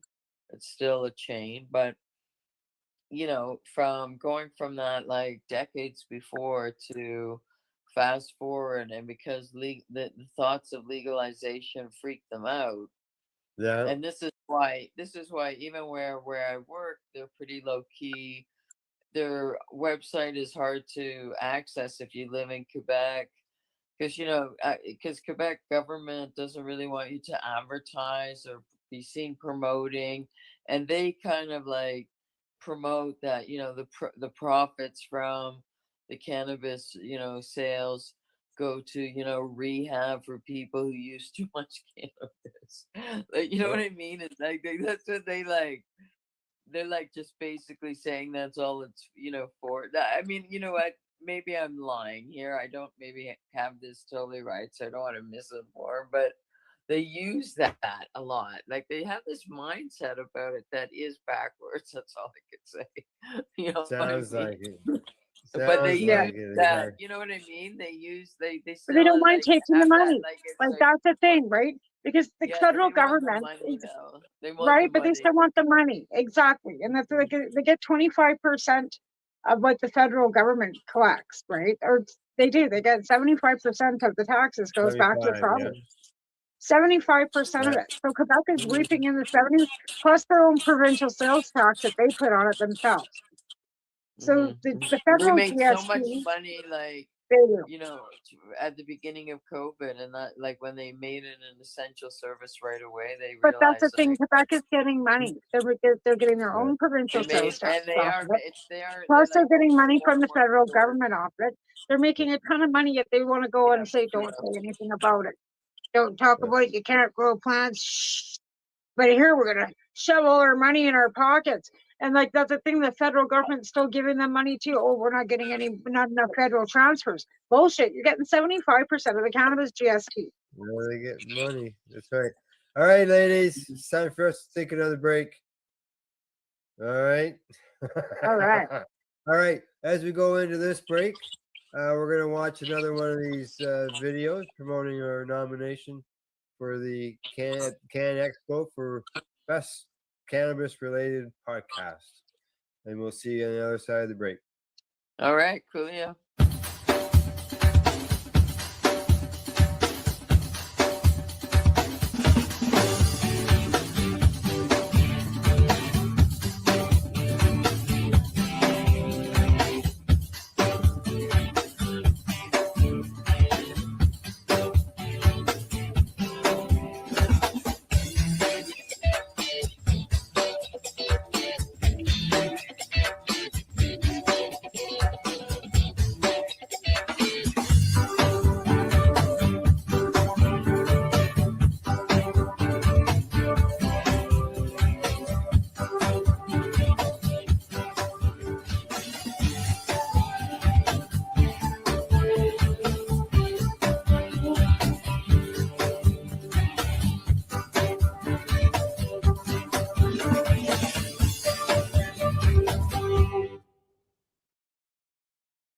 You're listening to the Pace Radio Network here at paceradio.net. Camelford Lifestyle Shop, open Monday to Friday from 10 till 7 p.m. or by chance. Check out our flags, our t-shirts, plus our hats, and look of that supply of rolling papers, plus much more. We've got bongs and your favorite herbal vaporizers. Look at all the incense we have, as well as for those who collect knives, check out these knives in our collection. And while you're here, stop in to see Shay at the piercing room, where you can get poked by Shay. Daily deals, check them out. Camelford Lifestyle Shop, 17 Bridge Street West, Camelford, Ontario.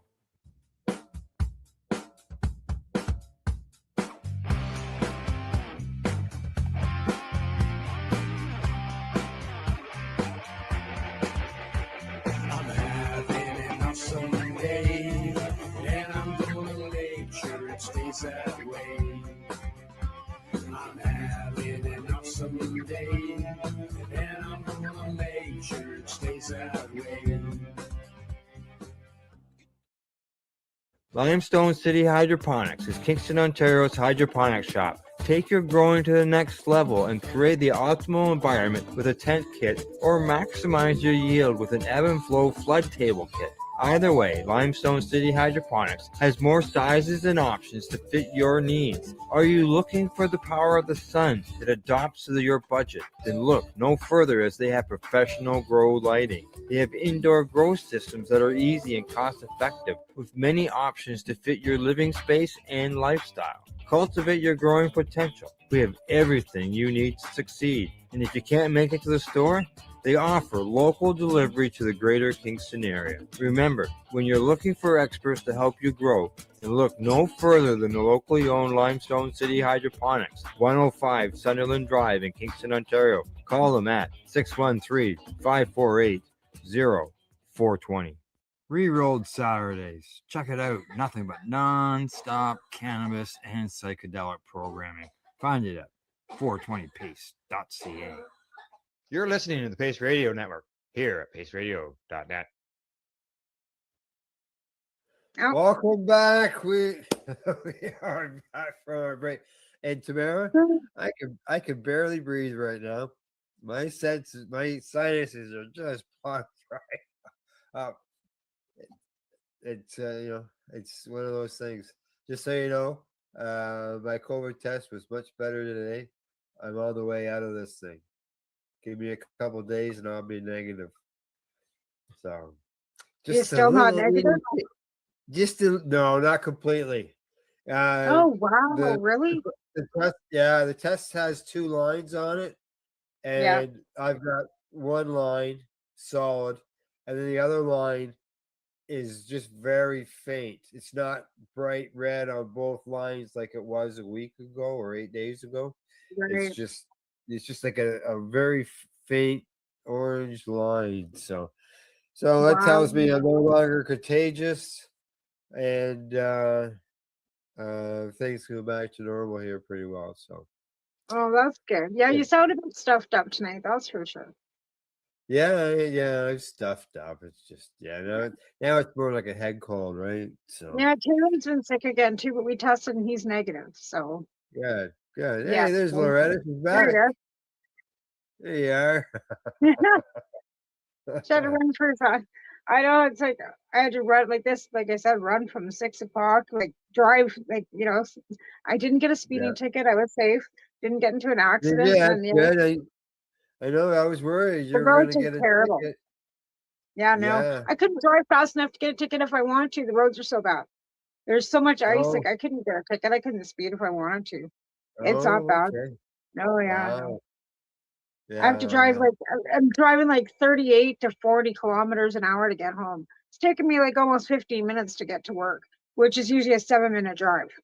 But it's not Oh, bad for okay. me. So yeah. I remember.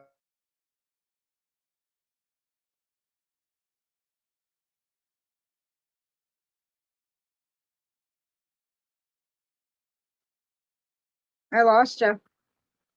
Yeah, I'm back. I'm back. Oh, there you Can you hear me now? go. Yeah. Am I alive? Yeah, you're good now. Now I can see you. Okay, good. Yeah. Tonight there's gremlins everywhere. But Well, yeah, you're having a storm, aren't you? Like you're in a storm, no? no, we're about to get really frosted though. It's gonna get really cold over here within the next 24 hours. Like Oh, you're getting the tomorrow Arctic night. vortex the week that just left here, Correct. because we had it. Yeah. Yeah. It's on its way here too. Yeah. So it's on the way. It'll pass through here and head to probably our friends on the East Coast. Yeah. Yeah, they get it from they get it up the East Coast. They get it across from the West. They get. I know, right? Yeah. Oh yeah. That's why it's so hard to grow cannabis outside in Canada. Like to be honest, like I know that you guys are in Southern Ontario and stuff, but I know that here, like the strains that I've tried growing outside, it's frosting before they're done flowering.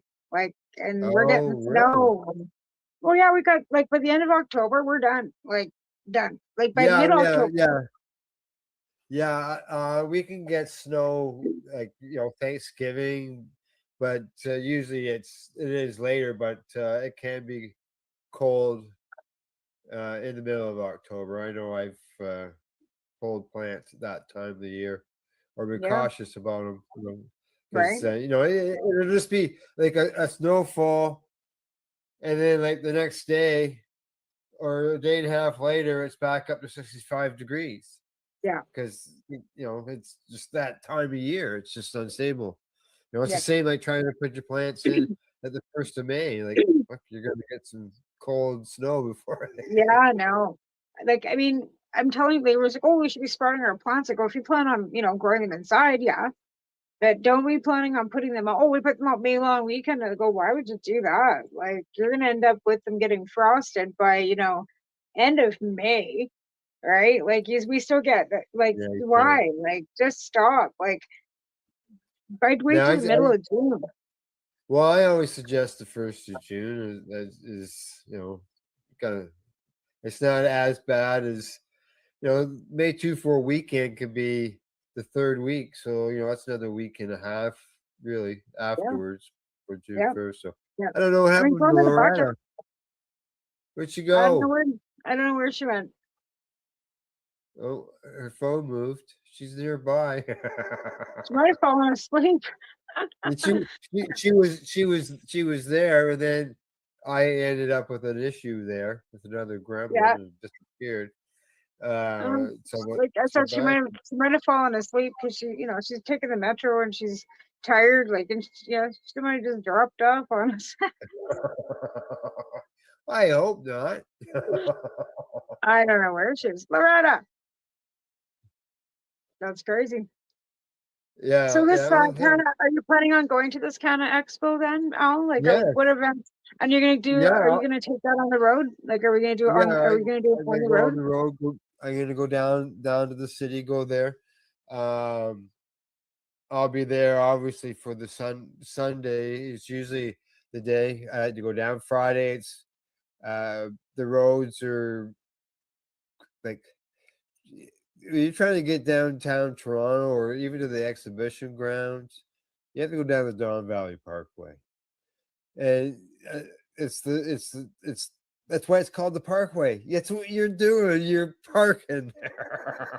Oh, no. Right. So I always say Sunday's the best day to go because the highways and roads aren't as busy in Right. order to get into these places. So even Saturday can be a busy time, but the best time that I found to go is the Sundays. And if there's places that are selling things, they don't want to move them or carry them back, then they'll reduce things, they'll dump things, and that's Yeah, another you're advantage. right. Because well, I mean, it's like a big expo, right? So they're going to have products, and Yeah. you're right. If they don't have to Yeah. fly it back or take it back from where, they're going to be giving it bargain basement prices, and that's the Right. best day to go to get the deals, right? You're Yeah. smart. You're a smart man. I've Right? had some experience. Right? No, that's a good thing though, because you're right. Like, you got to be able to get a nice piece of glass, and if the awards aren't till Sunday, then what's the point? Then you're not having to pay for a hotel room either. You know what I mean? Right. Like that's a thing too. Exactly. Like if you can drive back and forth in a day, like it's everything has gotten so expensive. Like even the thought of me going out there would cost me like at least $3,000 with a flight and a hotel, and it's only for 4 days, and like that's a fair bit. And if I wanted to shop and eat out, 5,000. I'll just pull that right in my Yeah. butt. Like I just got to spare $5,000 laying around. Let me sign up a Yeah. ticket right now, right? Like, Yeah. Oh, are you there? there What you happened? are. Did you fall asleep? Did you fall? Oh, Oh, she's gone. She's we gone. lost her. Yeah. And she fell asleep on us. Yeah, she's tired. She's had busy times. Well, she, like I said, she takes the metro every day early in the morning, right? Yeah. And then, Yeah. she works all day, and it's a high intense labor job, like taking Yeah. down cannabis plants and hanging them up and pulling leaves and stuff, and then trimming all day is not for the faint of heart. Like that's a pretty Well, heavy. I don't know about you, but when I'm doing harvests, and you spend all week trimming, and you don't get nothing else done but trim. Yeah. It is. It's tiring. Yeah. Like you can get sick and tired of doing it, whether you're Yeah. being paid for it or not. But, Right. Well, you made about one thing I wanted to touch on this expo, okay, which I think that is look as you look here. The CEO is Catherine Riley. I don't know her or anything. It says here that she was involved in the national bridal shows, and as far back as 1982. Oh. Yeah. Well, that's the thing. Like Baby these time. now that it's legalized, these people that have been doing events in other industries are going to jump in, and that's exactly what's happened. Like with legalization, we've got cops in there, we've got corporate people in there that would have never smoked cannabis in their lives and probably still don't. And they're the And ones that here's are the CEOs of these big companies, and that's I think what's disheartening for us activists, right? well, So there's another lady who's involved in it. I don't know this Kelly. This Kelly we obviously know. She's involved in it.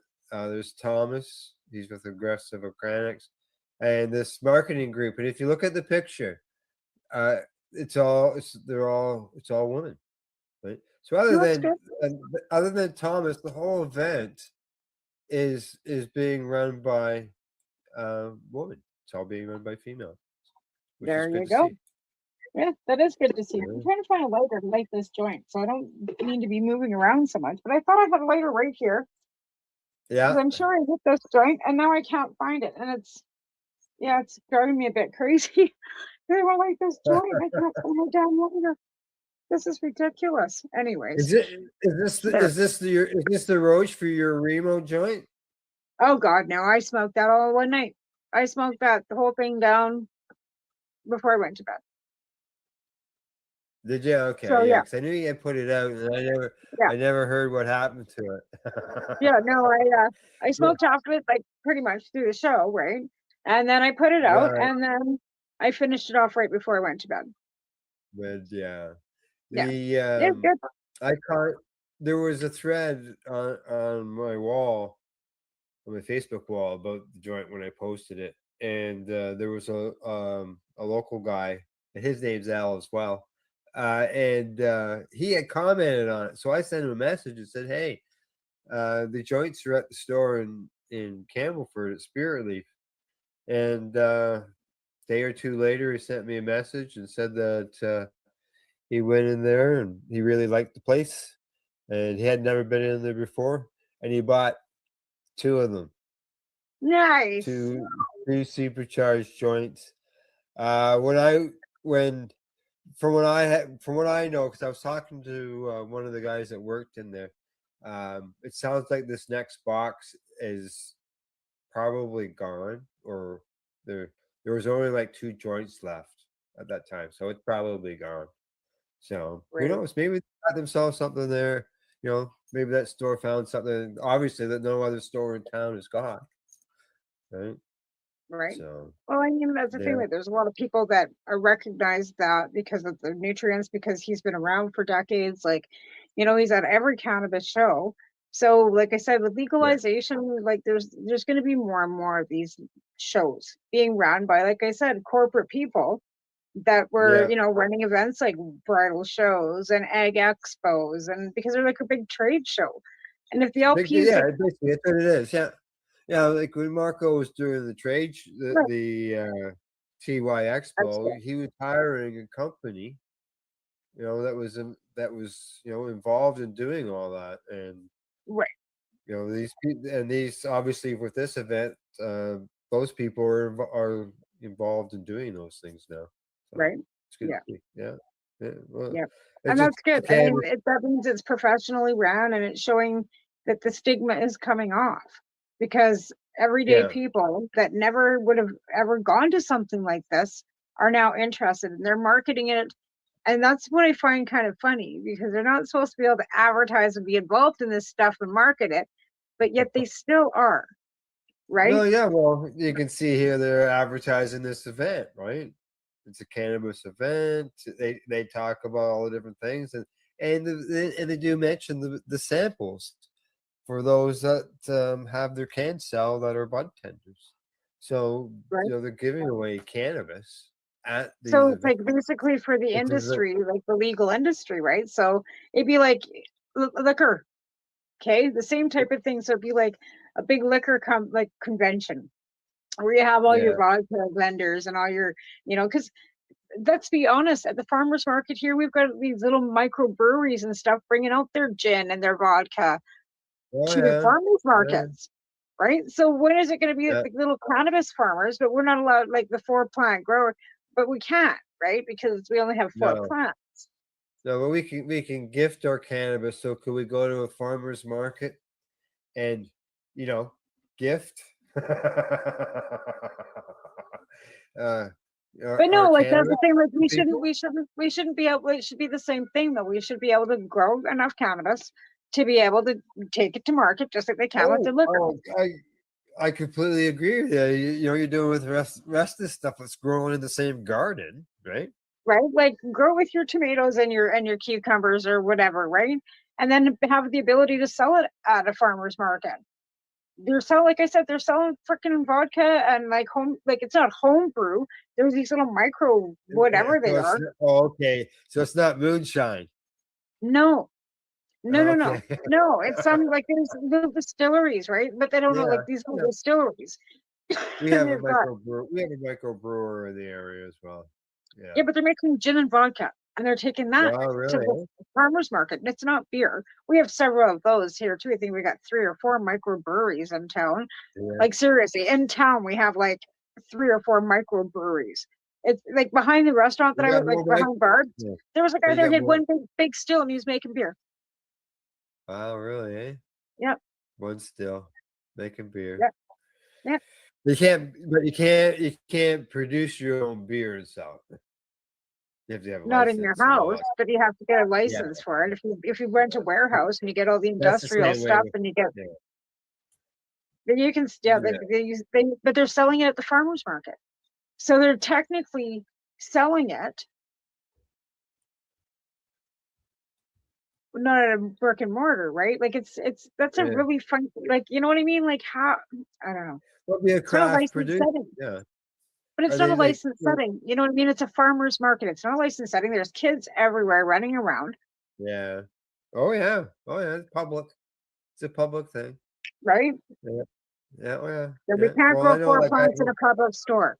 I can't grow I 4 plants in the public store, but we could have a no, wine well, testing in there. I know a store that actually has a license. They got a patient's license at the store. Well, that's And what I it, was thinking. That's what I was thinking and as a production. Yeah, I thought about that yeah, too. they are the last I was in there, and I'll be going there more often now. They were growing cannabis plants in the store, for patients. With a sign there, and they had, so you could see how they did it. So Yeah, it well, worked that's out. what I was thinking. Worked out pretty good. There's got to be a way to do that. Yeah, yeah. Well, maybe next time when I'm in there, if I remember, I'll ask him. Yeah. So I Yeah. know they were doing Well, it. didn't Devin Ross have them growing at talked to the BMA owner, hydroponics? huh? But didn't Devin Ross have some growing at BMA? Well, in the early times before CTCP, okay, because the CTCP office was at one time their grow room for when Oh, they I could see. bring people in. That's where they had their Right. vegetables growing and plants and stuff. Now I don't know if they grew cannabis in there at that time, but I know that they did have vegetables growing and so on and so forth, so they could demonstrate and show the Right. customers. Yeah. Yeah, but you've heard of them, CTCP. They Oh yeah. they need an office. Yeah, I And know. I know. it turned from that, and a lot of patients got their license to grow in that space. So Yeah, that's where that's they. amazing. I know. But Yeah. like I said, we tried to satellite it out here, but as soon as people heard that it costs money out here, they were like, I ain't getting it. They Yeah, took their well, chances. those doctors want some cash for their Yeah, well, it's work. never free, right? But like I said, Yeah. anybody who wanted to do it, and they'd let them know, well, yeah, I can help you with that, but Yeah, it's costing. It costs money. yeah, like you could go to some companies and get it done, but then you're also restricted to going to a licensed producer. They wouldn't allow Yep. you to grow your own. They would sign for Yep. those No. things. I asked And they had their I limits. asked them to stay 420 for my licensing. Like when I got my license through them, they gave me my LP license for free. When I asked them for the Yeah. paperwork so I could send it to Health Canada, they said, "Oh, we can't give that to you." I go, "Why can't you?" Well, we can, but it's $850. Oh yeah. See, for years, I know you're right there, like myself, helping a lot of people getting documents signed, sending them to a doctor Yeah. that we might have known in the area that would do it. And Yeah. we fill out the paperwork and then make sure it's all done right and check back with them to follow up on things. Did it all for the kindness out of our heart to help other people. And that was our reward. It just to know that you did That somebody something to got their help license. somebody. That somebody else got their license, they could grow their own medicine. You bet. Like, Right, exactly. yeah. Yeah. It was never, like I said, it wasn't ever about money for us. And it never was. Like, I know Debbie and Ross didn't make a thin dime off any of those patients. And I know I didn't. CTC didn't. We've never had any money in the bank. It's like, it's a non-for-profit just so we could actually do it if we had to, for whatever reason. I'm not even sure why we became a non-for-profit, to be honest. Yeah. I just don't even remember. It's been so many years, but like It I said, has been, hasn't it?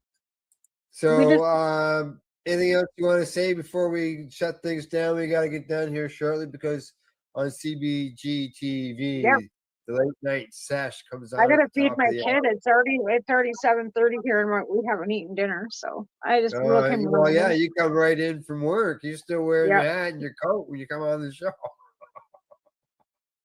I know, and I took So, my hat off because it was hurting my head. I've been wearing it all day because my hair wasn't great, but whatever.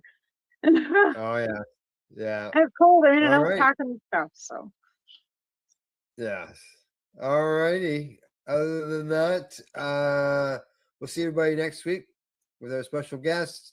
Other than that, tomorrow morning, catch psychedelics and cannabis educational news with Glenn and Rev Cindy. And as you saw, Glenn's sitting in Costa Rica where it's 35 degrees and he's sweating it out. yeah, that sucks to And be that- here. It's so bad, right? yeah, I know. It sucks to be here down there. Yeah, exactly.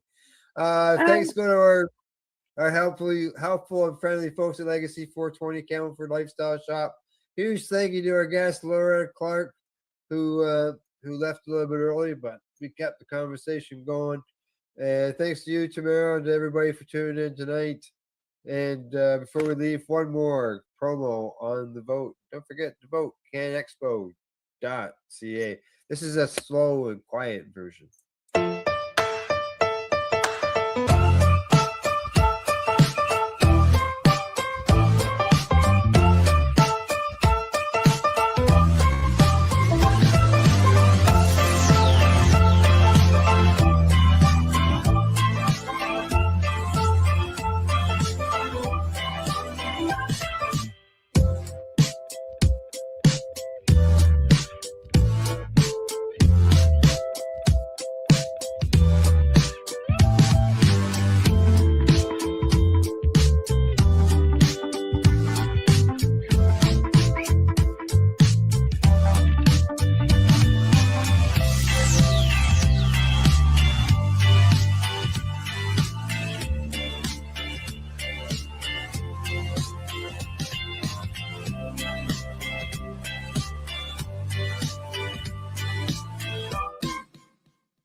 Let's share PACE everywhere. That way it can help create peace.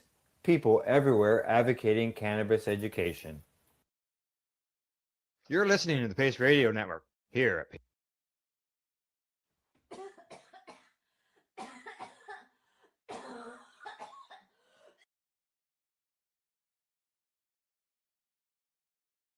The International Cannabis Business Conference headline in its report says Nepal MP urges government to modernize cannabis policies. During the Shivaratri festival in Nepal, one of the nation's largest annual Hindu festivals, it is common for people to be seen consuming cannabis despite cannabis being illegal in Nepal since 1976. Cannabis possession and use are prohibited in Nepal and can result in incarceration, with people caught trafficking cannabis receiving much harsher prison sentences.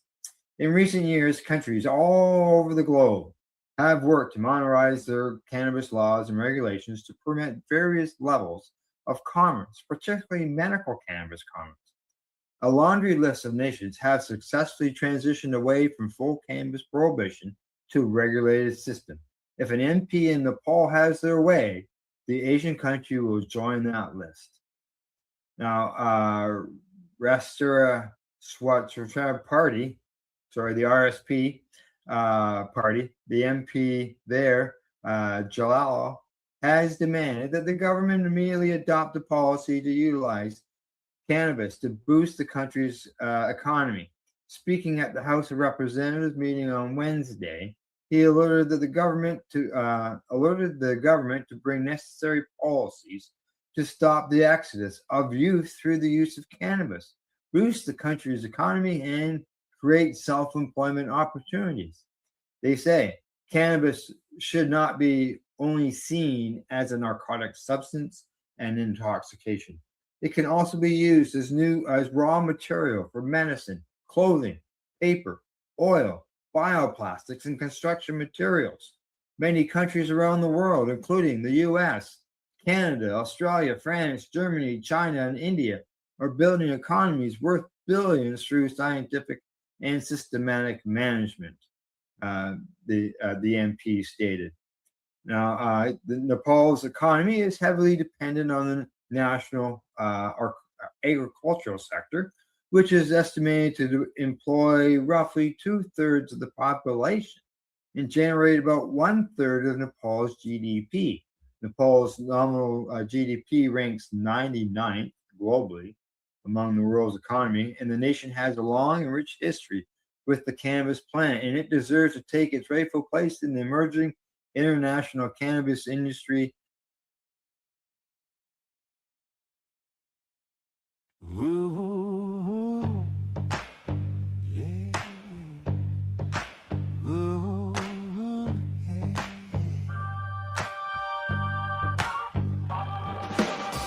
Brain on shuffle, same song. New spin, coffee gone cold, legs can't sit still again. Little blue notebook full of half-born schemes, page after page of almost an in my dreams. When my head keeps spinning, I microdose my mind. Tiny little ticket to the room, realign. Take a slow, sweet drag, let the static unwind. When my head keeps spinning, I microdose my mind. Yeah.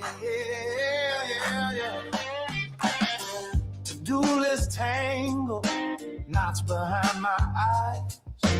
Future on fast forward, past on endless reprise. So I count my blessings on my fingers, on my toes. Then I count my troubles, watch them shrink down to a microdose. When my head keeps spinning, I microdose my mind.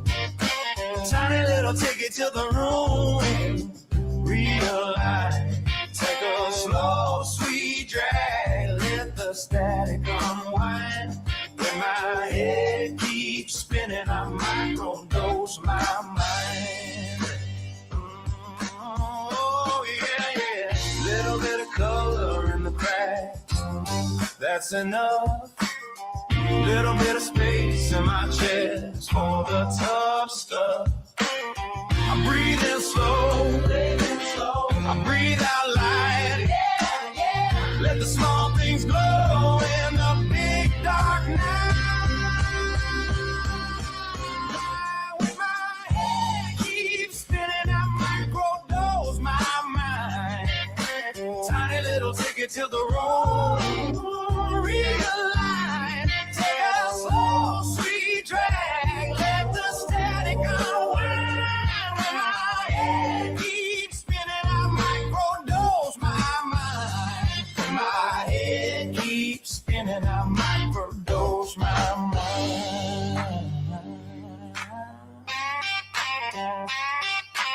Ooh, ooh,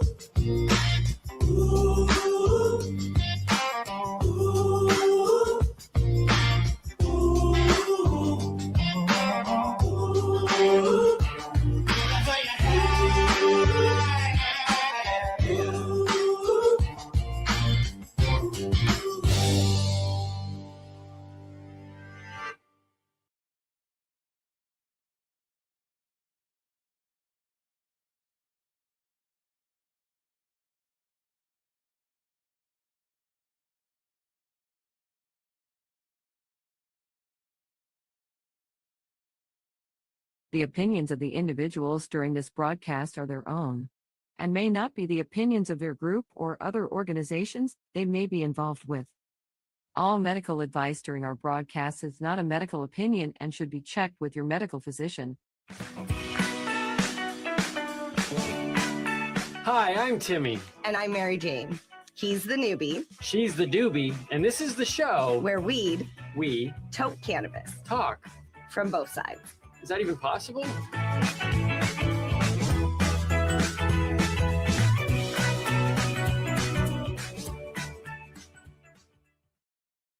This podcast is for adults only, should not be used as a meal replacement, and may contain nuts.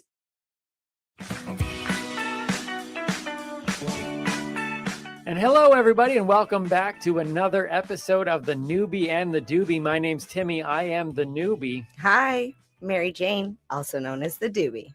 Coming up on today's show, we have our high five list. We also have the word of the week. Yep, and we're going to hear from Tim and Janice. And as well, a cinema review. Yeah, and we're going to end with what gets me going. It's a full show, so let's get going, shall we? All right. Today's a special day. Oh, today is a special day only because we have had to literally practice for it. No, you've had to practice for it. Yeah, I know what this is. And I've actually, it's true. It's been hard for me because I've had to practice not saying the word because I want to hear you say the word. Okay. So today is Diatomaceous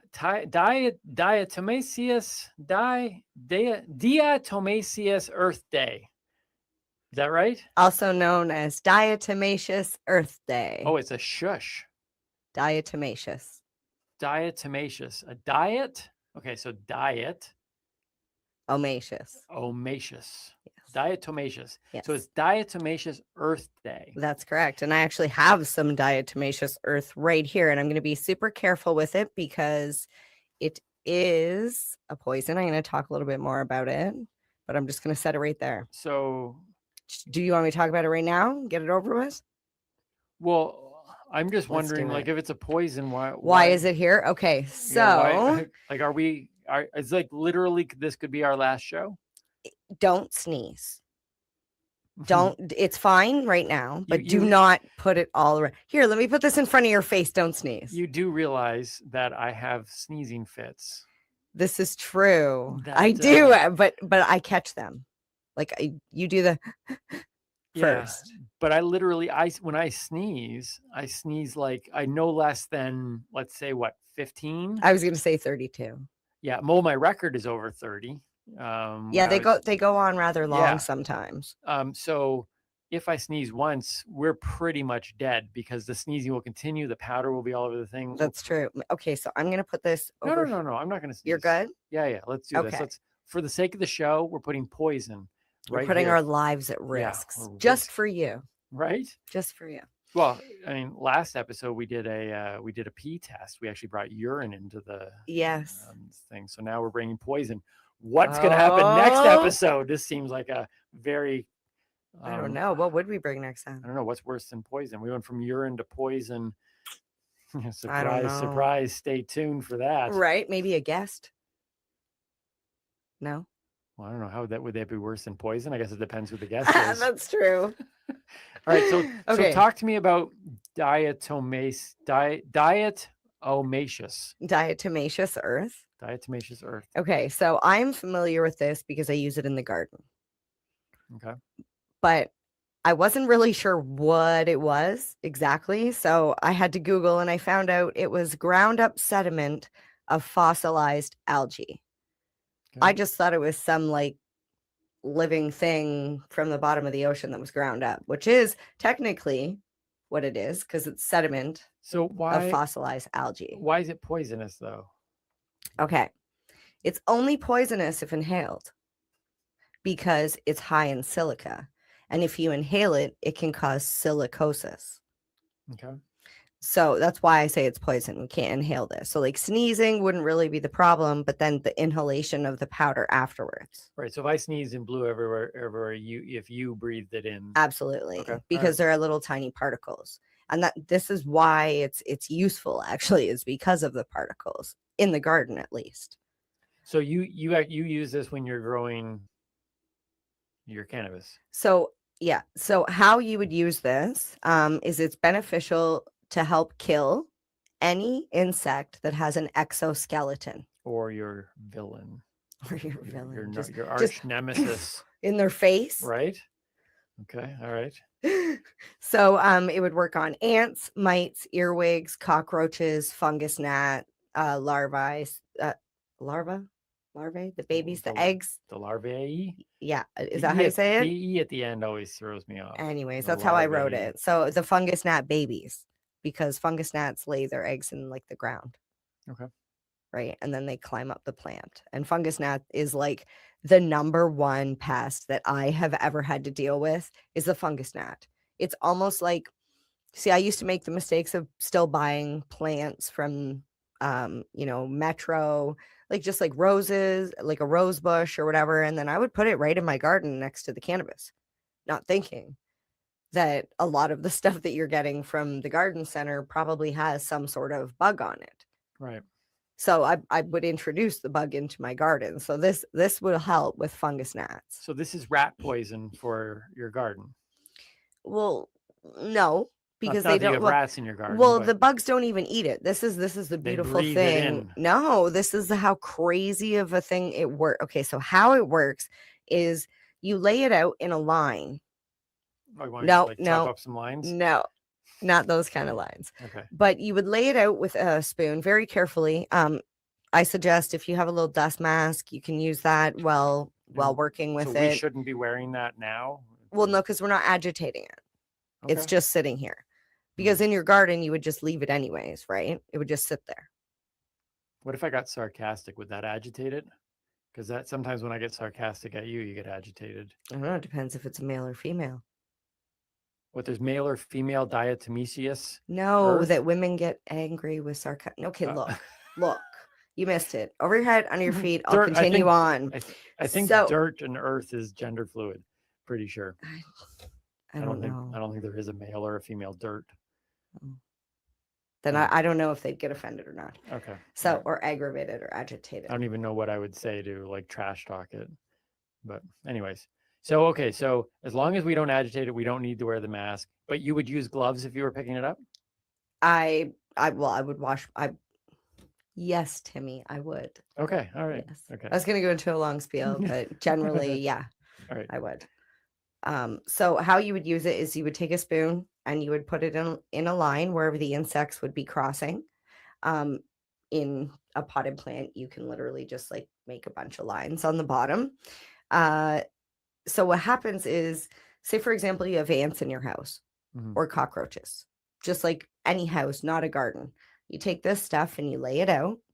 And when the insect crawls over top of it, because it's very, very small particles, it's almost like they're walking over glass and it's shredding their exoskeleton.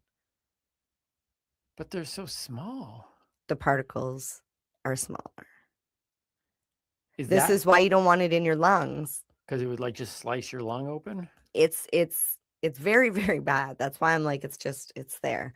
Wait, To clean up this stuff, you're to use like water or to use a shop vac with a HEPA filter. Don't just grab a regular old vacuum or a duster and start dusting it around Right. the room.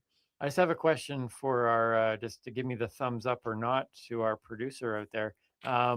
They can see this through that other camera, or should I close my computer? I just want to make sure that people can actually see it. They can see it. I'm going to close that down.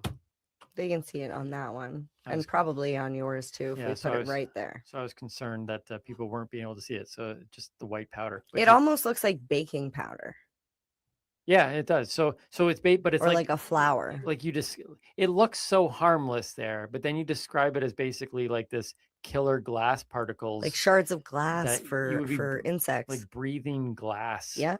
Yeah. Or Okay. like a fiberglass type thing. And it's crazy to think that it's just fossilized algae.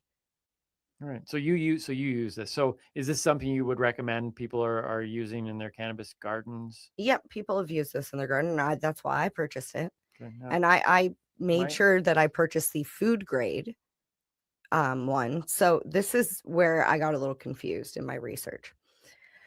So you can use it in the garden for pest control. Mhm. However, you can also get the food grade, which I did because the garden supplier, they say they only buy the food grade because if it's good enough for you to consume. See, I almost blew it there. So it's used as a supplement. So they say that diatomaceous earth, when taken orally, not like don't breathe it in, but to actually like you can eat it, or pills. There's like products that have this, lotions, oils you can use with high cholesterol, can help treat constipation. They say it can help with your skin, your nails, your teeth. But then they say it's a poison if inhaled. Yeah. So save yourself, by the way. I've already taken precautions. It has a lot of different uses. But that's what we're celebrating today. Diatomaceous earth. Diatomaceous earth. I had never heard of that before, and now I'm saying it correctly. Diatomaceous. There you go. Learned a new thing. So there you go. We could, by the time our time is done in this very closed space, hopefully nothing agitates it. I'm just gonna set it right there.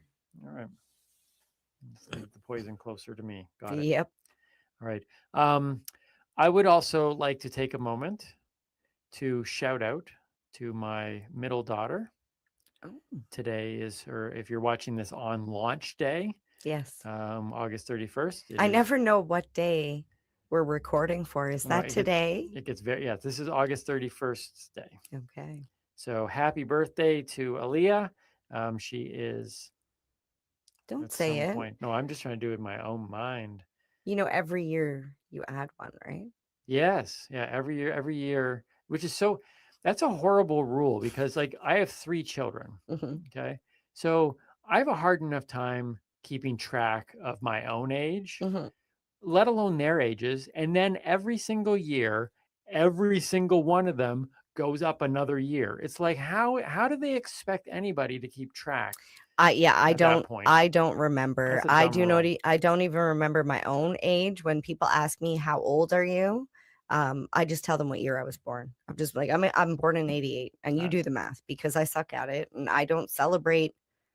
Actually, it's so funny. My friend the other day, her birthday is on Valentine's Day, and she's hated it for as long as she can remember because it's Valentine's Day. You either get a birthday or you get Valentine's Day, right? But you don't get, well, actually, it's mostly both. It's all just combined into one, and you don't get one or the other. Right. You just get a "we love you." Exactly. And I said to her, I was like, why don't you just, I said, February sucks anyways.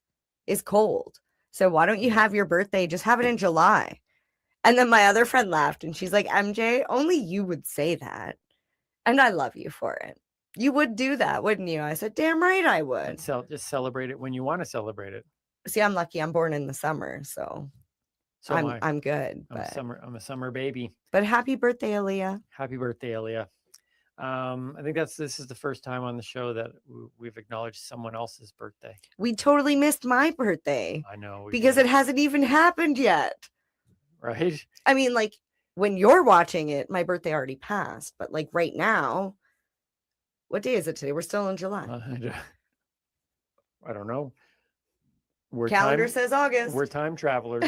That's apparently the day as of today. So yeah, we live by doing the podcast the way that we do. We're in like this crazy time warp. I know, of like jumping back and forth, and this is what the Avengers so felt if like we've in missed your birthday, yeah, we apologize for that. But Leah, I just happened to come across the dates and went, hey, this is Aaliyah's birthday, so happy birthday. So let's so my high five list today.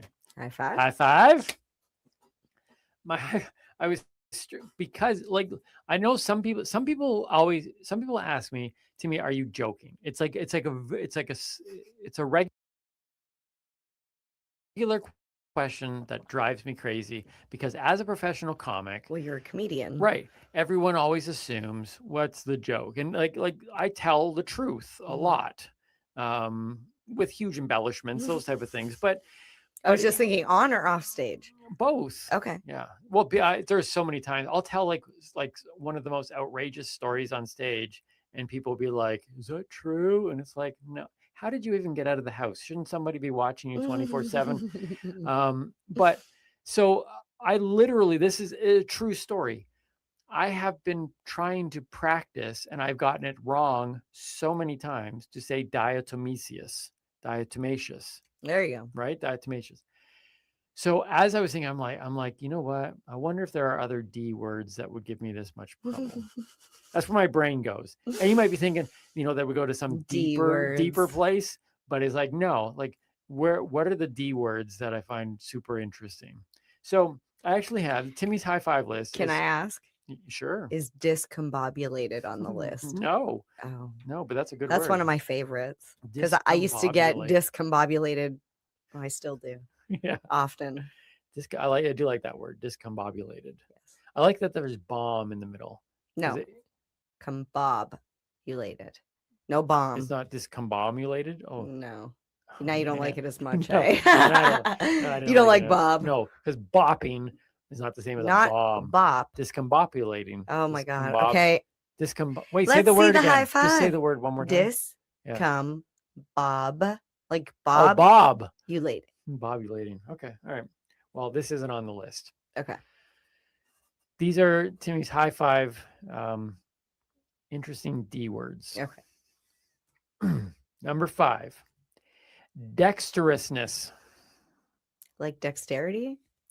Like dexterous. No, wait. I got this. Watch this. Here we go. Dexterousness. I set this up. His dexterousness was amazing. Listen. Dexterous. That's how it's pronounced. That's dexterous. Dexterous. Yeah, because the guy that got paid to do free dictionary said, I'm not doing the whole word. I'm just going to read part of it. So it has to do with being dexterous. Dexterous, to having yes. good dexterity with left and right. Skillful in the use of the hands, having mental skill or adroitness. I should look up adroitness. Done with dexterity. I hate when they use a word that is connected to the word to explain the word. Yes. So I don't know what dexterousness means, but I do know that it's done with dexterity, a dexterous maneuver. But I don't know what dexterousness means or what dexterity is. Dexterity. Yeah. So you fall down a rabbit hole because now you Google dexterity. I didn't, but I will after this show. So they're dexterousness. Okay. I thought that was a good word. Number 4 on my list of interesting D words is demi-semi-quaver. A demi-semi-quaver. Anyone want to guess what that is? Here we go. Here's demi-semi-quaver. Demi-semi-quaver. Demi-semi-quaver. You know what it is? No. It's a 30-second note in music. So they hold it for like 30 seconds. That's a demi-semi-quaver. Oh. I didn't even know that you would hold a note for 30 seconds. That sounds like something like Mariah Carey or Whitney Houston or Celine Dion would do. In most cases, you wouldn't even use that whole note in a TikTok video. That's, oh my goodness. Right? I didn't even think about that. Because so many videos are like 15 seconds long. It's like you'd have to like cut a note in half. The demi-semi-quaver. I like that word. It's a good word though, right? A demi-semi-quaver. Number 3 on Timmy's high five list of interesting D words that aren't diatomaceous. Diatomaceous. Okay. Disaccharidase. And you're saying, did you pronounce that correct? Probably not. But here we go. This is it here, if we can pick it up. Disaccharidase. Disaccharidase. Can I see it? Disaccharidase. Oh, that almost doesn't even look English. Right? Okay, so now this one is a little bit scientific. I found actually that a lot of big words are like in science because science doesn't do anything simple. But it's an enzyme such as invertase or lactase that catalyzes the hydrolysis of the disaccharides to the monochlorides. And not a single word in there do I understand.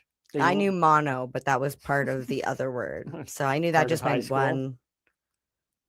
No, that just, never mind. Not that mono.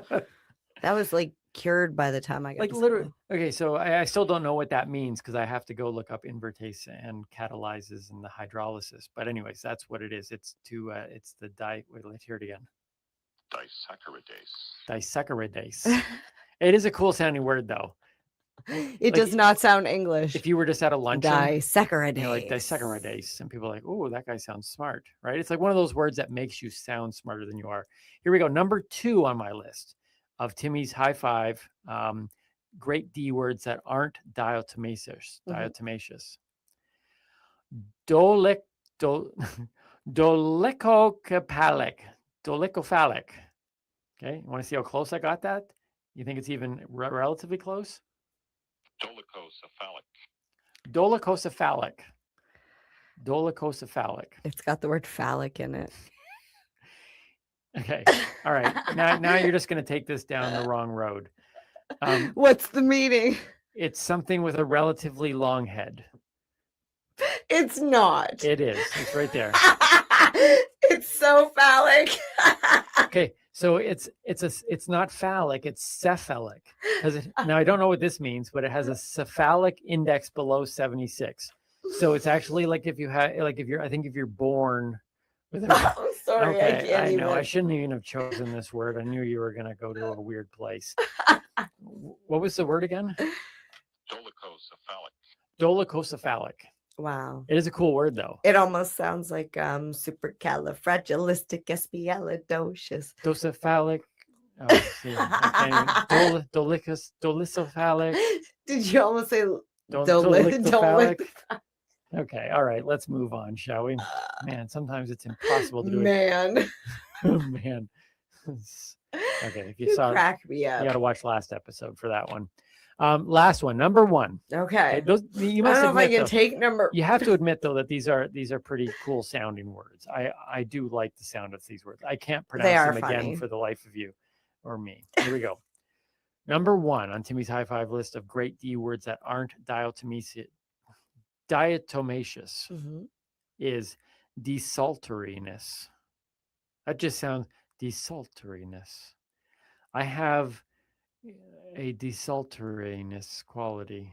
That's what I would use in a sentence. Is it desultoriness? I don't know. I want to find out. Yes. Here we go. So here's how it sounds. Desultory. Desultory? Oh, that's desultoriness.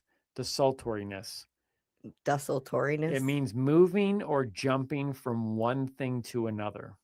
Oh, I do that all the time. Right? She had suddenly begun speaking, and after sitting silently through several hours of desultory discussion about the resistance. Oh, no, I don't do that. Yeah, okay, say it again. Desultory. Oh, yeah, I completely lost it there. Desultoriness. Desultory. Desultoriness. So but you do that. You jump from one thing to another very quickly. So I'm like the pinball next in time the I machine. see that happen, I'm going to be like, stop being so desultory. Calm your desultoriness. Calm your. Is that the same as like, hey, calm down? Calm yourself. Hey, calm the desultoriness. Yeah, because we know how well calm yourself works. Calm yourself.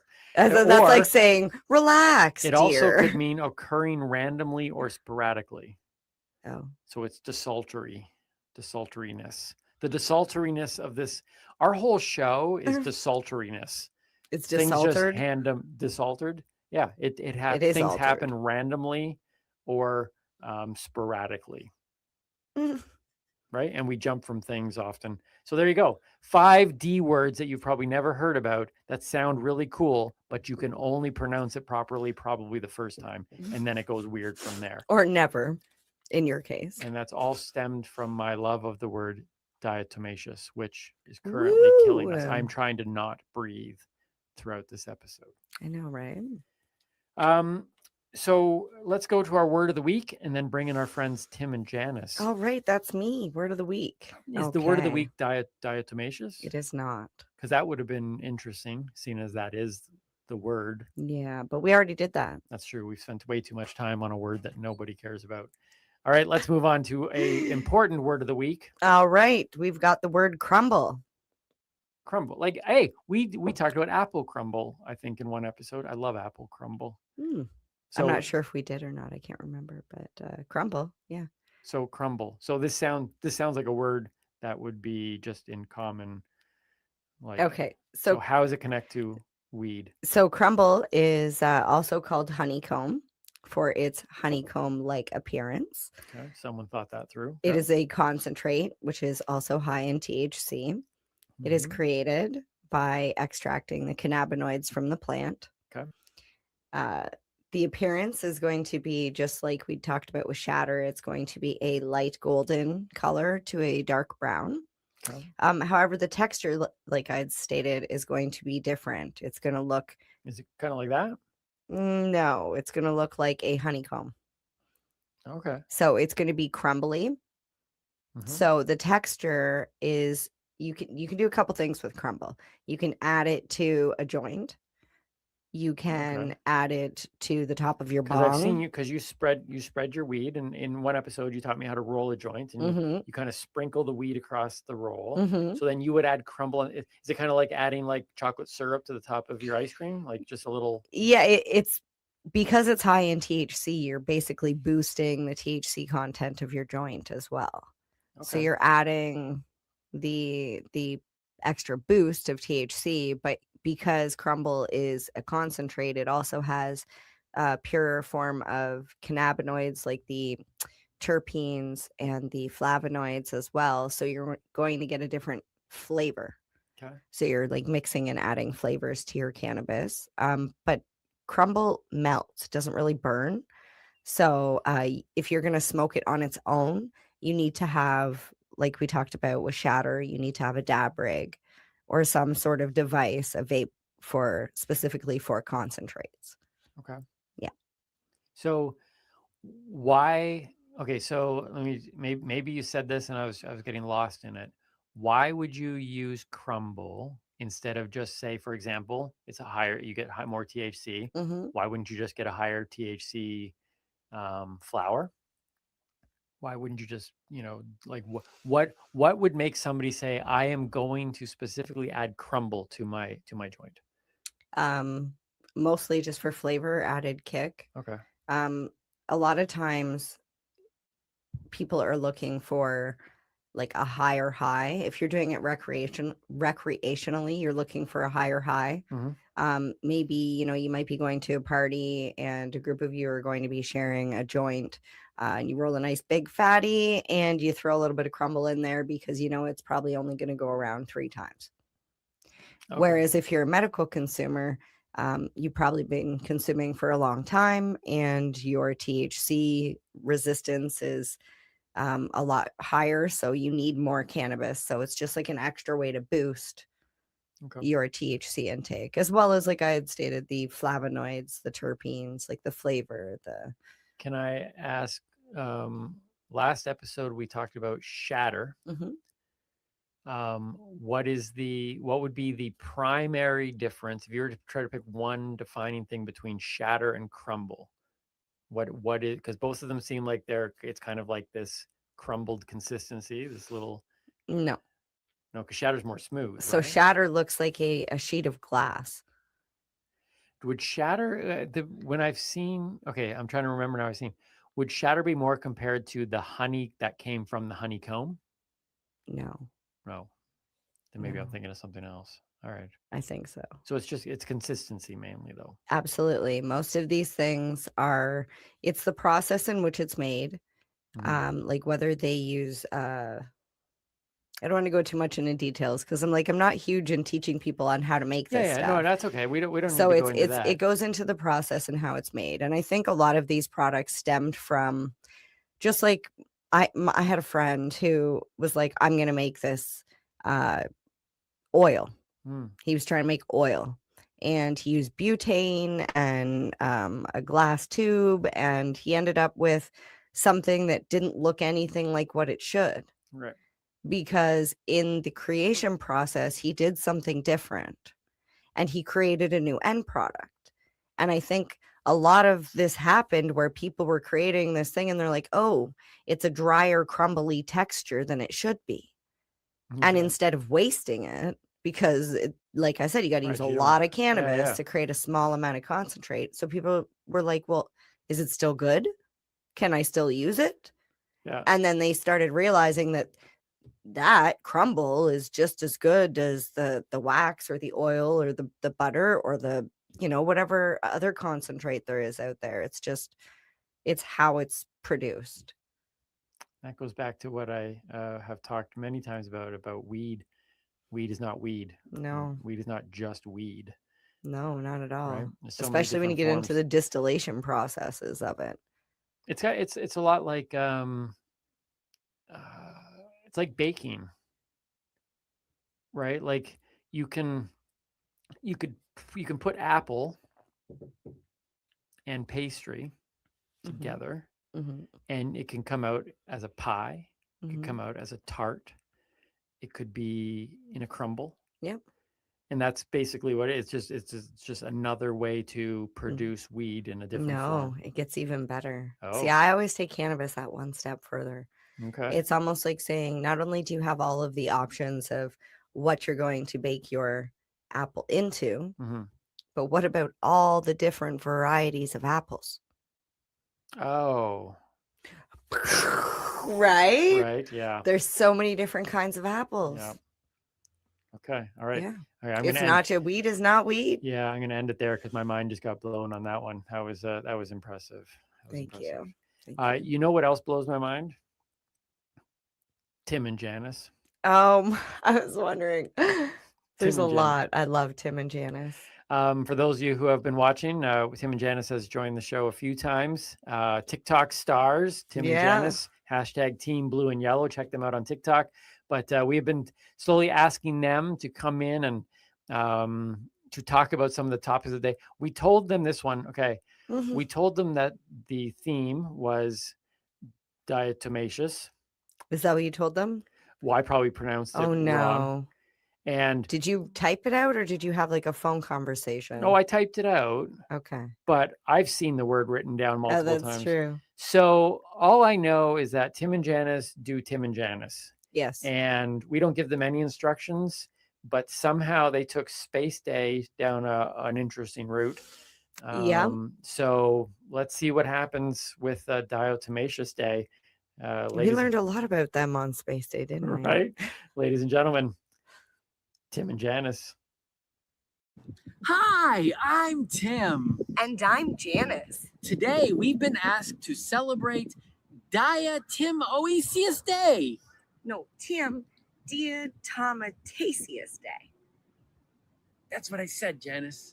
Diatomaceous Day. No, Tim, Diatomaceous Day. Diatomaceous Day. Nailed it. Well, it looks like they couldn't do it either. Nope. But they're in good company because I couldn't figure it out either. Now, it was lacking in overall information, but still entertaining. Yes. As Tim and Janice. As it always is, yeah. Check out Tim and Janice on TikTok. Hashtag Team Blue and Yellow. Yeah, that video will be, they always share their clips on their TikTok thing, as well as all the other stuff that Tim and Janice are up to. So Tim and Janice on TikTok, hashtag Team Blue and Yellow.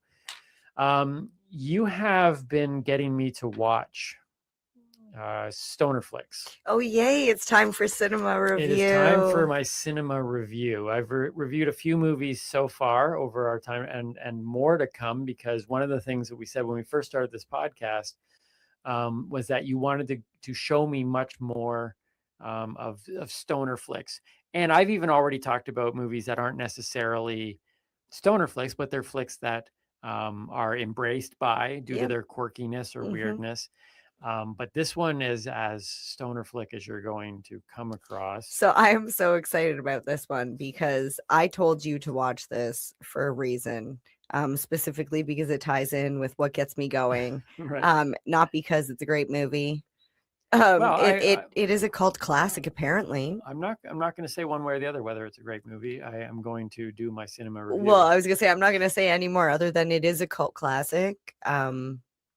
And I'll say why after if Timmy doesn't touch on it. All right. So I'll let you, because I'm so excited to hear this.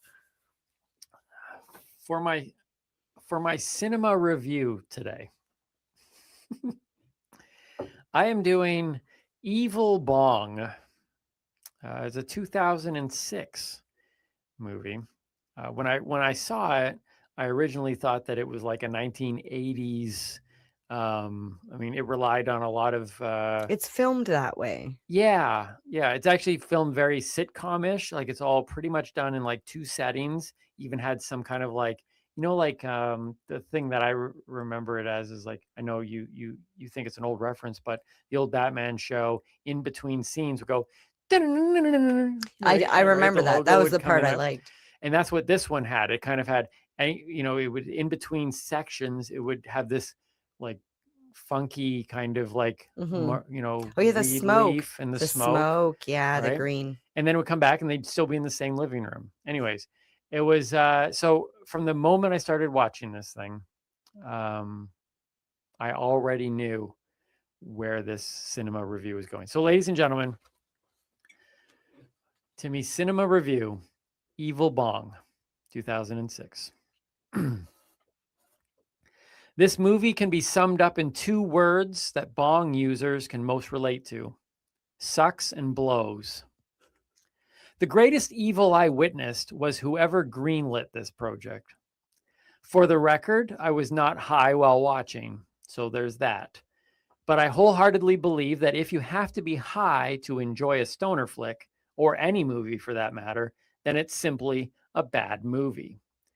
Within the stoner genre, I've actually seen some well-written films with good acting, interesting characters, and solid directing. Evil Bong is not on that list. And don't go blaming it on low budget. These people simply weren't trying. How do I know? Because their concept is a slam dunk in the right hands. An evil bong trapping its smokers in a deadly, albeit mesmerizing, strip club. That, my friends, is what the industry refers to as printing money. I hope the people entrusted with this precious gift were eaten alive by boobs with shark teeth. Eaten by what? You heard me. Shark boobs. Spoiler alert. When someone smokes the cursed bong, I don't know if it's supposed to be cursed or cursed, the cursed bong, it sucks their soul into an otherworldly strip club where lap dances generally end with the dancee getting eaten by the dancer's boobs, which happen to sometimes be sharks or vampire skulls. Pick your poison. Full disclosure, I have entered a strip club once in my life. Without going into details, but making the understatement of the year, it was a bad experience. However, despite lingering PTSD symptoms and being down a few poorly spent dollars, I am alive. So there's that. Free advice to that club on Fremont Street in Vegas. Invest in a big, bright marquee that highlights your overwhelmingly best feature. Our boobs won't eat you. It's like a motel that still proudly promotes having color TV, but it's something. Here is the movie as I best can remember. Stereotypical egghead, non-stoner Alistair, don't call him Al, rents a filthy room from stereotypical stoner Larnell that is also shared by stereotypical surfer stoner Bachman and stereotypical jock stoner Brett. They order a cursed bong, because why not? It arrives and they smoke it immediately, because why not? Death by skull boobs, masturbating witch doctor, disapproving grandpa, death by shark boobs, creepy gingerbread man, sexy pogo sticking, freaky jack in the box, death by red lip boobs, Tommy Chong, swallowing mystery pills, because why not? Blow up the bong, everyone comes back to life except Tommy Chong, Hot Wheel cars driving through cleavage, and roll credits. If you're still interested in watching Evil Bong after that rapid fire summary, buckle up for 86 minutes of it. Yep, 86 minutes. And feel free to catch the 7 follow-up movies that somebody greenlit along the way as well. All that said, I'd like to find at least one redeeming quality in everything. For Evil Bong, it came during the climactic closing sequence when Alistair, don't call him Al, confronted the bong with people should have the right to get high on their free discretion.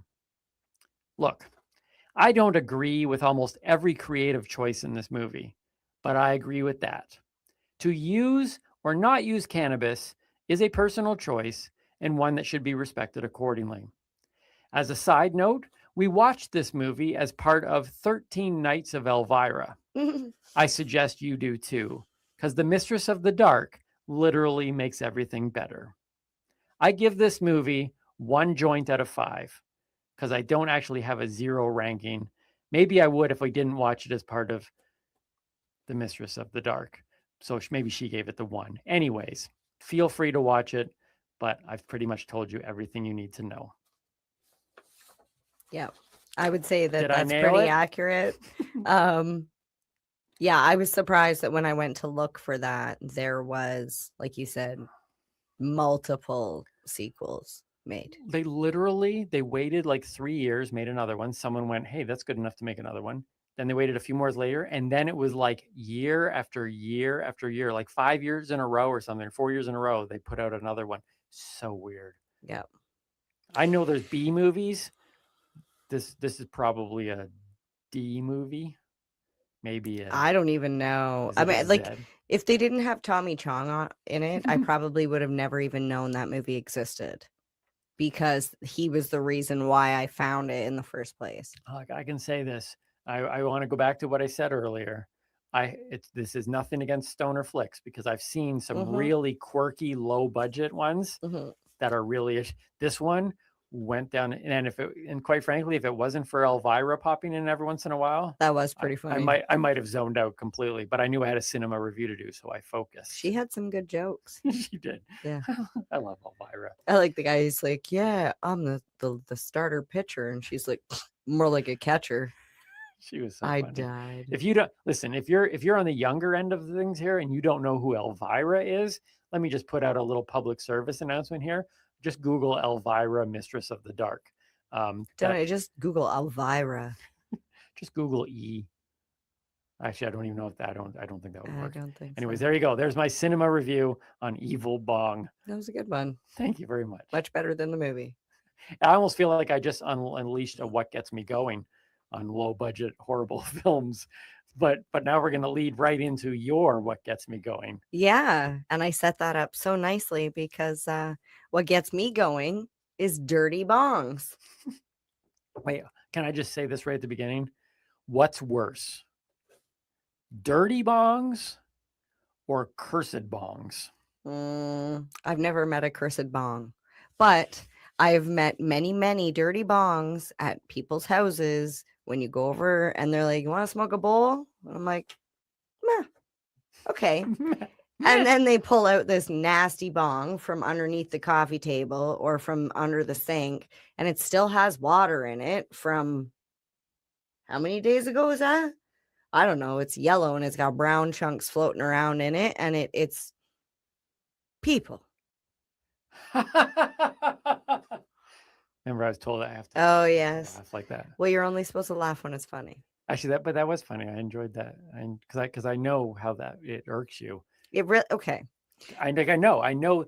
Like when can you grab the bong? I legitimately I don't even smoke bongs at other people's houses because they don't.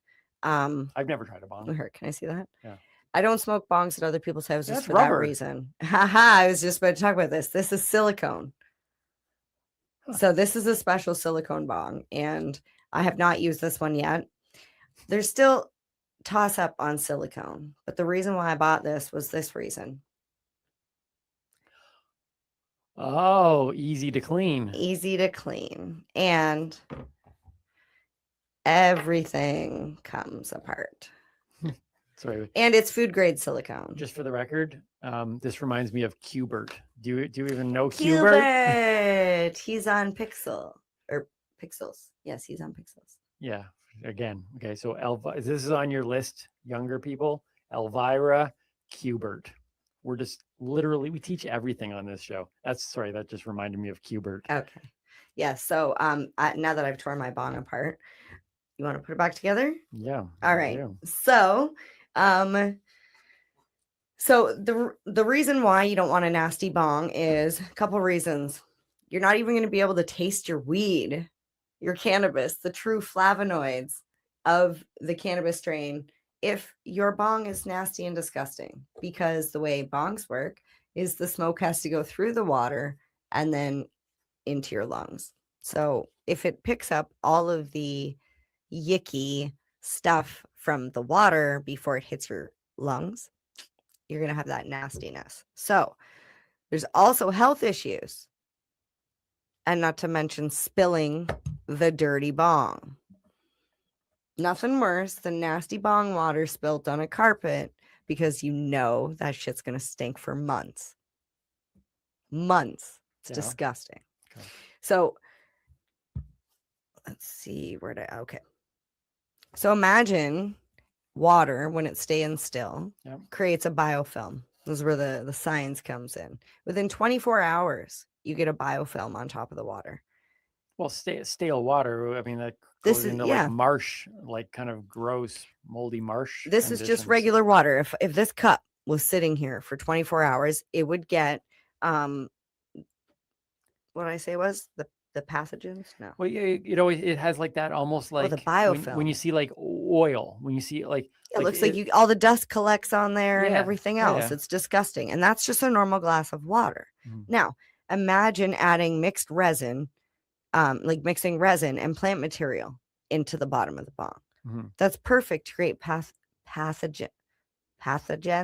I bet that word didn't start with D. We could have used it earlier. Like E. coli bacteria, streptococcus, yeast, mold, mildew. Oh, sure, you don't laugh at streptococcus, but you laugh at the phallic word. Sure. I'm teaching. I got to be serious. Just pick and choose your laugh points. Okay. All right. Well, that was your segment. You see. So the tips to maintain a clean bong. Okay. I want to tell people, keep your shit clean. Yep.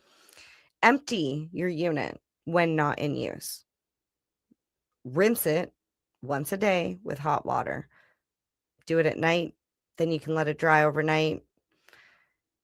Once a week, you should be taking your bong and completely cleaning it, taking it all apart. You can use a product like off the shelf Orange Chronic, Formula 420, or you can just go buy isopropyl alcohol, rubbing alcohol, and then mix that with rock salt or a coarse salt and shake it up.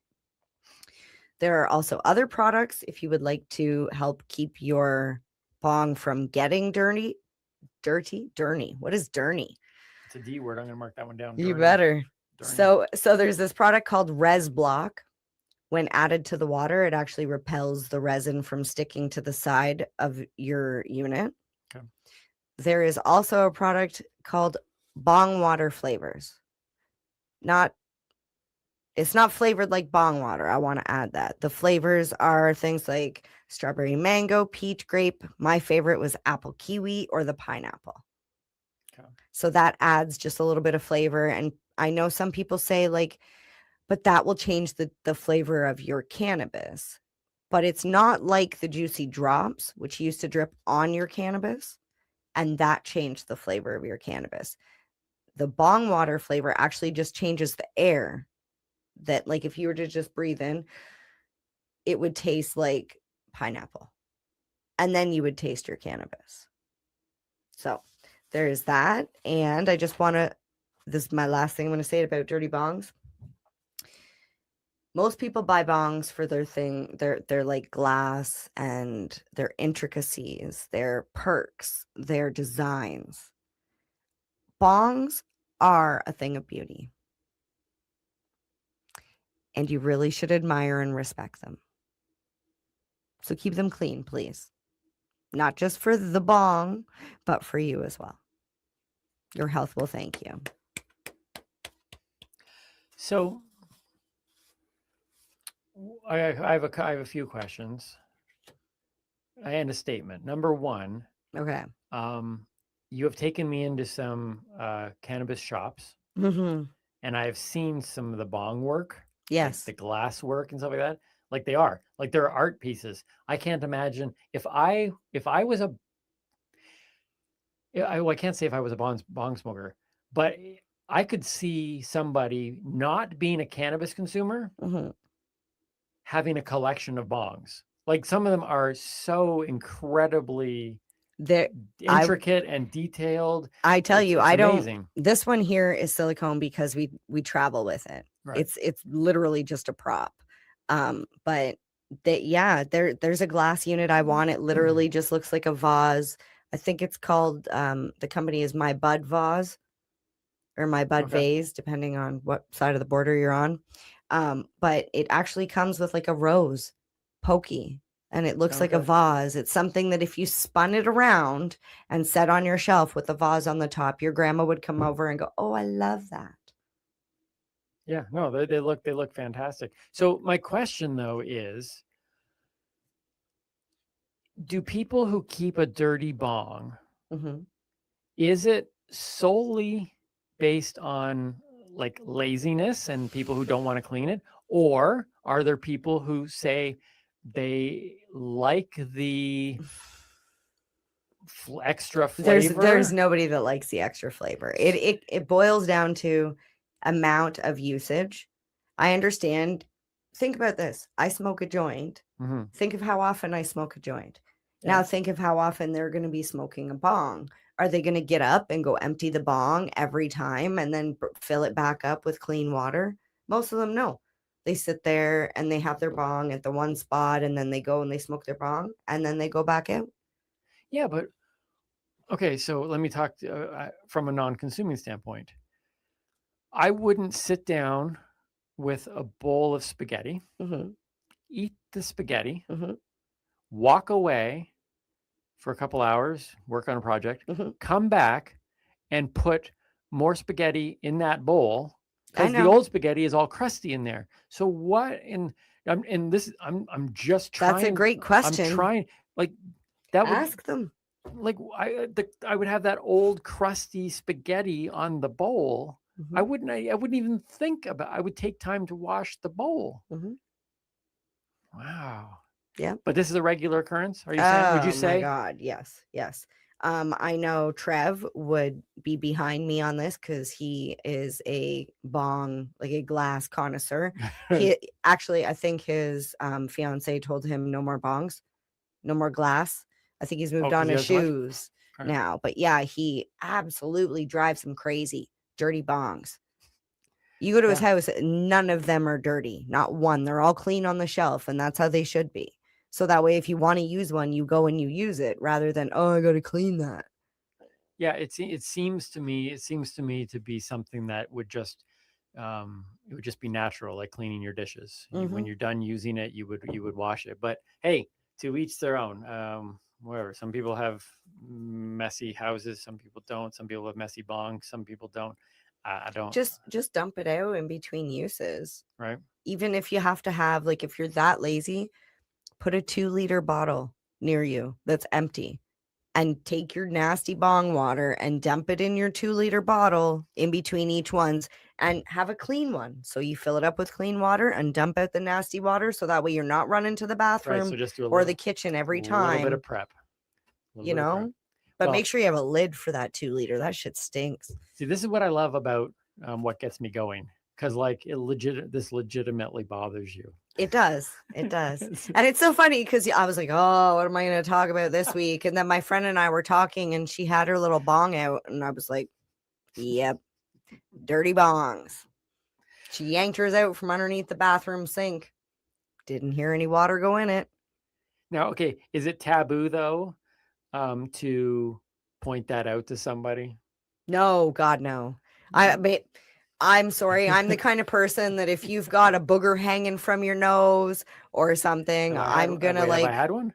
No. Okay. No, I would tell you. Yeah. That's and normally I'm pretty discreet about it.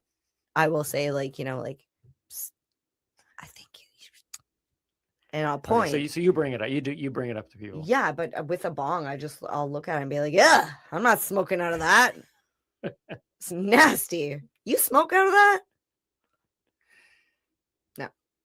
Yeah, I'm not shy about that. All right. So don't hand me a dirty bong. That's just if you don't want to get bitched at. Okay, I wasn't gonna go down this rant, and it doesn't have to be if we're getting ready to wrap up this show now. It's almost lunchtime. It is. We're gonna go eat. But as a comedian who processes the whole concept of callbacks, yes, I'm always aware of what's been said before. Yeah. And I just can't let this go because it fits exactly in what we've already talked about. I just can't. I can't creatively. I would kick myself for going, but it connected perfectly to an earlier part of the show. So we end our show with a callback. I need to ask you this. Why does everything in the cannabis industry seem to have a phallic Because we've joked about. Because we've joked Grab about the that. pipe. Right? This pipe? Yeah. No, like legit. I used to sell things, I'm not and wrong they'd be in like, thinking that, right? No, a lot of guys would ask, why do they all look like that? And honestly, I don't think I've seen a pussy pipe. I think we just lost our viewership. I think we just tripled. We'll see which way that goes. But it is true, because we've had that conversation. That was an interesting point. When we first got together, it was a very interesting point because I noticed it right away. Yeah. And I don't know who, I assume it's not a secret within the cannabis world, but I couldn't help but bring that up and at least ask that question. I think it's a necessity. We were cracking those jokes earlier in the show. Because like, even if it was round, no, we've made pipes you can make a pipe out of anything. It can be round. Why are they all look like penises? I don't know. Well, we are about to see if this was our last show ever, or not. But I don't know. Can you guys push? You'd say this. I've seen worse on YouTube, way worse. Yeah, I've seen worse on TikTok. Believe me, 80% of YouTube is a dirty bong. Yep. 20%. Agreed. Right? Ours is a very clean bong. It's marbleized. Check it. Marbleized and made out of food grade silicone. There you go. All right. Another great episode in the books, Mary Jane. That's right. And I actually have my mug back to cheers you with. Nice. I'm not even going to say what we cheers with last time. You're going to have to check that out. That's an ending you won't want to forget. Last episode. Or maybe you might want to forget. I don't know. It could be better. I'm still or worse trying than to wash my episode. hands of it. Who knows? I'm Timmy Boyle. Mary Jane Baker. Stay lifted. And keep on laughing.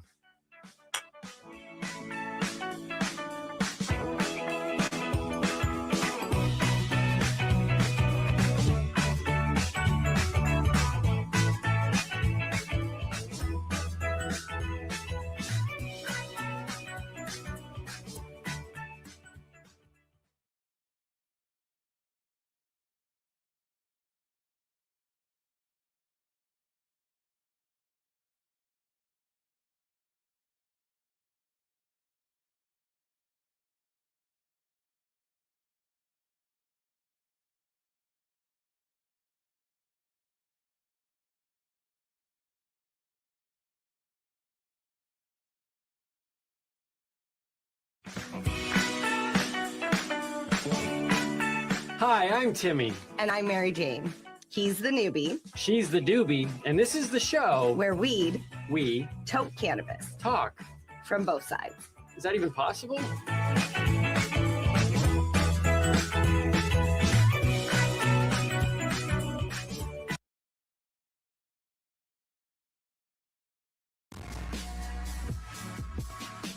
Tune in Fridays at 7 p.m. Eastern Time on 420radio.ca.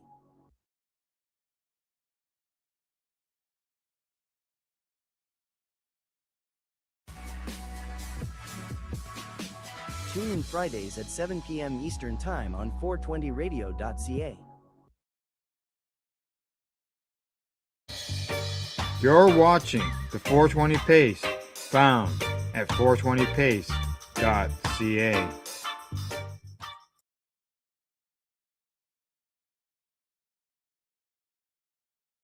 And this one's coming to us from Marijuana Moment. And the headline there says California bill to legalize marijuana dispensary drive-through windows advances in Senate after clearing full assembly. The California Senate Committee has approved an assembly passed bill that would allow marijuana retailers to offer drive-through windows to serve customers. The measure, which cleared the Senate Business Professions and Economic Development Committee in a 7-3 vote on Monday, says that licensed cannabis retailers and micro businesses with storefronts could sell cannabis products to a customer in a motor vehicle in a drive-through located on the premises. Under AB 2697 from Assembly Member Gail Pellerin, cannabis businesses would need approval from the local jurisdictions in which they operate in order to add the drive-through option.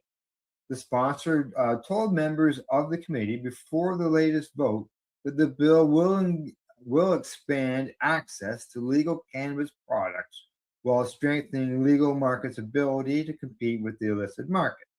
Now, Annie Aubrey of Chuck's Wellness Center, a retailer in Placerville, testified that the legislation is about improving access. A significant portion of our customers rely on cannabis as medicine, including seniors, veterans, and individuals living with chronic conditions that affect mobility. Exactly the population this regulation system is meant to serve, she says. For many, even simple tasks like exiting a vehicle or navigating a retail space can be a physical difficult or prohibitive. A drive-through option removes that barrier, allowing patients and consumers to access what they need in a way that is dignified and consistent with their health needs. Amy O'Gorman Jerkins of the California Cannabis Operators Association said the legislation would provide operational flexibility within a highly regulated system. It does not expand who can access cannabis. It just allows retailers with local approval to serve existing patients and customers in a more efficient manner. Jenkins also argued that the measure could improve safety.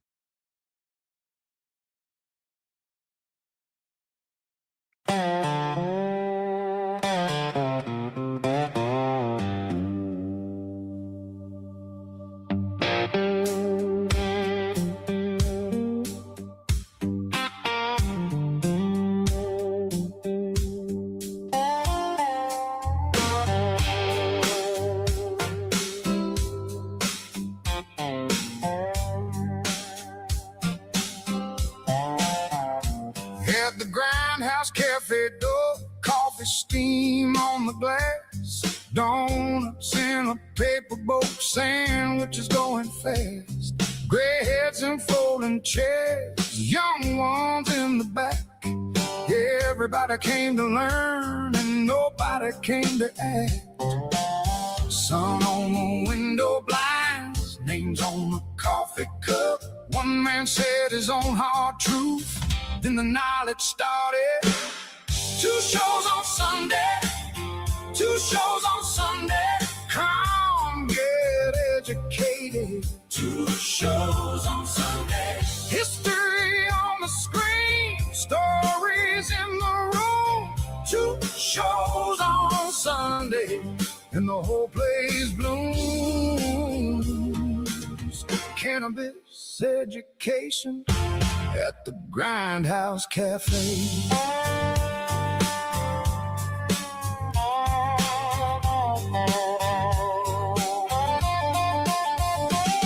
Science on the silver sheet, old laws, old fear, old fights, patient voices, careful words, doctors, researchers explain without missing a beat. A cop came in for coffee just to listen at the door. He said, I didn't know this much. Then he asked for one more. Sun on the window blinds, names on a coffee cup. One man said his own hard truth, then the knowledge started. 2 shows on Sunday, 2 shows on Sunday. Come get educated. 2 shows on Sunday. History on the screen, stories in the room. 2 shows on Sunday, and the whole place blooms. Cannabis education at the Grindhouse Cafe. Oh yeah, not a rumor, not a joke, just the faces and the quotes. Pain turned plain, plain turned brave. Sunday after Sunday, they came in a way.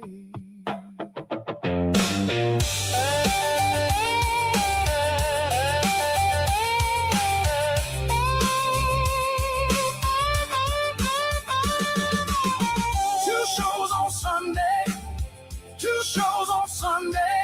Come get educated. 2 shows on Sunday.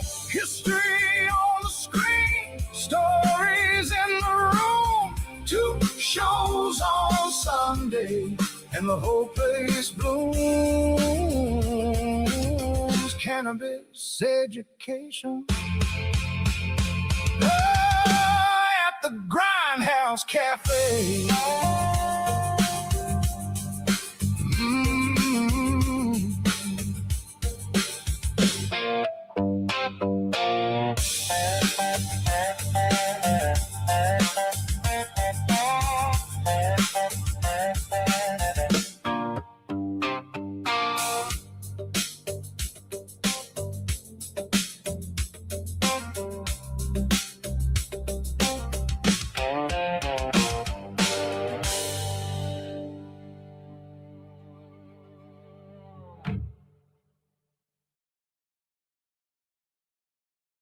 You're listening to the Pace Radio Network here at paceradio.net.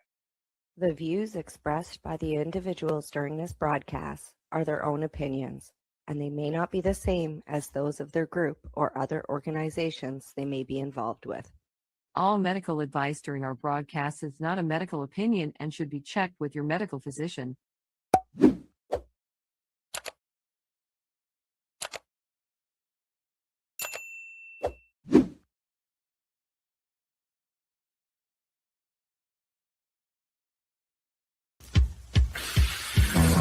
Oh yeah, baby, that's lovely.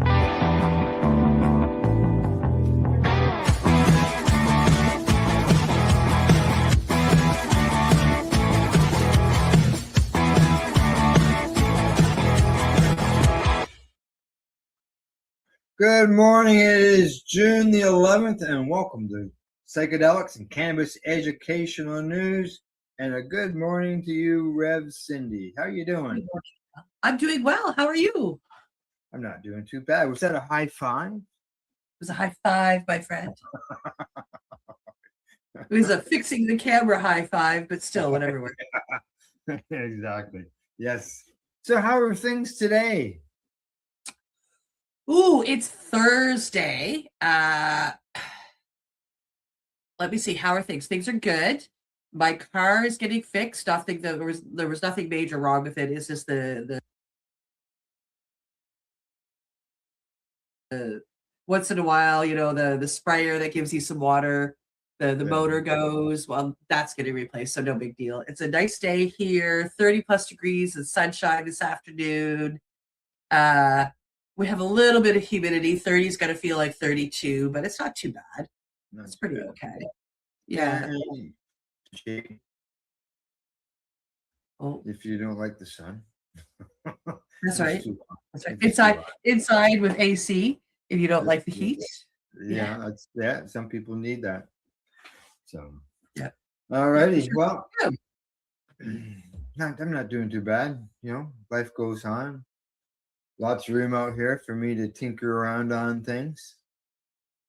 So that's what I've been doing. Cleaning up around the pond. Yes. Yeah. Removing a bunch of dead wood and dead brush and branches and things. Open it up some and still leave the new stuff that's growing there. That way the birds and everything got places to land and do their thing. Right. So. All righty. What do you say? We get started with the news. Well, there's something I wanted to talk about first, if I could. I bet you there is. I bet you there is. Yep. It was your idea to talk about it ahead of time, and you forgot. It was. I love it. Once again, ladies and gentlemen, the Nova Scotia Psychedelic Society, I'm going to put a plug in for them. We are, the board is putting on a movie called Descending the Mountain. It is being held at the Halifax Central Library, you can see. This is the Eventbrite page that I'm sharing right now. A little bit of an overview. We're back with another beloved film screening. Please join us for watching Descending the Mountain. Will be held at Paul O'Regan Hall at the Halifax Regional Library on June 3rd. The movie starts at 7 p.m. Our film screenings are a beloved event, and we're honored to host them once again. Tickets are available for purchase at the door for $25, or if you go to the link that we'll post in the comments, you can purchase them for $20 here on Eventbrite. The film takes you on a journey of mystical revelations through magical mushrooms and meditations. In Descending the Mountain, psychiatrist Franz Vollenweider and Zen master Jana Palmers create a groundbreaking scientific experiment located on the majestic Mount Rigi in Switzerland. The film shows if and how, when united, psilocybin and meditation might expand our understanding of the nature of consciousness. And for more information, there is a link there that you can go check out, and you can check out our society webpage as well, which is again listed on the page, or find us in social media. We want to remind everybody that this is a substance-free, alcohol specifically free space. However, bring your non-alcoholic beverages, and some other beverages and tonics may be available for purchase. We have a beautiful lady that makes tonics who is coming. So we would love to see you on July 3rd for this beautiful movie. And I think Al has posted the link in the comments. Sure have. Yeah, it's there. It swallowed it all. It was a huge link, and it took it, and it is there for everybody to click on. And so if you're in the Nova Scotia area, head on down. Get some information in this documentary. It should be a good movie, yeah. Yeah. Oh, yeah. I completely agree. Educational documentaries can help a lot of people. Absolutely. I'll be there. You'll be there. Okay, sounds good. All right. Am I ahead of myself now? I think we're caught up now, yeah. Some more news to get to. All righty. Here we go. All right. Here we go. Coming to us first from StratCan.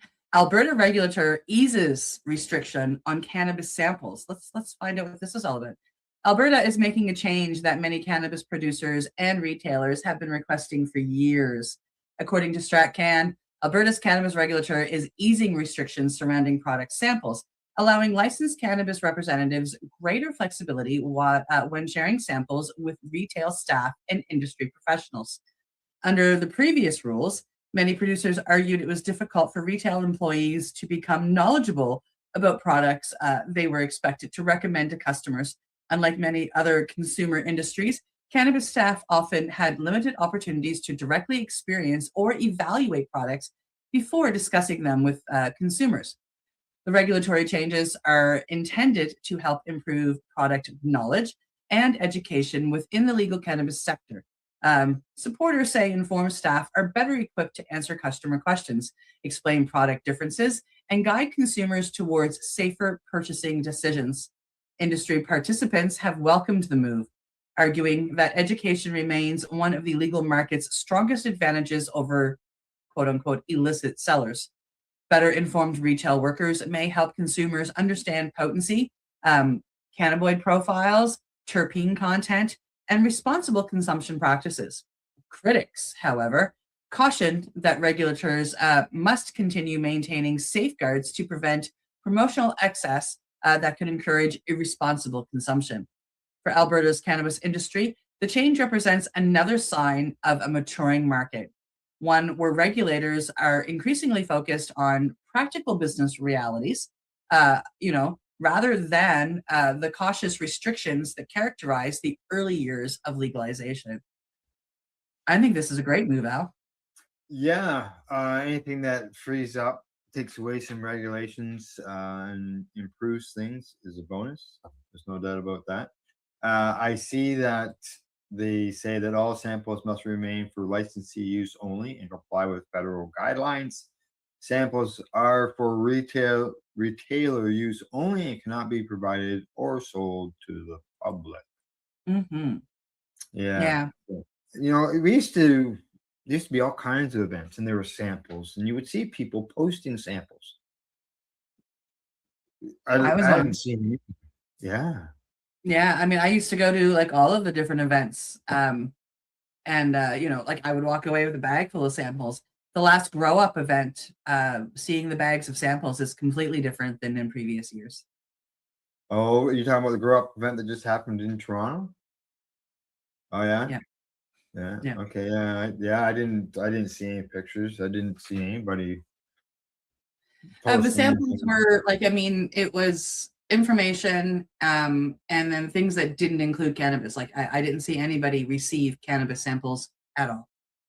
Yeah, that's yeah.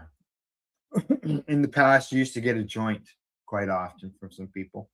Some people would have a little edible piece, and normally they didn't even have THC in them. They weren't even infused. It was just a sample, give you an idea what it tastes like without the infusion. So, all righty. Well, maybe someday we'll see the return. I like to see samples. They give away samples. I've seen them at trade shows in Toronto. You can get a sample, like a small little bit of wine in a glass for a donation to some organization.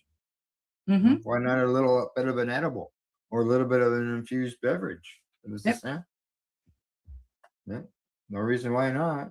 There's no smoking involved, which is usually the concern. So, okay, are we done there? I think so. All right, time for us to move on to the next story. This one is coming to us from Marijuana Moment, and the headline there says, legal marijuana states are moving to increase possession limits, allowing consumers to carry more cannabis without fear of criminalization. I like that idea. Lawmakers in at least 3 states have passed legislation this year to significantly increase the amount of cannabis that adults can legally possess. These expansions of existing state cannabis legalization laws are advancing as part of broader legislation that addresses various aspects of cannabis regulatory programs that will change how licensed businesses operate within their markets. But for everyday consumers, the possession limit increases, meaning they will be able to buy more cannabis when they go to the store and will be protected from criminal or potential criminal penalties for carrying certain amounts of cannabis. For example, Illinois lawmakers this month passed omnibus cannabis legislation that would allow residents of the state who are over 21 years of age to possess up to 60 grams of cannabis flower, which is double the amount in the current law. They will also be able to have up to 10 grams of cannabis extracts and infused products with up to 1,000 milligrams of THC, which is almost double the current limit. Possession amounts for adult non-residents would also be doubled under the bill. Aside from numerous other proposed changes to rules for cannabis and hemp businesses that are included in the legislation, SB 3222 would also allow people with convictions for possession of up to 60 grams of cannabis to have those records expunged, double the current cutoff, allowing only those with convictions of up to 30 grams to be eligible. The bill cleared the Senate and House of Representatives and now awaits action from Governor J.B. Pritzker, who in 2019 signed the state's cannabis legalization policy into law. In Vermont, lawmakers similarly approved a large-scale cannabis regulatory reform bill, S278, that doubles the current possession limits to up to 2 ounces of cannabis or 10 grams of hashish. The measures was approved by both the chamber and the legislator last month and is headed to the desk of Governor Phil Scott, who in 2018 signed a bill to legalize cannabis possession and home cultivation, and then allowed subsequent legislation to legalize commercial cannabis sales to take effect without his signature in 2020. Now, in April, Massachusetts lawmakers passed, and Governor Maura Healey signed a bill that broadly restructures how cannabis is regulated in the state and includes provision increasing the personal possession limit for cannabis from 1 to 2 ounces. Colorado, which was among the first states to legalize cannabis in 2012, enacted legislation to double its legal cannabis possession limit from 1 ounce to 2 ounces back in 2021. Now, Karen O'Keefe, state policies director for Marijuana Policy Project, said the recent trend of states moving to let adults carry more cannabis without the fear of criminalization is a positive development. I agree with her. Now, she says, we applaud lawmakers for treating adults like adults when it comes to cannabis. A core purpose of legalization is to stop punishing adults for using a plant that is safer than alcohol. Unfortunately, legalization states are increasing, recognizing that low possession limits unnecessarily ensnare residents in the criminal justice system, and restrictive possession limits also prevent consumers from buying in practical quantities. Yes. When cities and towns opt out of legal sales, it can be a long trek to the nearest dispensary, and raising possession limits allows adults to stock up reasonably, saving time and money and gas. Got to say yes to increased possession limits. We could use some of that here in Canada. Yeah. Yeah, it's nice. I mean, because they were only allowed 30 grams, which is what we're allowed here for recreational. If you have your prescription here in Canada, you can carry up to 150 grams. If you know, as long as your prescription is 150 grams or more. So yeah, I mean, I don't think there's a lot of instances where you need to carry a lot. Like some of the instances they say here where people are having to travel to get cannabis, so they want to go get it. They want to go get it once a month, maybe for a couple of people. So like people are pooling, making it cheaper on everybody. I think that makes sense, right? If you were like, I mean, and for us, like if we're traveling within Canada, and I mean, a lot of us take off for the summer, you know, hop in a camper van or travel across Canada or something, and we want to be able to not worry about our prescription because our prescription is going to get delivered to home. Like I know, like last summer when I was traveling for education purposes and I was gone for 6 weeks, I could only bring less than a month's worth of cannabis with me, and my cannabis gets delivered to my home. So when I'm in BC, I only have, you know, 3/4 of a month worth with me, even though I'm there for 6 weeks, right? And that's kind of crazy. Yeah, you'd have to go to a store. You run out. Yeah. So yeah. All right. There we go. There we go. Gotta get some more. Get some more states with higher numbers. Yeah. They didn't say anything about increasing plants. Like no, just the number of what you can carry. Just what you can carry. Yeah. Got to get on that. Those states increase the plant number. Yeah. Let people grow. Yeah. All right. Let's move on.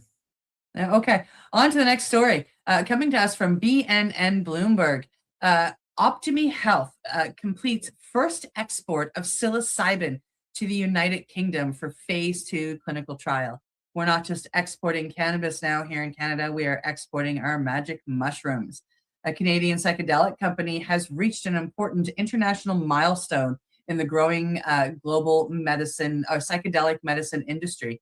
According to BNN Bloomberg, Optimi Health has successfully completed its first export of pharmaceutical-grade psilocybin to the United Kingdom for use in a phase 2 clinical trial. The shipment marks another step forward for Canada's emerging role as a supplier of regulated psychedelic compounds for scientific research and development programs around the world. Phase 2 clinical trials are particularly significant because they move beyond basic safety testing and begin evaluating how effective a treatment may be for specific medical conditions. Researchers hope these studies will help determine whether psilocybin-assisted therapies can help provide meaningful benefits for patients struggling with mental health challenges. The export also demonstrates how the psychedelic industry is increasingly becoming a global enterprise. Companies are no longer simply cultivating or manufacturing compounds domestically.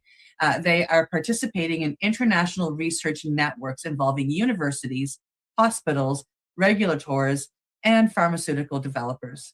For advocates of psychedelic medicine, this story highlights how quickly the field has evolved. Holy cannoli. Only a decade ago, most psychedelic research existed on the fringes of medicine, you know, kind of hidden in the back rooms. And today, Canadian-produced psilocybin is being shipped internationally for advanced clinical trials under strict regulatory oversight. As more trials move forward, Researchers hope the resulting data will help determine where psilocybin ultimately fits with modern healthcare. This is really exciting news, Al. Like, I mean, a lot of us that already know the real world experience, we know what's going to come out of a lot of these trials, but to see the scientists, to see the doctors and the governments getting on board, allowing sharing between countries, not just of knowledge, but of product, I think this is super exciting. Oh yeah, yeah. It just shows the advancement, and let's just hope that once these trials are completed, being this is a Canadian company, that they are allowed to help Canadian patients and not be, not be prevented by the government because they only have that silly SAP program. Yeah. Yeah, well, like, let's hope other things move forward with this. And, Yeah. One of the things that a lot of this research will help with is to get rid of silly things like, Section 56 or the SAP program. Correct. Where a doctor can feel now free to say, listen, I think psilocybin therapy is for you. And I know this great facilitator over here, and the three of us are going to work together. Patients can access. Yeah, like, there's a way for them to still control it without controlling it. And I really hope that, like, all of this research is going to move us forward to that. For those who are wondering what it's made out of, it says here that because first thing I think it's all synthetic. Does it say that it has psilocybin biomass is part of this process? So I'm sort of wondering, is the whole plant involved in this? Well, I'm not sure if they're extracting the psilocin or not. I mean, they're talking biomass. Yeah. I mean, biomass, yeah. Bio still says natural, but I mean, I could be completely wrong. I know that here in Canada, when they were first starting their trials, the trial that I was supposed to be part of, but I ended up going for iboga, they were using a whole mushroom. So they were making tea out of the whole mushroom for the first trial. The second trial they did, they extracted the psilocin from the mushroom. So you were still taking natural product, but they were extracting the psilocin directly. So you weren't taking all the unnecessary stuff, right? Yeah. And it wasn't synthetic. It was still true mushroom. Yeah. That's what this seems like. They mentioned 5 milligram capsules. That's what they give people. Yeah. Well, a 5 milligram capsule would be equivalent to a full gram of fruiting mushroom. Oh yeah. Yeah. Okay, good to know. Yeah. All righty.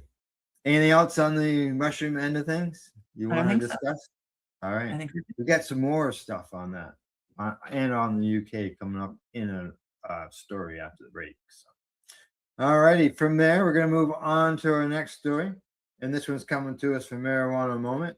And the headline there says, California bill to legalize marijuana dispensary drive-through windows advances in Senate after clearing full assembly. The California Senate Committee has approved and Assembly passed bill that would allow marijuana retailers to offer drive-through windows to serve customers. The measure, which cleared the Senate Business Professions and Economic Development Committee in a 7-3 vote on Monday, says that licensed cannabis retailers and micro businesses with storefronts could sell cannabis products to a customer in a motor vehicle in a drive-through located on the premises. Under AB 2697 from Assembly Member Gail Pellerin, cannabis businesses would need approval from the local jurisdictions in which they operate in order to add the drive-through option. The sponsor told members of the committee before the latest vote that the bill will expand access to legal cannabis products while strengthening legal markets' ability to compete with the illicit market. Now, Annie Aubrey of Chuck's Wellness Center, a retailer in Placerville, testified that the legislation is about improving access. A significant portion of our customers rely on cannabis as medicine, including seniors, veterans, and individuals living with chronic conditions that affect mobility. Exactly the population this regulation system is meant to serve, she says. For many, even simple tasks like exiting a vehicle or navigating a retail space can be a physical difficult or prohibitive. A drive-through option removes that barrier, allowing patients and consumers to access what they need in a way that is dignified and consistent with their health needs. Now, Amy O'Gorman Jerkins of the California Cannabis Operators Association said the legislation would provide operational flexibility within a highly regulated system. It does not expand who can access cannabis. It just allows retailers with local approval to serve existing patients and customers in a more efficient manner. Jenkins also argued that the measure could improve safety. Today, curbside transactions are already permitted. This means employees are regularly required to leave a secured premises while carrying product and at times cash into the parking lots. Now, AB 2697 provides an additional mechanism to obtain product, but requires a fixed, secure transaction point, keeping employees inside and reducing exposure to theft. Now, the bill sponsor also previously said that California cannabis retailers lack a common and accessible transaction path for consumers afforded so many other retailers in California, including fast food, pharmacies, banks, and even liquor stores. Cannabis consumers who have mobility issues or other disabilities have limited options for being able to obtain cannabis without having to step out of their vehicles. And while some delivery is legal, there are service area restrictions, she says, and allowing cannabis retailers to add the consumer-friendly option of a secured drive-through, if approved by the local jurisdiction, will enhance the customer experience, increase safety at cannabis retailers, and help expand California's legal cannabis marketplace. Now, the California Narcotic Officers Association opposes the proposal. However, with a representative, Ryan Sherman, testifying that it would be harder for dispensary workers to check customers' ID for age of compliance or to detect signs of current intoxication at drive-through windows. He argues this bill prioritizes speed of sale over public safety while undermining current safeguards designed to prevent illegal sales and protect public safety. Well, Cindy, to that officer of that association, are they on the same line when it comes to the sale of pharmaceuticals and alcohol through drive-throughs? Yeah. Yeah. I mean, if you want to be concerned straight across the board. We have here in Nova Scotia drive-through liquor stores. A beer store. It's on the main drag, one of the main drags in the industrial area in one of our main cities of Dartmouth. And it's legal.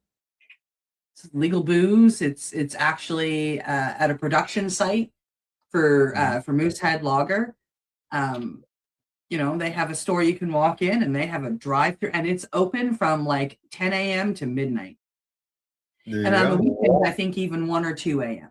Yeah, we have a microbrew near us that they're open till dusk till dawn, basically. Pretty much, yeah.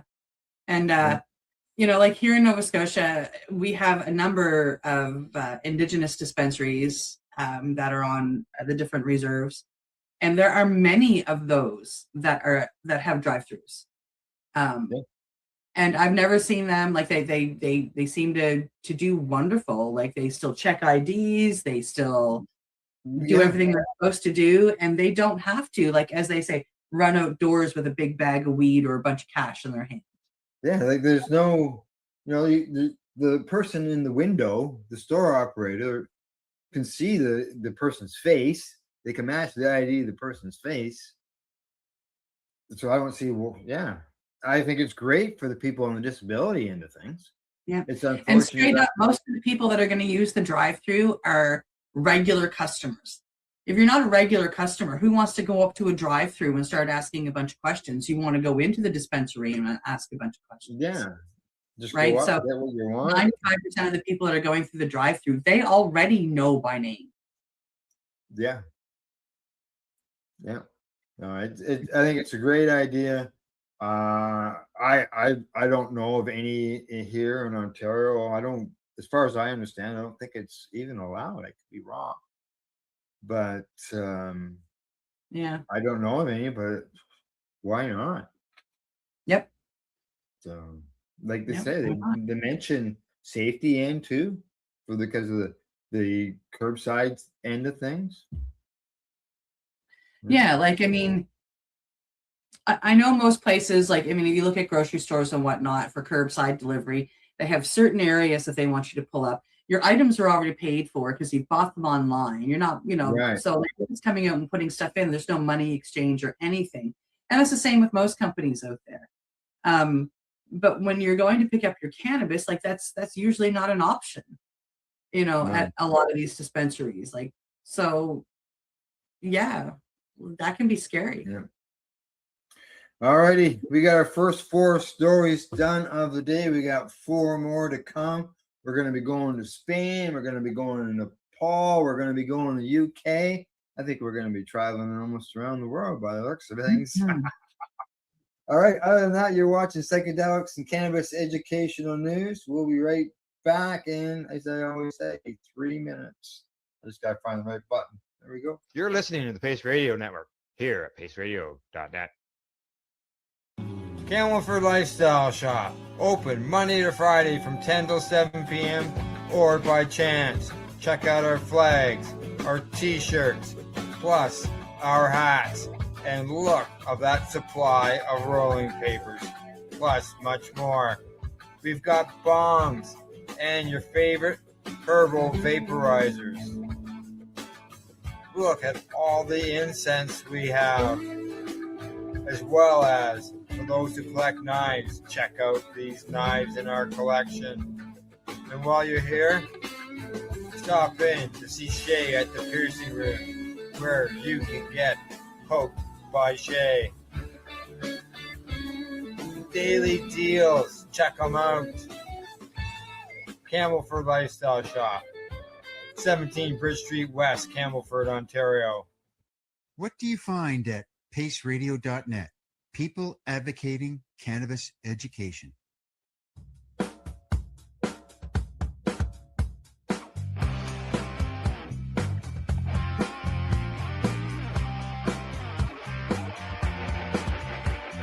having an awesome day, and I'm gonna make sure it stays that way. I'm having an awesome day, and I'm gonna make sure it stays that way. Limestone City Hydroponics is Kingston, Ontario's hydroponics shop. Take your growing to the next level and create the optimal environment with a tent kit, or maximize your yield with an ebb and flow flood table kit.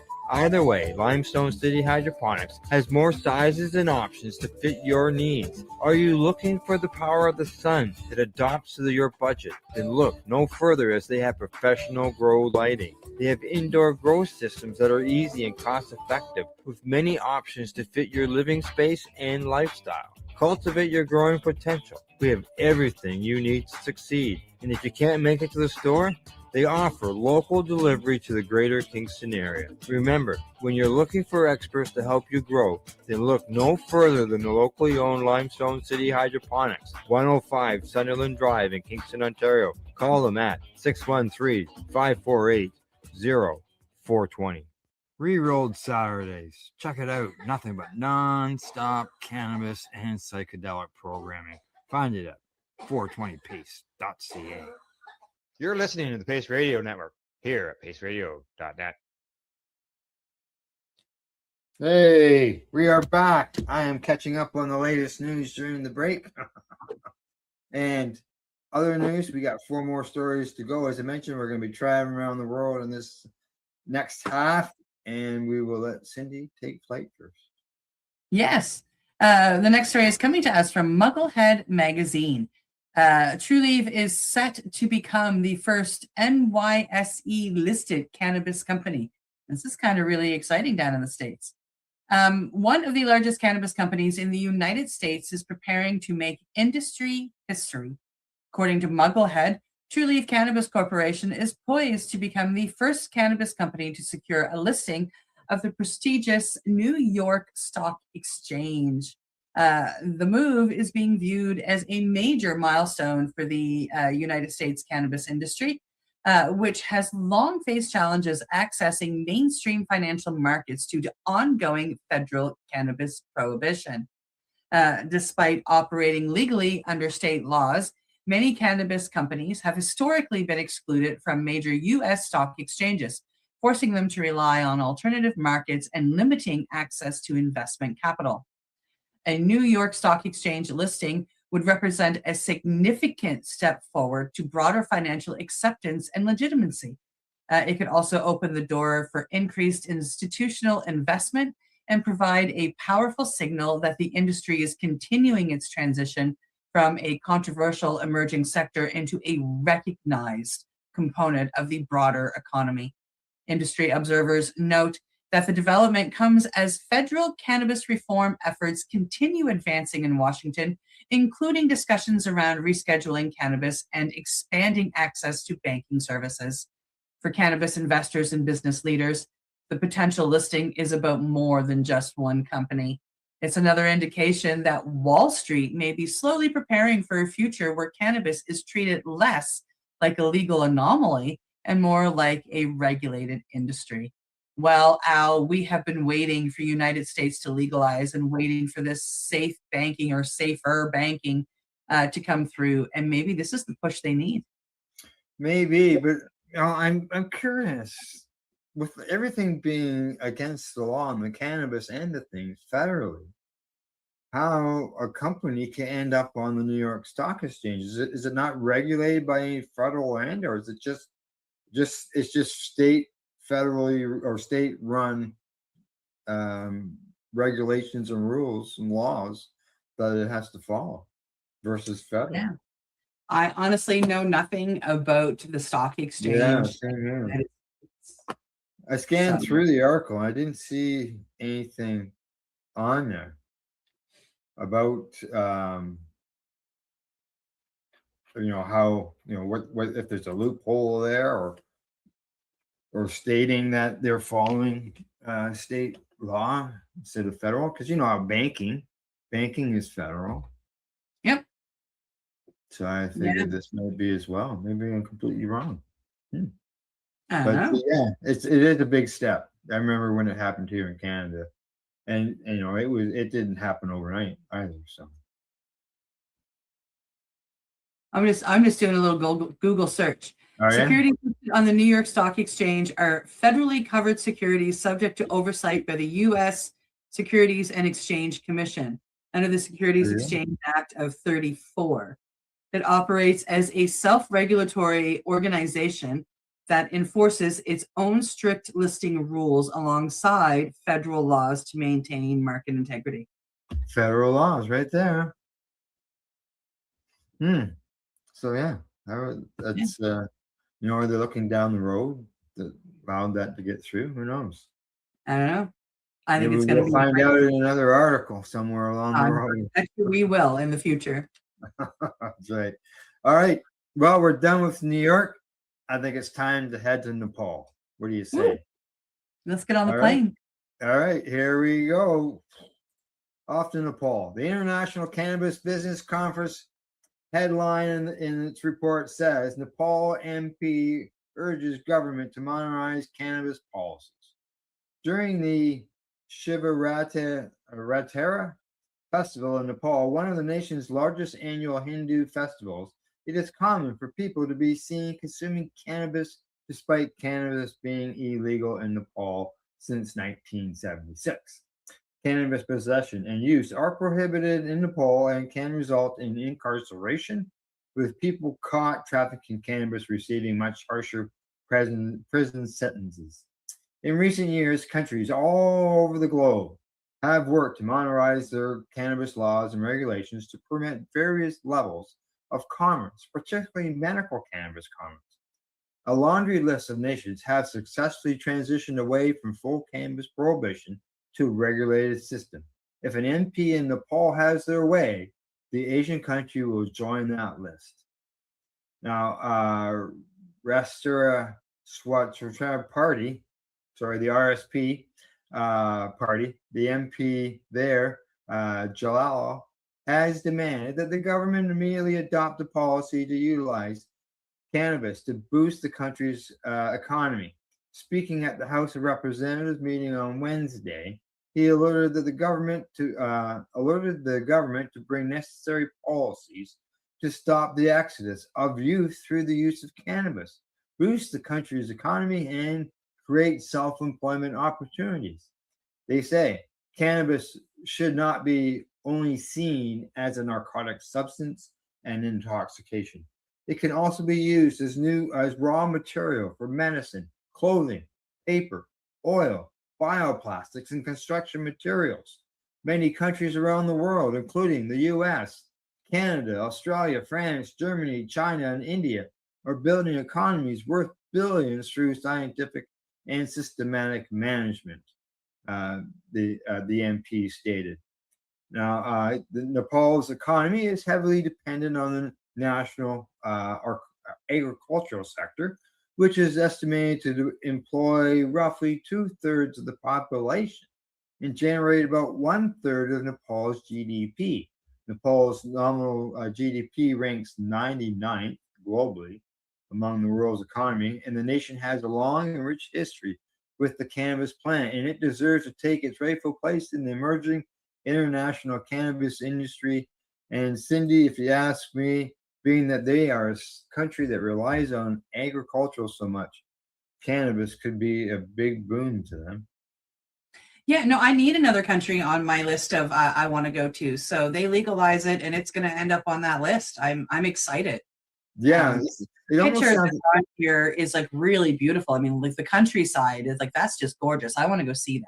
Yeah, it almost seems like it might lean more towards the medical end of things. Yeah, well, like I mean, medical and raw material, clothing, Yeah. paper, oil, bioplastics. It's nice that they're, as they're looking at this and going like, listen, our people are using it anyway. So, like it's not harming them. Let's do something. It's got wonderful medical properties, and look at all the money that we can save with, making oil and bioplastics. And Right. they're looking at it all. And that's just really cool. Like, people wonder, could, hemp or cannabis replace oil as a product for people to use in their cars and other uses. And you gotta think, if the world all gets together, not just relying on thinking of it individual, but thinking of it as a world all together and working together, how much change could be achieved. Maybe not 100%, but even a 50% reduction could make a big difference. Exactly. Yeah. Like there's nothing saying that the oil industries are going to lose anything, but there's, we could make it easier. And if our governments would see that, like right now we have wars going on that are affecting the price of gas. And if we had a backup to that, fine, go ahead, fight. I'll just throw my wood over here and I'll be fine. Right. There's all kinds of things, and so many countries have, we all have our different strains that grow well in our soil. So every country has, a version of the cannabis plant that can grow strong in their soil and create all of this stuff. And we should just do it. But I'm just a constituent in a little country, so like my voice doesn't. Right. Yeah, just spreading the word and trying to get others to help spread it and go from there. Yeah. All righty. I think we're leaving Nepal and we're heading to Spain now, I believe. We are. Yeah, we're going to go and see what's happening over there in Spain. All right. Right on. So coming to us from the International Cannabis Business Conference, the article title says, Spain rules out adult use cannabis legalization for now. And my first thought when I read that is like, yeah, but what about Spanibus? Like, what? Like, this is one of the best cannabis events in the world. And what? So that's where my mind went. Let's see what it says. Despite years of speculation and advocacy, Spain's government has signaled that adult use cannabis legalization is not currently on the political agenda. Pardon me. According to the International Cannabis Business Conference, Spanish officials have effectively ruled out moving forward with full recreational cannabis legalization in the near future, disappointing many reform advocates who believed the country was positioned to become one of Europe's next major legalization success stories. Spain has long occupied a unique place in the cannabis world. Heck yeah.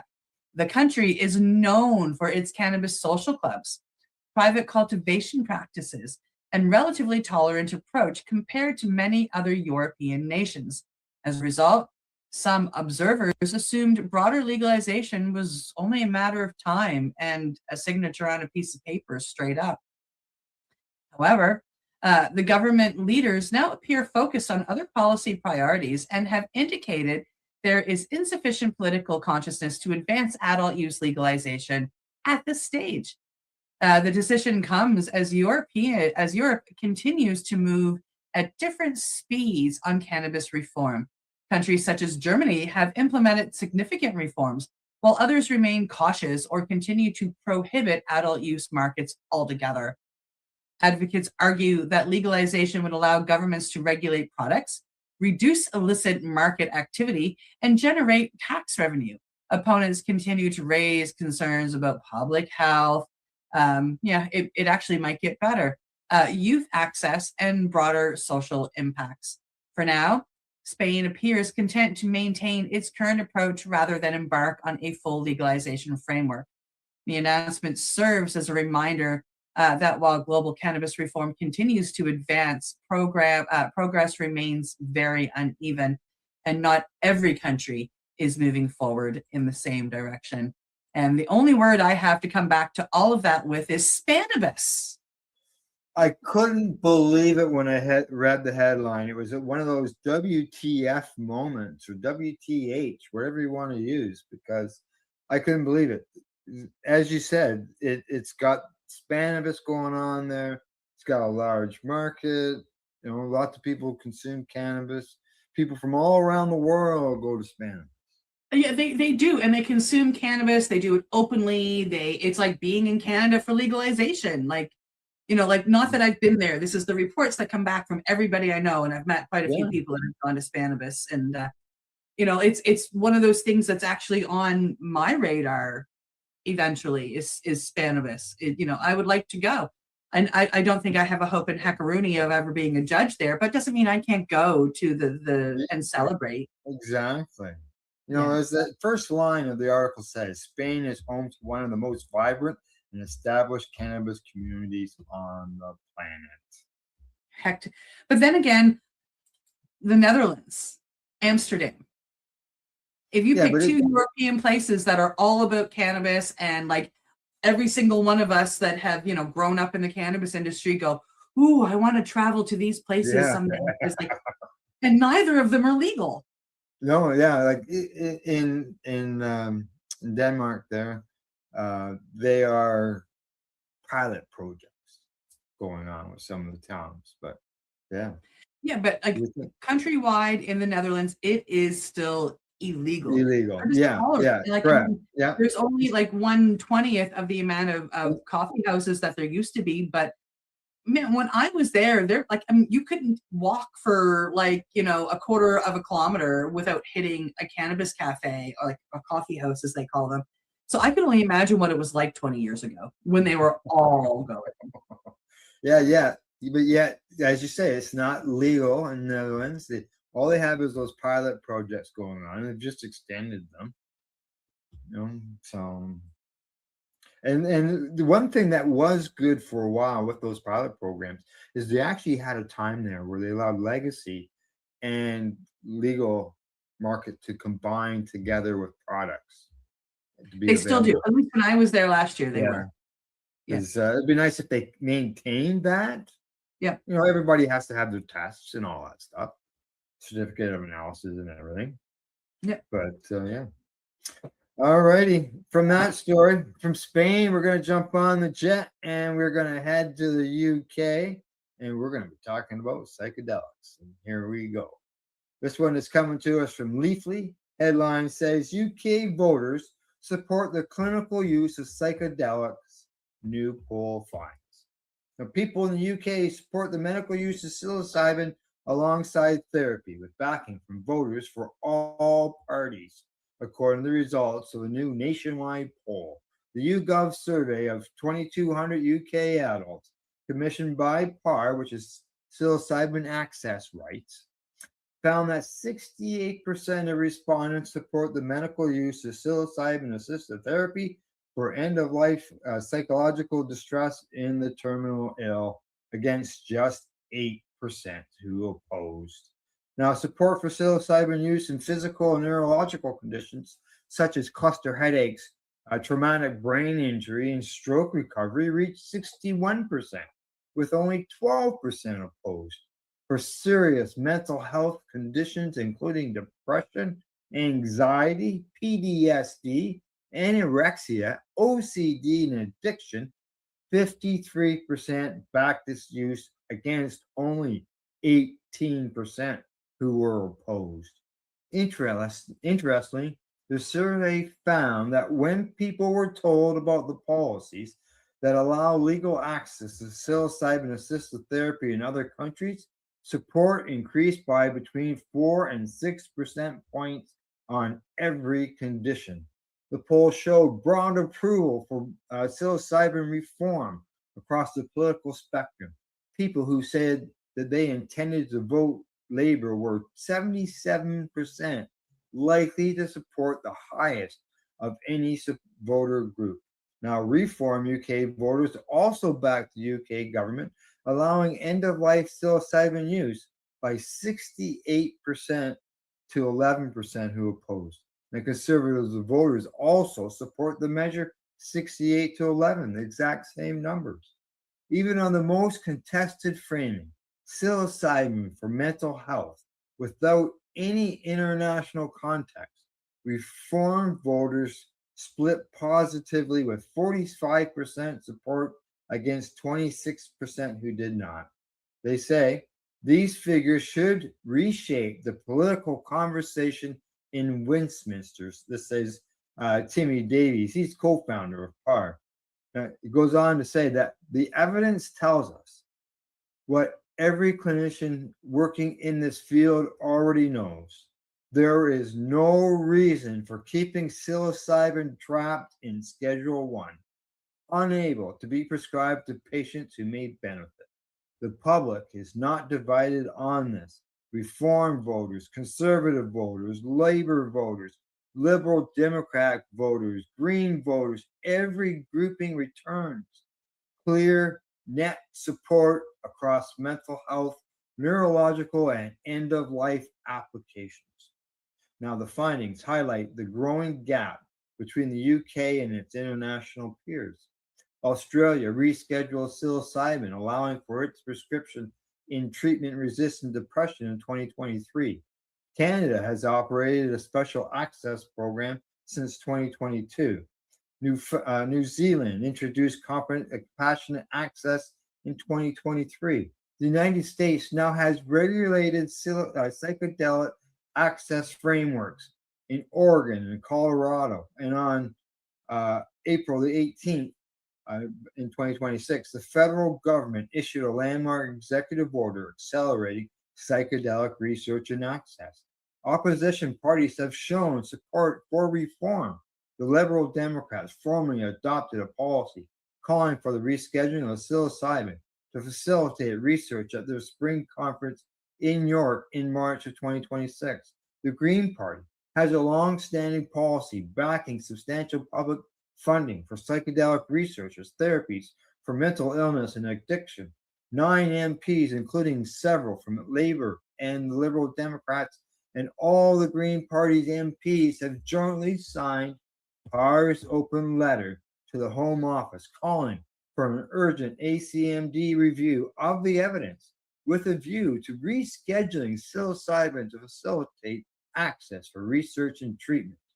They say 68% of the British public support psilocybin-assisted therapy for people facing the end of life, says Tara Austin, co-founder of PAR. She goes on to say that close to 9 in 10 of those who express a view in our data want this option to exist. These are not numbers from a fringe coalition. These are the kind of numbers politicians dream of on policies that actually want to deliver. When people learn that the rest of the world is moving forward and that the British scientists previously led in this field, they want their country to act.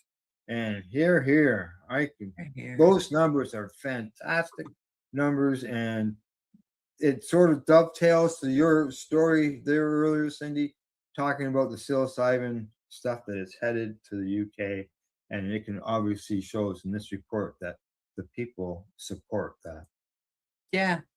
Yeah, they want it. They want to heal. People are, the more these medicines make it out into the news and the more that it's talked about in mainstream media, or even some of the extremely popular podcasters out there, such as Joe Rogan, and the children of, high-end politicians or royalty are coming out with their journeys and being honest about it, or, very popular boxers, etc. People are paying attention and they're watching and they're doing their own research and reading this research, and more are walking the path of, I want to heal. If this can help and I don't have to continue to take, these crappy pharmaceuticals that make me feel like shit every day. People are wanting to walk that. And, right now we have a saying in the psychedelic world, healing is expensive. And the less stigma that there is, the more people walking this path, the more the prices will come down. Yeah. If we can get this legalized and get it covered under healthcare, big time. There's little to no cost in the pocket of the consumer. That's the goal of everything, is to have it covered. Get rid of this SAP program, get rid of this Section 56, let doctors and facilitators work together for the betterment of humankind. Well, yeah, allow them to progress with the program and use it as a healing medicine for people instead of blocking it or going through regulatory hurdles that are next to impossible. As you know, we have friends of the show that have tried to get the SAP program and they haven't been able to get on. We've read stories about the gentleman dying of cancer, who illegally took them after trying for the SAP program, being told after 13 months no, or 15 months no, and then applied for MAID, and it took him 3 weeks to get a yes or something stupid like that. And he decided to walk the psilocybin path anyway, and it helped his end of life be so beautiful. Yeah, exactly. Right. Exactly. Yeah. All right. Anything else? Reminders? One last kick at the can for today. Descending the Mountain. Nova Scotia Psychedelic Society is putting on this amazing documentary. It is a film about magic mushrooms and meditation. We are presenting this on June 3rd at 7 p.m. at the Paul O'Regan Hall, which is located in the Halifax Library. We have already posted the link for tickets. You can go on there. Tickets are $20 ahead of time, $25 at the door. There is limited seating, so I highly recommend going on Eventbrite and getting them for $5 less instead of, waiting for the door. There will be a non-alcoholic elixir bar there. You can bring your own water. Please come on down. We would love to see you. We are so honored to be putting on this movie. And my co-board member, Michael, he worked hard to get this movie and get it all set up. Come on down. It should be a good one, and I'm really excited to see it. Yeah, if I could be there, I'd be there, because the stuff that we talk about every week, the newest stuff may not be in the movie because it's just being released, such as the lady who's dealing the other day. It was in the report. Was it Alzheimer's? And Yes. she did, yeah, stuff. She like did a full dose of psilocybin. She did 5 grams, and she actually got to be cognitive for they didn't tell us the exact time, but a short period of time. Exactly, and it's just phenomenal. So, if you get a chance to go to this movie, be there. I would. Yeah, absolutely. All right, well, that's it. That's it. All right, that's it for today. Hope you found it informative as well as educational. Thanks go out to everybody for tuning in to the broadcast, as well as to our sponsors, Limestone City Hydroponics.ca, the Campbellford Lifestyle Shop, as well as at ease.ca. And we will see you on Monday morning at 10 a.m. Eastern. And as I always say, don't forget to educate. Medicate. Oh, yes. Happy Medical Cannabis Day here in Canada. Right. I almost forgot. And if you are available at 4:20 Pacific time, Ted Smith has an important announcement coming out about the Victoria cannabis buyers. Yes. Yes, he does. Sorry. Yes, I saw that announcement early this morning. Good thing you remembered to say that. Yeah, he's coming on to Facebook. He's going to explain to everybody what's going on. Because I know that he asked for some people, I believe I saw him ask for people to back off some things on some stuff. So it was almost as if, to me, like the discussions were going good. Is what that? Well, I'm hoping so, but like he's holding this little bit of a quote unquote press release at 4:20 Pacific, but he was also supposed to be meeting with the mayor today, and they canceled the Medical Cannabis Day celebrations out there for all of this. So I don't know what's going on. Like, it could be good, it could be bad. I'm curious and worried and excited all at the same time. Yeah, that was the thing about the hold off. It was the celebration, and he talked about maybe doing it down the road in the summer or something later on in the summer. Yeah. So, yeah. All right. Anything else? No, I think I got it now. All right. Then to finish off what I was saying, do not incarcerate. You're listening to the Pace Radio Network here at paceradio.net. The opinions of the individuals during this broadcast are their own and may not be the opinions of their group or other organizations they may be involved with. All medical advice during our broadcast is not a medical opinion and should be checked with your medical physician. Enjoy the buzz of legalization with Campbellford Lifestyle Shop. From lights to plant nutrients, books, consumption accessories, and more, we've got all your basics to grow or consume cannabis. Visit our info center or take a look at our piercing services and body jewelry, now available in-store through Campbellford Lifestyle Shop, 17 Bridge Street West, Campbellford. Limestone City Hydroponics is Kingston, Ontario's hydroponics shop. Take your growing to the next level and create the optimal environment with a tent kit, or maximize your yield with an ebb and flow flood table kit. Either way, Limestone City Hydroponics has more sizes and options to fit your needs. Are you looking for the power of the sun that adapts to your budget? Then look no further, as they have professional grow lighting. They have indoor grow systems that are easy and cost effective, with many options to fit your living space and lifestyle. Cultivate your growing potential. We have everything you need to succeed. And if you can't make it to the store, they offer local delivery to the greater Kingston area. Remember, when you're looking for experts to help you grow, then look no further than the locally owned Limestone City Hydroponics, 105 Sunderland Drive in Kingston, Ontario. Call them at 613-548-0420. We are people advocating cannabis education here at paceradio.net. Rerolled Saturdays. Check it out. Nothing but non-stop cannabis and psychedelic programming. Find it at 420pace.ca.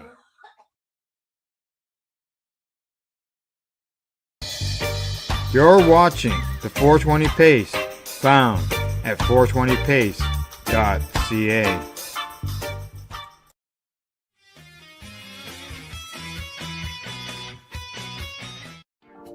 You've been watching Rerolled Saturdays. Thank you to our guests, our hosts, and our viewers.